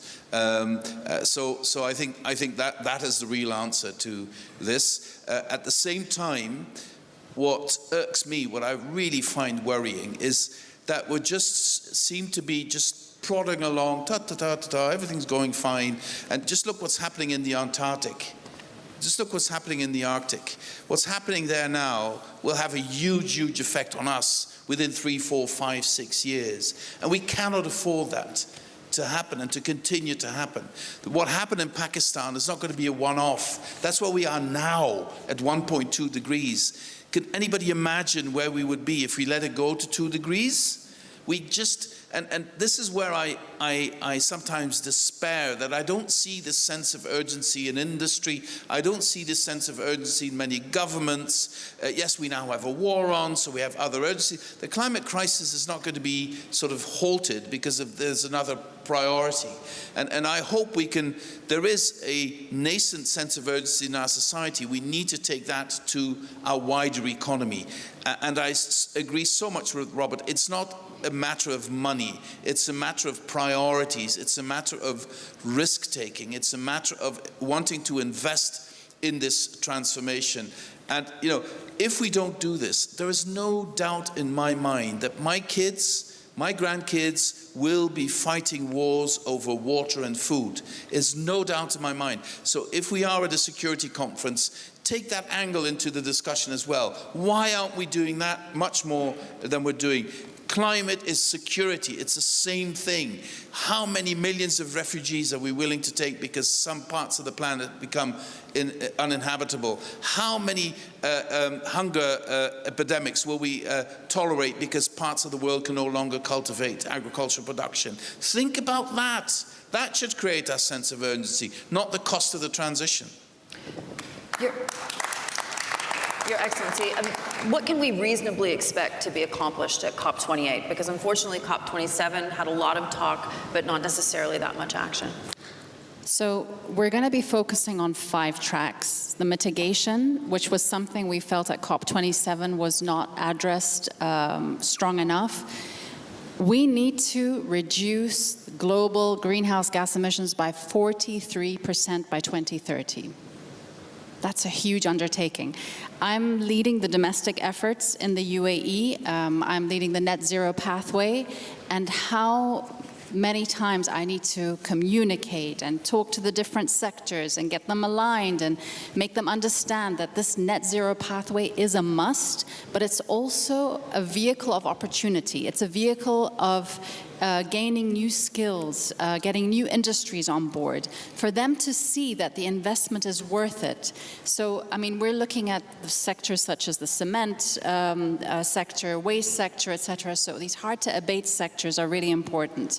So mitigation, extremely important. Then there's the adaptation. Focusing on a global goal for adaptation, looking at food systems transformation, looking at the health, looking at nature, making sure we're doing everything we can to reverse biodiversity loss. These are things that also must be center stage in line with the just energy transition that we're talking about. Then it's about loss and damage. We need to operationalize the loss and damage fund. Who's going to pay? How is it going to be done? That needs to be done. And then financing, which is something that has been brought up already. We need to unlock the trillions and try and get private sector to get the financing into these projects, into projects such as Indonesia, and really accelerate the matchmaking. Then fifth is all about innovation.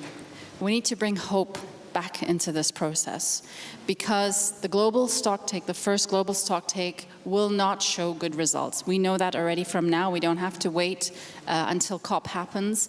And for that, we need to make sure solutions are available, solutions that we can scale up. And this is where we really want to showcase innovations in the space of climate adaptation and climate innovations. We also need to look at things like direct air capture, CCSU, because there are hard-to-abate sectors that will need those technologies moving forward. So that's in a nutshell. And from what I can say, I think we've got a really good leadership team with Sultan, with Shemma being the first youth climate champion, and Razan as well being the high-level climate champion. And with that, I feel we have the leadership there to really connect and bring that consensus. I'm bringing in the national efforts, and of course we need to walk the talk. And so in the country itself, if I look at where we were a year ago and where we are now, we've learned so much through the conversations we're having on international fora, the partnerships, how we can help each other, how we can take the knowledge of what we've gained through the years in renewable energy to other countries as well. I mean, if I look at food systems, we're growing berries now in the desert. We're growing quinoa using salt water. I mean, these are great innovations that we need to bring to the light. We need to bring it to the global south to say there are ways to do this. Then we unlock the finance and we get things going. So I really believe that COP28 will be a COP of action, it will be a COP for all, and it will be a COP of practical solutions. And in the meantime, you're going to continue to pump oil and gas. And in the meantime, you're going to continue to pump oil and gas. We need to, because not all countries are ready yet. And as long as the world needs oil and gas, we will be providing oil and gas, but we will be providing it in a responsible manner by making sure we decarbonize as much as we can so that any oil and gas coming from the UAE is as low carbon footprint as possible. But we have our own targets as well as we move away from fossil fuels. Finance Minister, before we open up to the floor for questions, I just want to get your sense of the difficulties involved in the narrative here. Because is there a danger that for the global south, generally, we run the risk of a climate imperialism? Because you've basically got 5% of the world's population trying to impose their values on the developing world, no? Yeah, climate imperialism. If the rule is dictated by only a few countries, then it will become the imperialism. But on this climate disaster, I think no country can hide and can protect themselves, which Franz mentioned earlier. So the question is, are you going to inherit a damage or a danger for the next generation, which I think also we can quantify that. And no country, and poor country definitely is going to be even poorer, more vulnerable, and that is going to be creating another geopolitical tension which we can reverse, or we will reverse a lot of progress which is being made. I agree in this case that every COP meeting we need to create an optimism that a sense of progress is there. Because if it is not, then there is no other forum that we could actually get even agreement globally.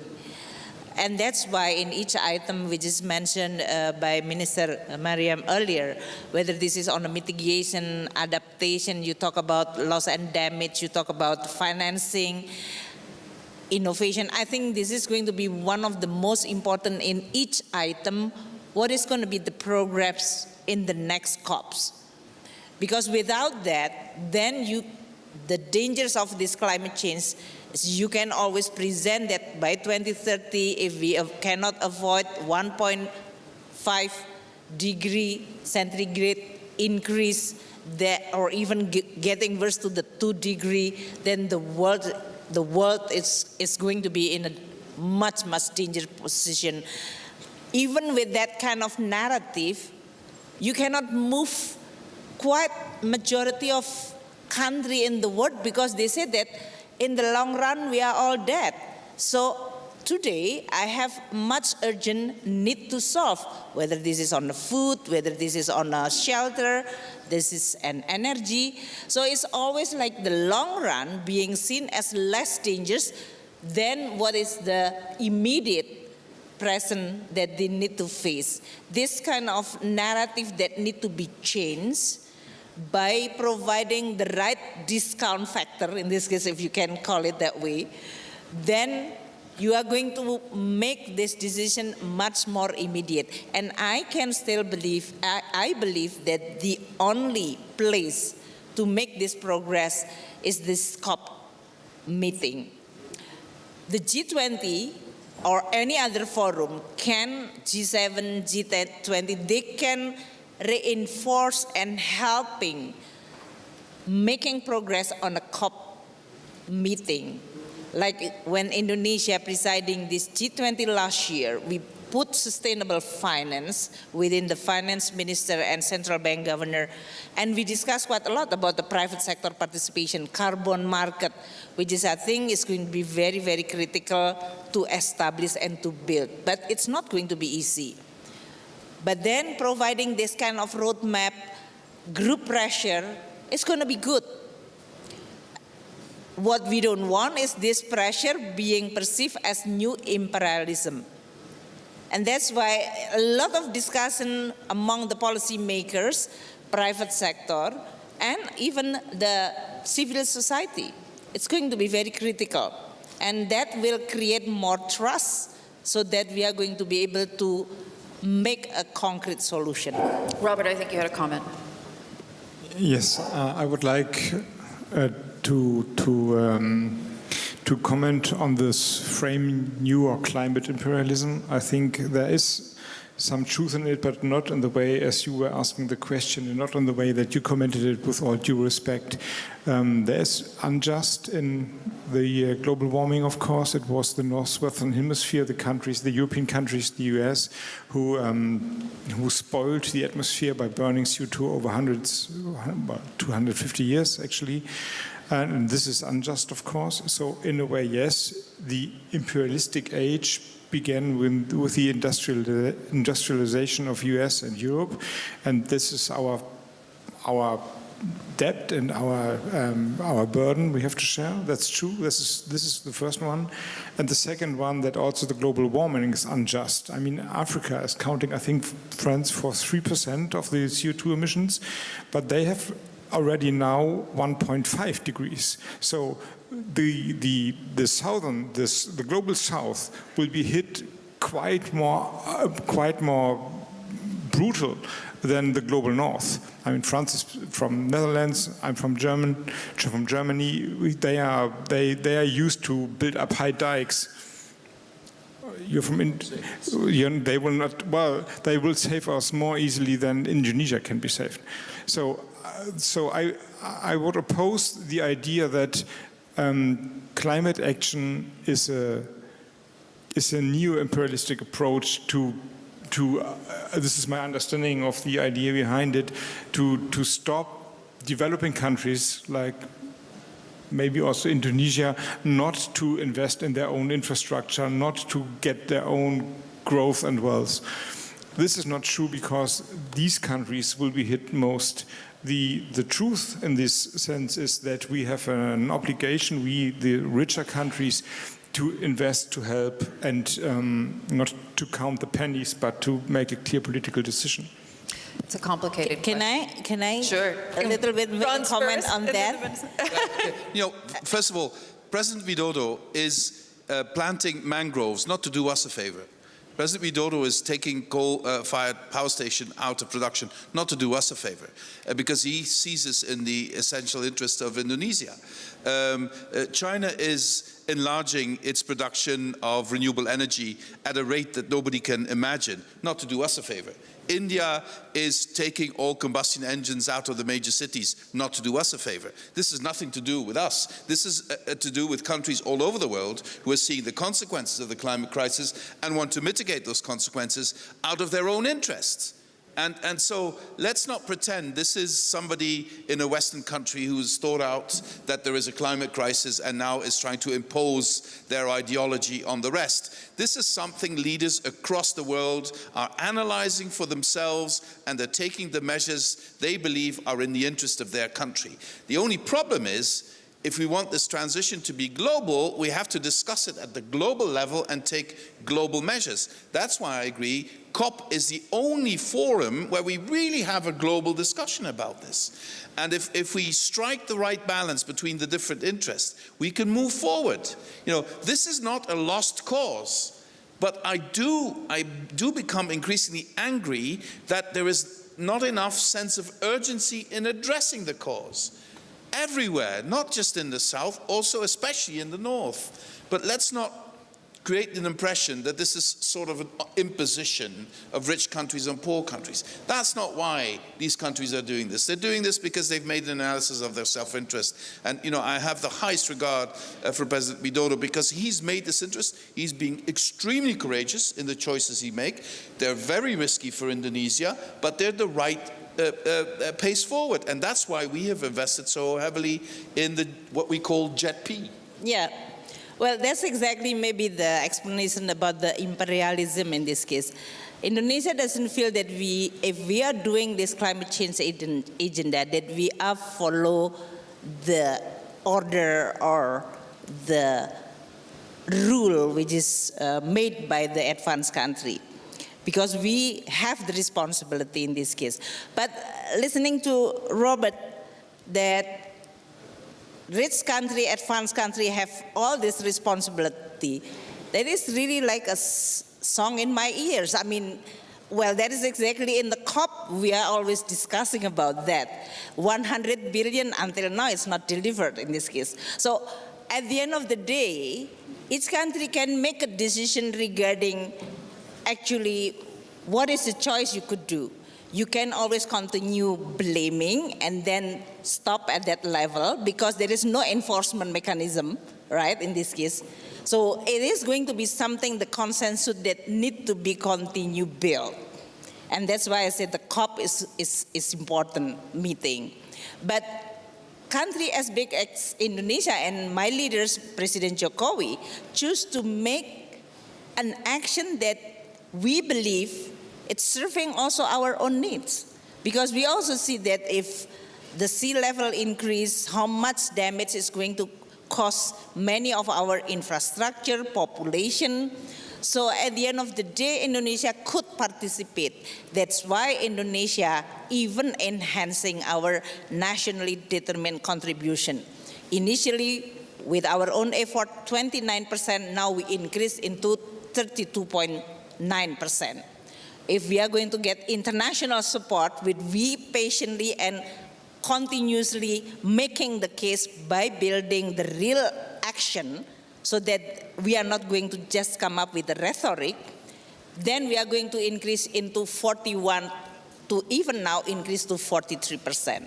So we are continue providing the real action. Yeah, I want to ask Franz just before I let everyone go.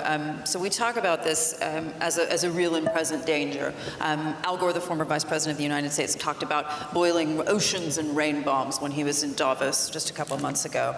To your mind, Franz, how do you square this? We can commit $84 billion to Ukraine in another year of war.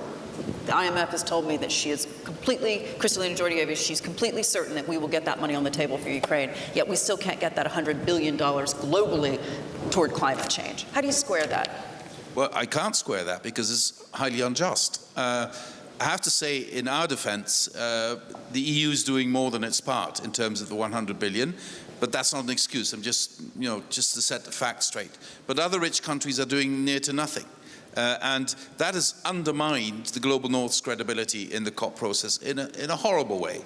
We now have an opportunity to redeem ourselves on the 100 billion, but also on loss and damage. And loss and damage is not just about putting money into the loss, it's also about changing our international financial architecture, about granting access to poor countries to systems that will allow them to create insurance systems. Germany has made a wonderful proposal for that. Also to create access to knowledge to be able to predict weather patterns earlier and to be able to prepare for erratic weather patterns. All these things need to be implemented this year. Because I think we opened a door in Sharm el-Sheikh to restore the credibility, to restore the trust between North and South, because we agreed on loss and damage. Now this door is going to be slammed shut in our face if we don't deliver by the end of this year. And I think we have this opportunity, and I will certainly, from the EU, work on this, and we strong support from the German government for this. So I think we can get there, and I'm sure you have the ambition to get us there. But as a politician, my problem is always the same. I cannot deny the seriousness of the problem. But if I always talk about the seriousness of the problem, I risk demotivating people into action. We are on a cutting edge. At some point, people will say, "Oh my God, we're fucked anyway." So who cares? That's my biggest worry. That at the same time, to understate the seriousness is not correct. It's not honest. We have to state the seriousness and in the same breath say, we can still fix this. And this is my profound belief. We're in deep trouble, but we can still fix it. So the threat to the world is just as much a serious one as the threat to Ukraine is from President Putin. Well, you always have, how are these comparable? Putin is a threat to us directly, to our way of life, to our society. And that threat needs to be removed by supporting Ukraine all the way. But that's not the same issue as the threat of the climate crisis, which is not going to go away if we don't reduce our emissions, if we don't limit the increase of the temperature to well below 2 degrees. That is, the Russian threat is a direct threat to European way of life and to stability in Europe, and I think to global stability. The climate threat is a direct threat to the survivability of humanity, and I'm not exaggerating. And I think, and that will not materialize in a day, but it's happening as we speak. And we will see more and more natural disasters happening. We will see more and more harvests failing. We need to keep the rise of the temperature well below 2 degrees. And anything if we drop the ball, the cost of non-action will be so much higher than the investment needed to get us where we need to be. Your Excellencies, thank you so much for joining us. Thank you so much.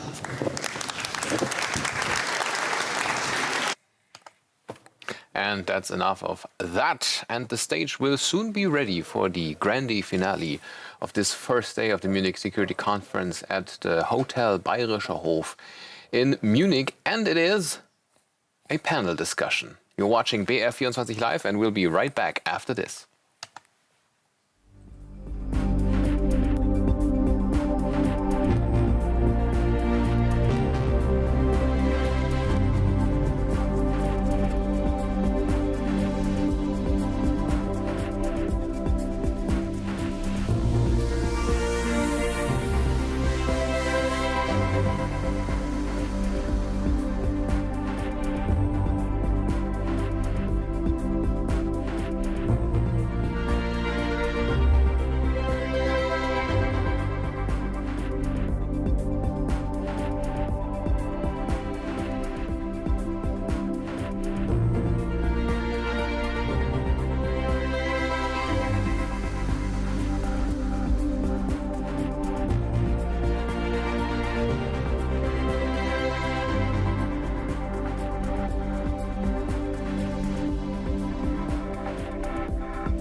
Welcome back to BR24 Live on the Munich Security Conference with the last panel discussion of the day, titled Protectonic Shifts, Global Trade Under Pressure. And we will be diving right into it. Global trade is under pressure.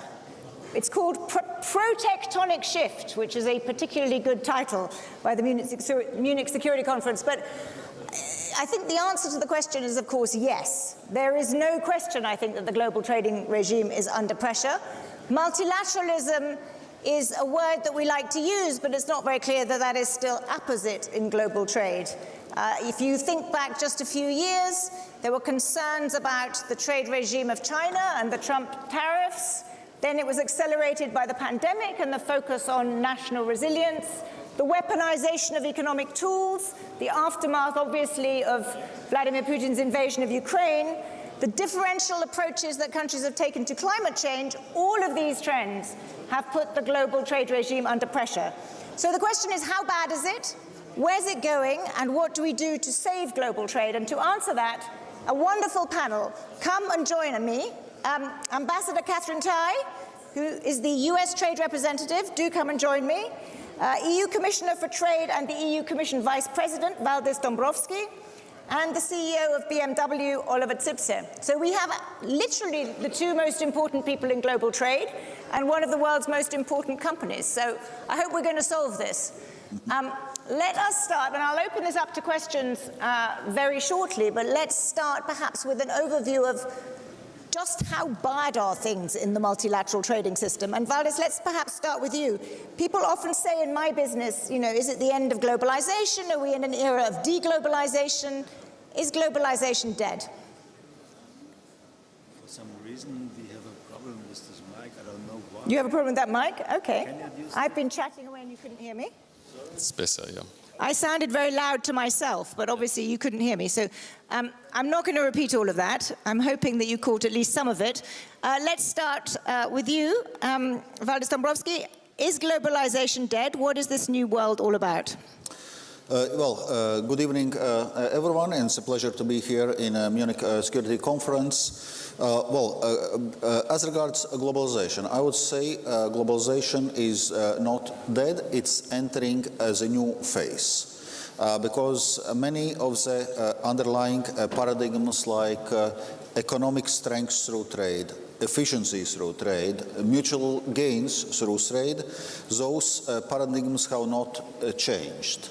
So at the same time, obviously, we are currently in more conflictual geopolitical situation. So also our trade policy response must respond to this. But actually, open and rules-based trade is part of this response.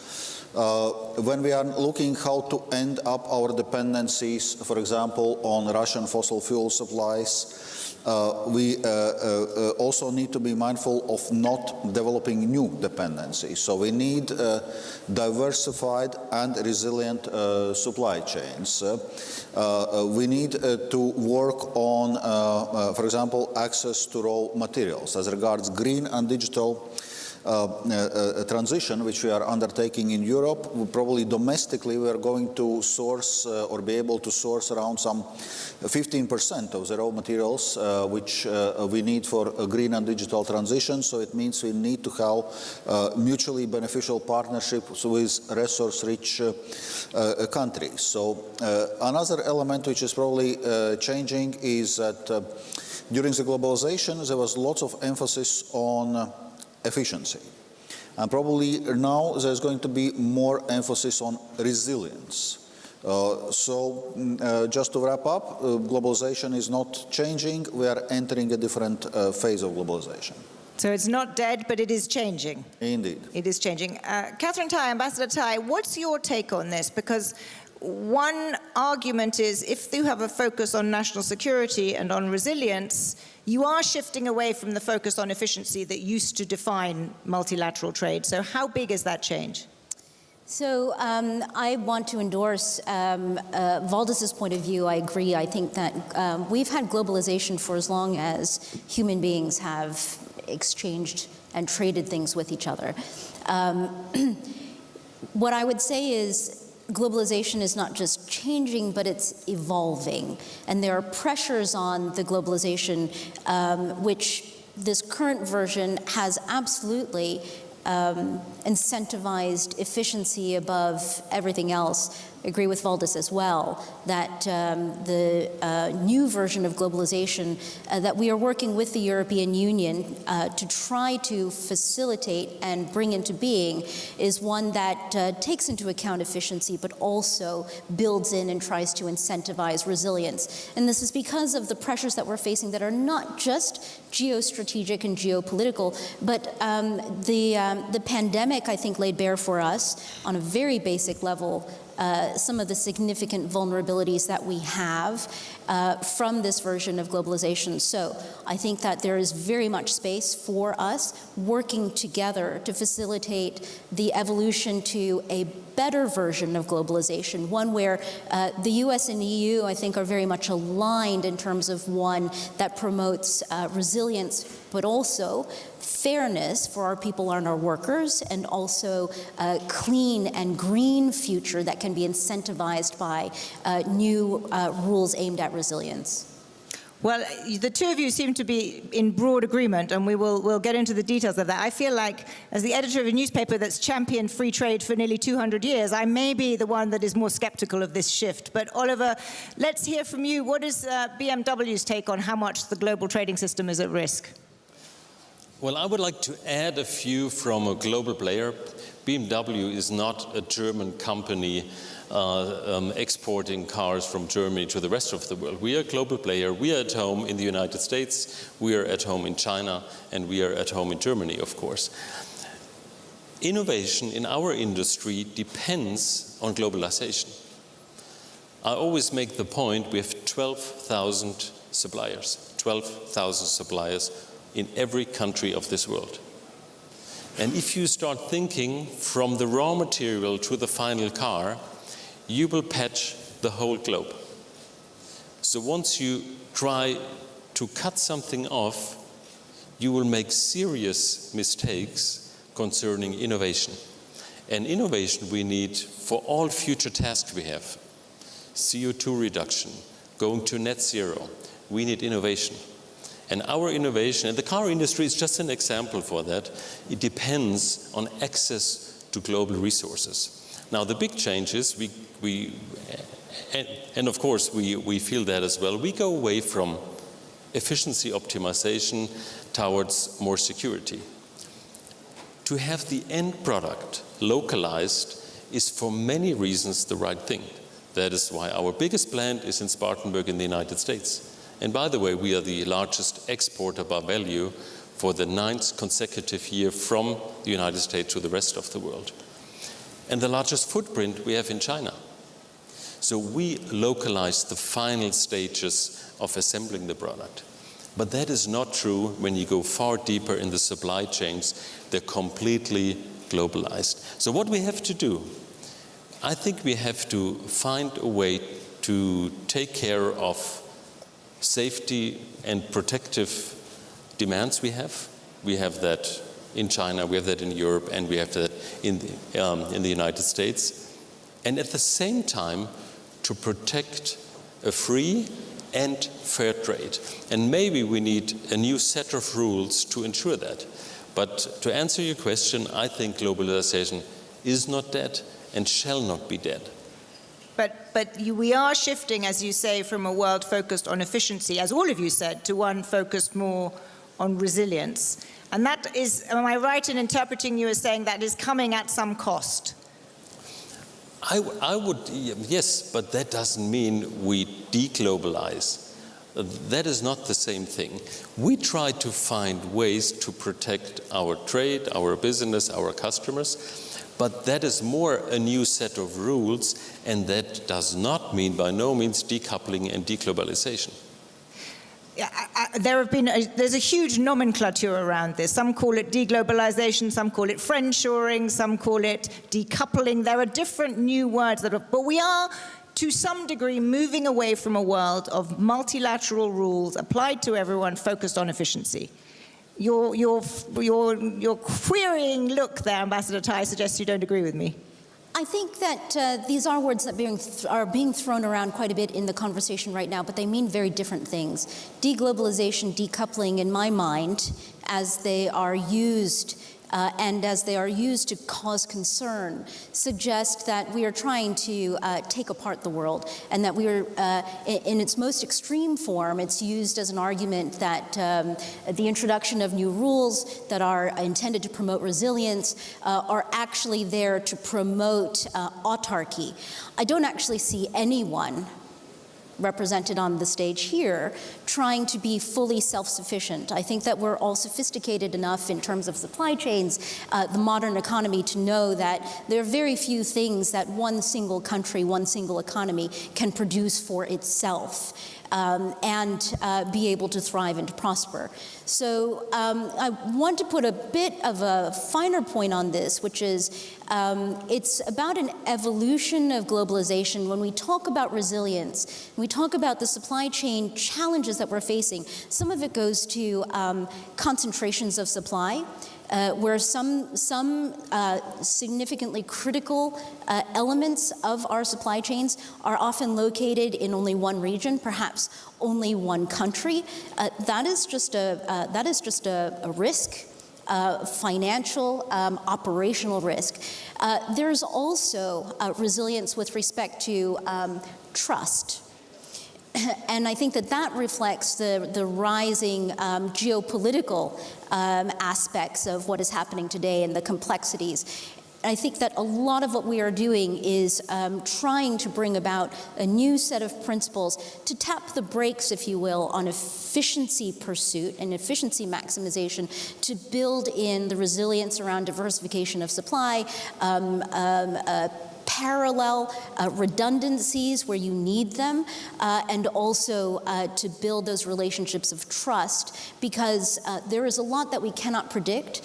We do know that today's world feels more unpredictable than, say, the world that we lived in 10 years ago. So let's focus on one specific example, which is very familiar to all of you, and the two of you work on very closely, which is the EU-US relationship.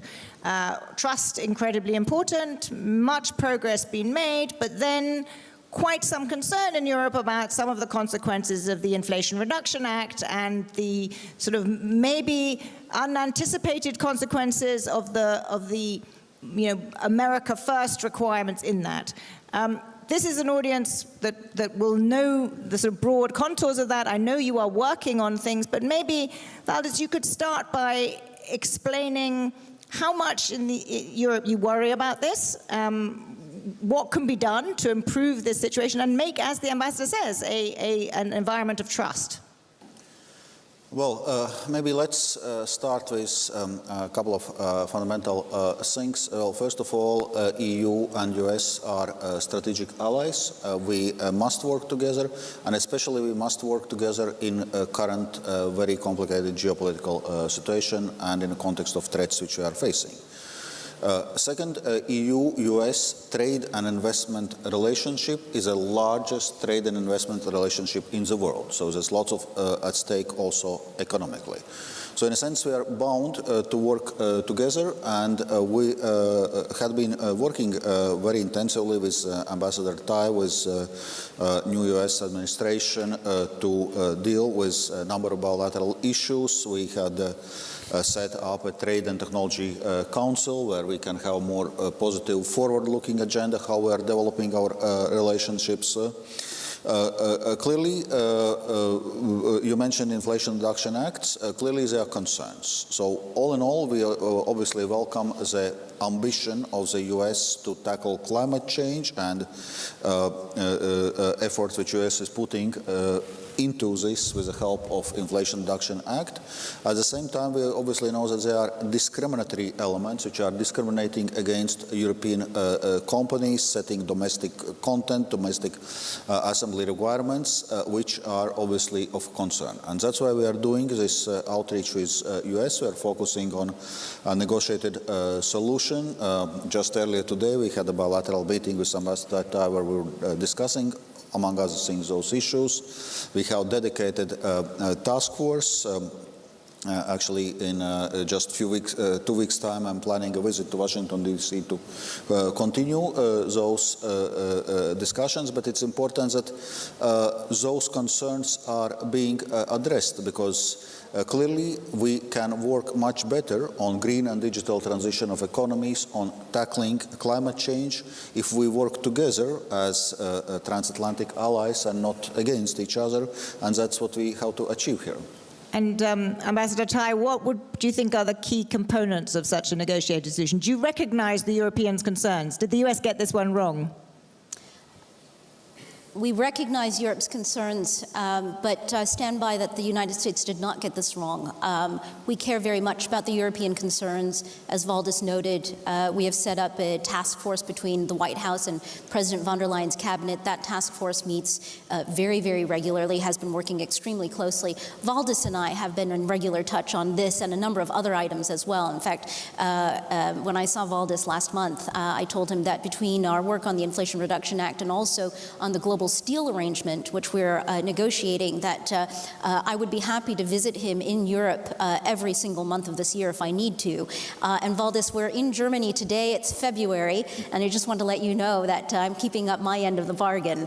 But you'll come see me in March. Early so next yes. month, Washington, D.C. But on the Inflation Reduction Act, look, European concerns are absolutely important to us. We understand the anxieties that are here in Europe.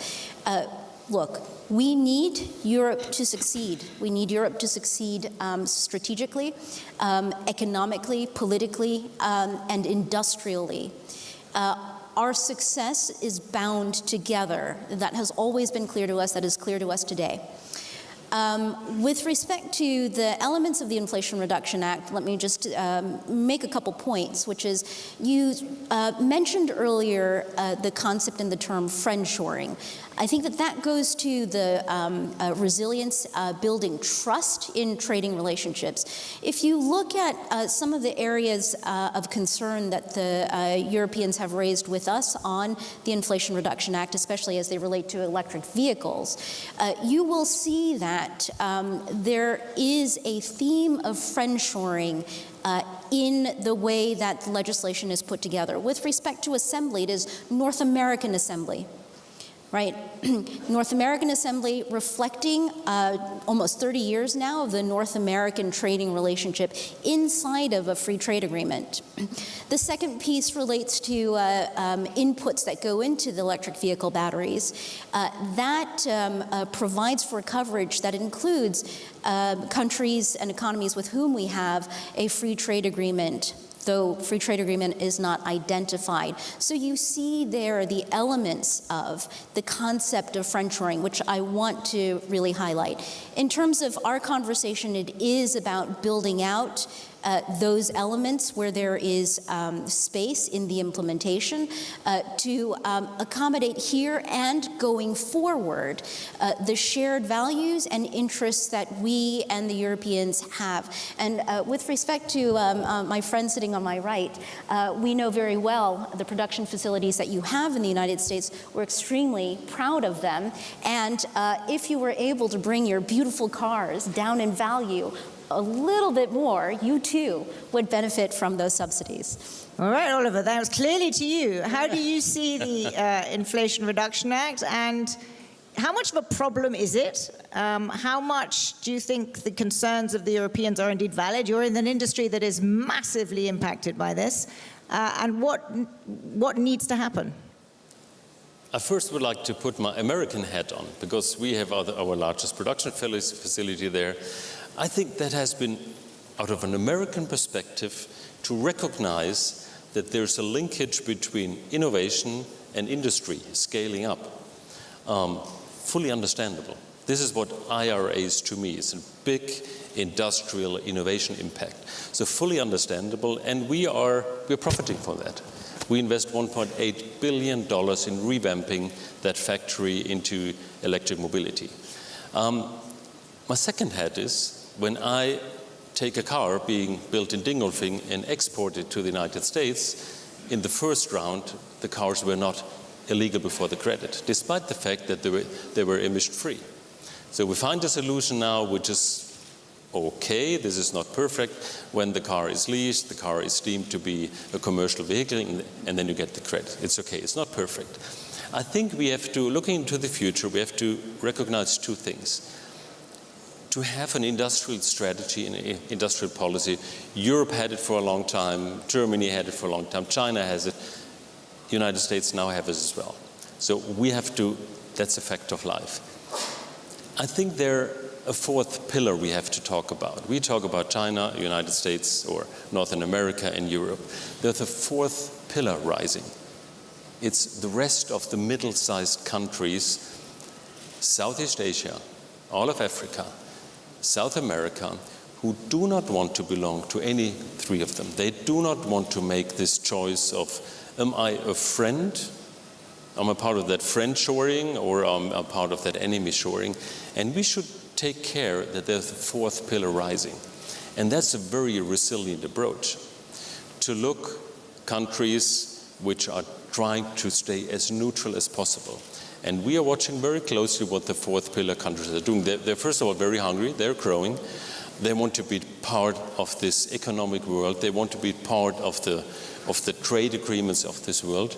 And I think there is an opportunity for them to stay as neutral as possible, as long, of course, they share the right values and are part of a free trade agreement.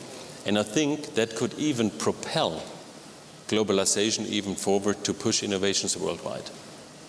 So you make a strong case that that's what those countries want to do, but many of those countries will say, and have said this to me as I've been there, the Americans are trying to force us to choose in a world. You're either with us or against us, and I'm exaggerating only slightly, and that the use of economic tools, it's not just investment incentives within America, but it is export controls, it's investment screening. There's a whole panoply of economic weaponry that is now impinging on the global trading system.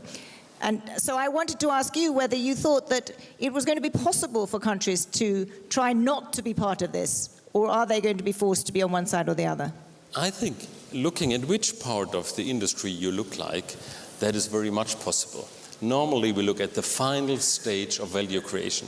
So where is the battery factory located? This is the final step. There are many, many, many steps before. And if you are at the refining industries level, they are today completely globalized. And there is no country is able to cut that off. Because there are two things in the world which are not equally distributed in the world. It's the weather and raw materials. You have to rely on trade to get all elements of the periodic table to the right place. In our case, it's a car, but it could be a computer, it could be a windmill, could be anything. So I think if you only look at the final stage of the industrial world, you can localize. You can have a term like this is friendshoring. If you go much deeper, the world is completely connected from A to Z. And I think we have to be very aware that it's impossible to cut these supply chains off, which are very much, which have grown over the past decades. And if you cut them off, you cut your innovation path off. I think we have to be aware of that. Paulus Dombrovskis, as you hear this, do you, and in the context of all of these new tools of economic weaponry, does it worry you that we are heading down a path of using more economic tools in ways that will make this global supply chain ever less tenable? Yes. Obviously, we see some tendency on weaponization of trade.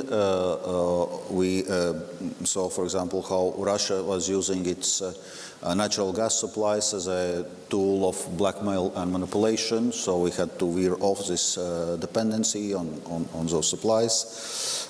We see more tendencies towards protectionism, mercantilism. So this fragmentation is indeed a risk. So on one hand, therefore, it's very important that we remain committed and we continue to push for multilateral rules-based global trading system.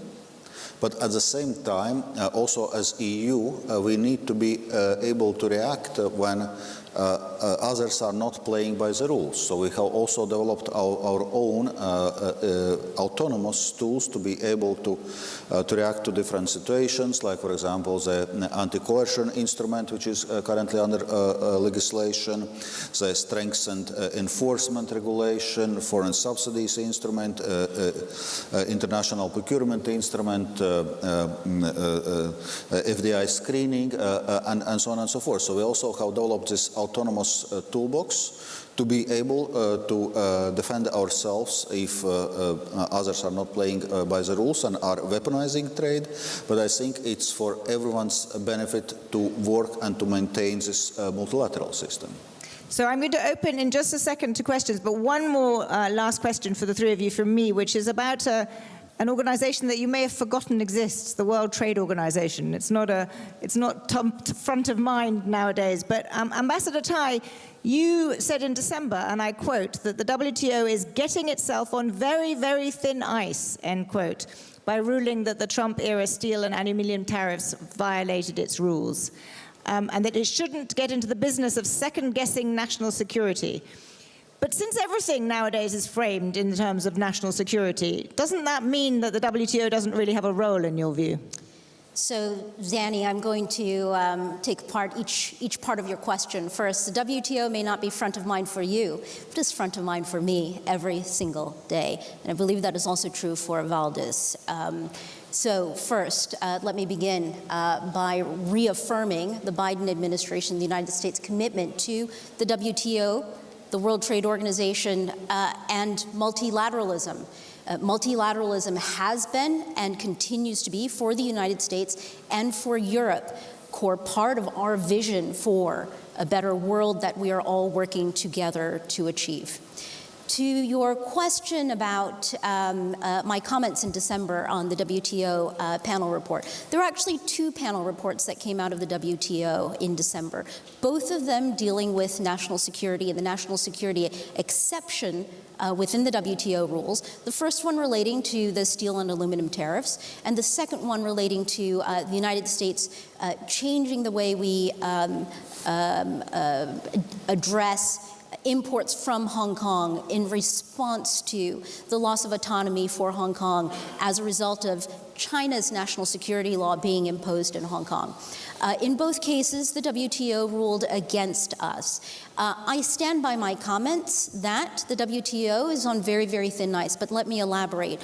The thin ice is with respect to the WTO's credibility, not just with the United States, but with respect to the way we understand sovereignty, the roles of sovereign nations, and national security decision-making. So a couple points I want to make here, which is it is absolutely consistent for us to be at the same time completely committed to multilateralism and the World Trade Organization as an institution, and at the same time completely committed to our national security responsibilities to our own people and to our allies and to their people. Since the GATT came into being in the 1940s after World War II, we, the United States and our allies, have had a shared understanding about the national security exception at the WTO.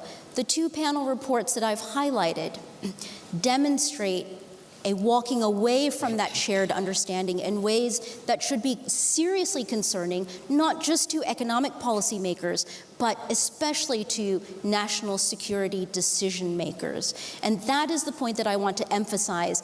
From our perspective, the WTO is absolutely an important institution. At the same time, it is now almost 30 years old. The world today is very different from the one that was in place in 1994-95 when the WTO came about. The WTO needs reform. The WTO in many ways actually is not kept up, and in some ways has drifted quite far afield from some of the core tenets that we still believe in today. So we believe deeply in the WTO. We're committed to its reform. Its reform must include addressing how and where the institution seems to be going with respect to national security decision-making of its members. Valdis Dombrovskis, thank you, Ambassador Tai. Valdis Dombrovskis, how do you respond to that? Do you think the WTO is in need of reform? Is it still effective? I mean, it is the underpinning of the multilateral trade system. WTO is clearly in need of reform, and that's the priority for the EU actually to push forward this WTO reform. We agreed already in a previous ministerial conference in June last year to work on this and to aim for meaningful results at the next ministerial conference. Basically, reform is needed across all three main functions of the WTO: negotiation, monitoring and deliberation, and dispute settlement. And we have prepared from the EU side proposals across all three core functions, and now working intensively with our partners, including the United States, to make sure that there is tangible progress and they really are able to achieve the outcomes. So just some elements. So one, we need to bring WTO rule book, so to say, in 21st century. So as regards digital trade rules, but also as regards many of the new challenges which we are currently facing on competitive neutrality, on level playing field, on intellectual property rights, and so on and so forth. So clearly there is a need for update of the rules, and we know that the dispute settlement system currently is not functioning, so we need to work on restoration or of, I would say, reformed dispute settlement system as well. So and we think it's important that we do this WTO reform for WTO to stay relevant and to be able to effectively provide this multilateral trade framework in a changed both geopolitical context but also in a changed economic context with a greening and digitalization of our economies. Thank you. Let us open up to questions or comments. Yes, gentleman there, 4 rows back.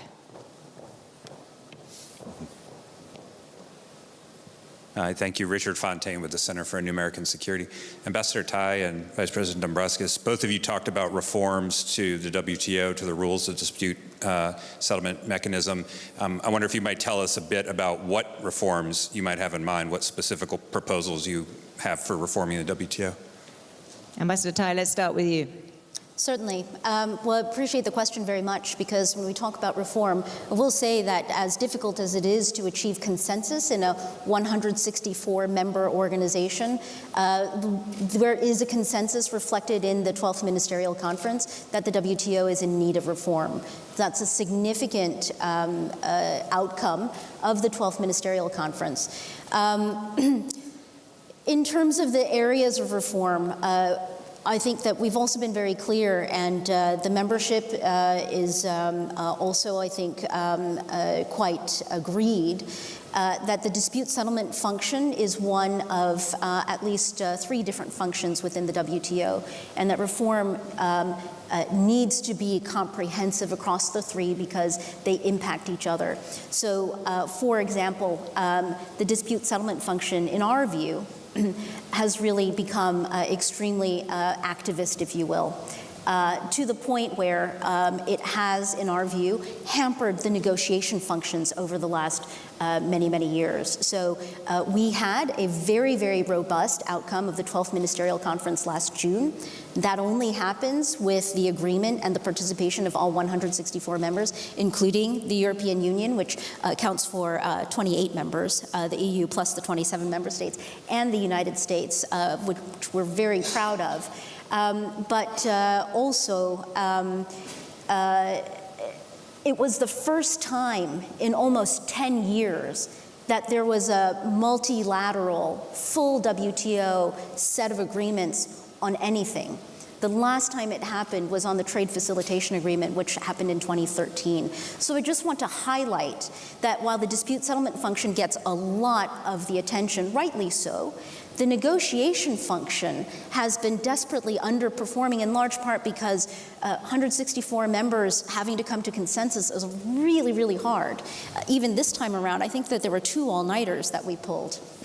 is if you are able to obtain new rules, not by negotiating them, but by obtaining them through a litigation process, then you understand how these two functions being out of balance affects the health of the entire system. The third function of the WTO, obviously, is its committee structure, daily monitoring the operationalization of 164 members being able to cooperate and communicate with each other. There also, I wanted to highlight that every single committee that the United States participates in, we have shown up this year with proposals on paper for how to improve and reform the work that is being done in those committees. In terms of dispute settlement, I've talked a little bit about the vision that dispute settlement support the negotiation function, not undermine it. Other aspects of what we are looking for is a dispute settlement function that is accessible to all members of the WTO. If you look right now at the statistics, we, the United States, are often characterized as the most frequent user of the dispute settlement system. We're also the most frequently sued at the WTO. So we do know this system very well. The Europeans, I think, are pretty much number 2 up there, but it's actually a very, very small subset of the 164 who even use the dispute settlement system. The dispute settlement system should be there to facilitate the settlement of disputes that come up between WTO members, which is a natural part of the trading system. If you have a system that's only used by a handful of members, then that requires reform as well. So we're looking for a system that is more accessible to membership. We're looking for a system that has more modes used than just litigation. Litigation is expensive, time-consuming. That in itself is often a barrier to entry for a lot of the developing country members and members who have never used the dispute settlement system before. So we are looking for reform across a number of different areas, and it is all with the view of empowering the WTO to be a more effective multilateral institution. Thank you. Oliver, can I get a view from, let's say, the real world of industry here? How much does the WTO matter to you? It's not part of our daily life. It's not. On the other hand, when we think back 30 years ago, it was created after Japan came up economically, it became a superpower. Then it was created because we needed fair trade rules. And apparently it has to be reformed now again, because fair and free trade is not perceived as free and fair if security matters are not part of the game. But it does not conflict in our daily life. So the question is, should it be? I cannot give you that answer. For us, it's just there. We don't use it rapidly for solving disputes. Maybe we should do that. We try to do that bilaterally. Free trade agreements are far more important to us than using the WTO. And bilateral discussions, of course, as well. You know. Thank you. That's really interesting. Another question or comment? Nobody? In which case I get the chance to ask more, which is excellent. Thank you. I'd like to ask about another new frontier for trade, which is trade's role or border adjustment tariffs' role in the transition to net zero. Is this going to become a conventional part of the policy tool-making machinery, and will the two of you, and thus the United States and the European Union, coordinate on this? Valdis Dombrovskis, you first. Indeed. Fight against climate change is a global endeavor, and all policies must play their role, including trade policy. And that's very much what we are doing in the EU, both domestically. For example, we recently had a review of what we call trade and sustainable development, strengthening exactly those sustainability provisions when we are negotiating our free trade agreements. And for example, the free trade agreement we agreed with New Zealand was, so to say, made according to those new sustainability standards. Second, it's multilateral, so that's why EU was one of the co-initiators of Trade Ministers Coalition for Climate. It was launched in January in Davos, which is exactly the forum where those ministers, those countries which are willing to spearhead this effort will meet and discuss how trade can contribute to the sustainability, how trade can contribute to fight against climate change, and so to say feed into this into broader multilateral work also in WTO agenda. Also bilaterally with US, we agreed in a previous Trade and Technology Council to work on a transatlantic initiative on sustainable trade. Once again, to deal with exactly those issues, so we'll be seeing how we can advance it further now in the next Trade and Technology Council meeting in the next few months. So clearly that trade has a role to play, and EU is willing, so to say, to lead from the front in this effort. Catherine, Ambassador Tai, what's the Washington perspective on this discussion? Does it make sense to have these border adjustment tariffs? Will you be working together to ensure that the friend-shoring, if you will, or the friends approach to the climate transition is together, and then there are obviously large economies elsewhere that might not do so well out of this? Well, if you look at what the purpose of a border adjustment with respect to carbon is doing, it is a part of an incentive system, a market-based incentive system for addressing the climate challenge that we have. So to the extent that we agree that the solution lies in a market-based system, then I think that you understand the intellectual underpinnings for why carbon-based adjustments need to be made in a global economy. The European Union is very far ahead in terms of its CBAM, Carbon Border Adjustment Mechanism. I believe you are still in your trilogue process, but in terms of the cake that's being baked, it is clearly in the oven, and you can see it rising in the oven. In the United States, I know that there are legislators who are looking at a U.S. system. This is exactly the type of area, like in inflation reduction, like in global steel and aluminum trade, and also like in large civil aircraft, and semiconductors, where the U.S. and the EU have so much to gain by working together, because I think that the fundamentals of what we value and what we're trying to accomplish is, if not the same, extremely similar. So yes, I think that there's a lot of conversation that we have been having, that we will continue to have, to try to design systems where the US and the EU market can be joined to leverage and to create incentives for the kinds of behaviors we know we need for a sustainable future. And that goes to clean technology as well as fair trade. And the one point I wanted to add in here is when we were talking about trade tools before and global supply chains, I wanted to also add into the conversation, make sure we don't lose it, the work that Valdis and I have been doing, and that we've been doing in the G7 context as well, and with others around forced labor and global supply chains. That also is a part of our toolbox. I would not call it a weapon, but it is in line with this idea that trade tools can be used to drive sustainable, fair, and clean behaviors in the global economy that we know we need to have in order for us to have a sustainable and bright future that we're all looking to build. So we're coming to the, thank you, we're coming to the end of this, and you told us that the two of you are meeting every month this year, and I'm sure we all want to know, and I suspect Oliver will want to know what the outcomes of these meetings are going to be. So Oliver, I'm going to start with you. What is top of your wish list for the ambassador and the vice president here to agree on in the next few months? My wish is a free trade zone between the United States and Europe. Okay, very clear. Ambassador Dombrovskis, when's that going to happen?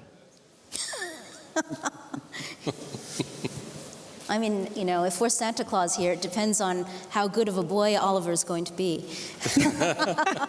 Okay, that's probably something we should set as a strategic goal, but in between there are many practical things which we can do, which we can achieve through Trade and Technology Council. We have to sort out some of the Inflation Reduction Act business. We are working to deliver this year this global steel and aluminium arrangement, just to mention some initiatives. So those are concrete things that should happen this year? Exactly. All right, and Ambassador Tai, the last word's yours. Well, let me put it this way. Valdis and I, our teams, our governments, our economies are working every single day to enhance this relationship because so much depends on the success of this relationship. Just take a pause and think about where this relationship was approximately 2 years ago, and then gauge how much progress we have made as of today. I think that Valdis and I were just talking earlier today about 2023 being a gangbuster year for us to accelerate our cooperation and our coordination to build on the success that we've already seen. So that's an excellent place to end. 2023 will be a gangbuster year for the United States and the European Union to accelerate their cooperation on these trade issues. Thank you all very much. Thank you. Thank you. Thank you. Well, let's wrap this up and call it a day. The first of 3 here at the Munich Security Conference. We will be back tomorrow at 9 a.m. sharp. BR24 Live. My name is Dominic Possic. Good night and take care.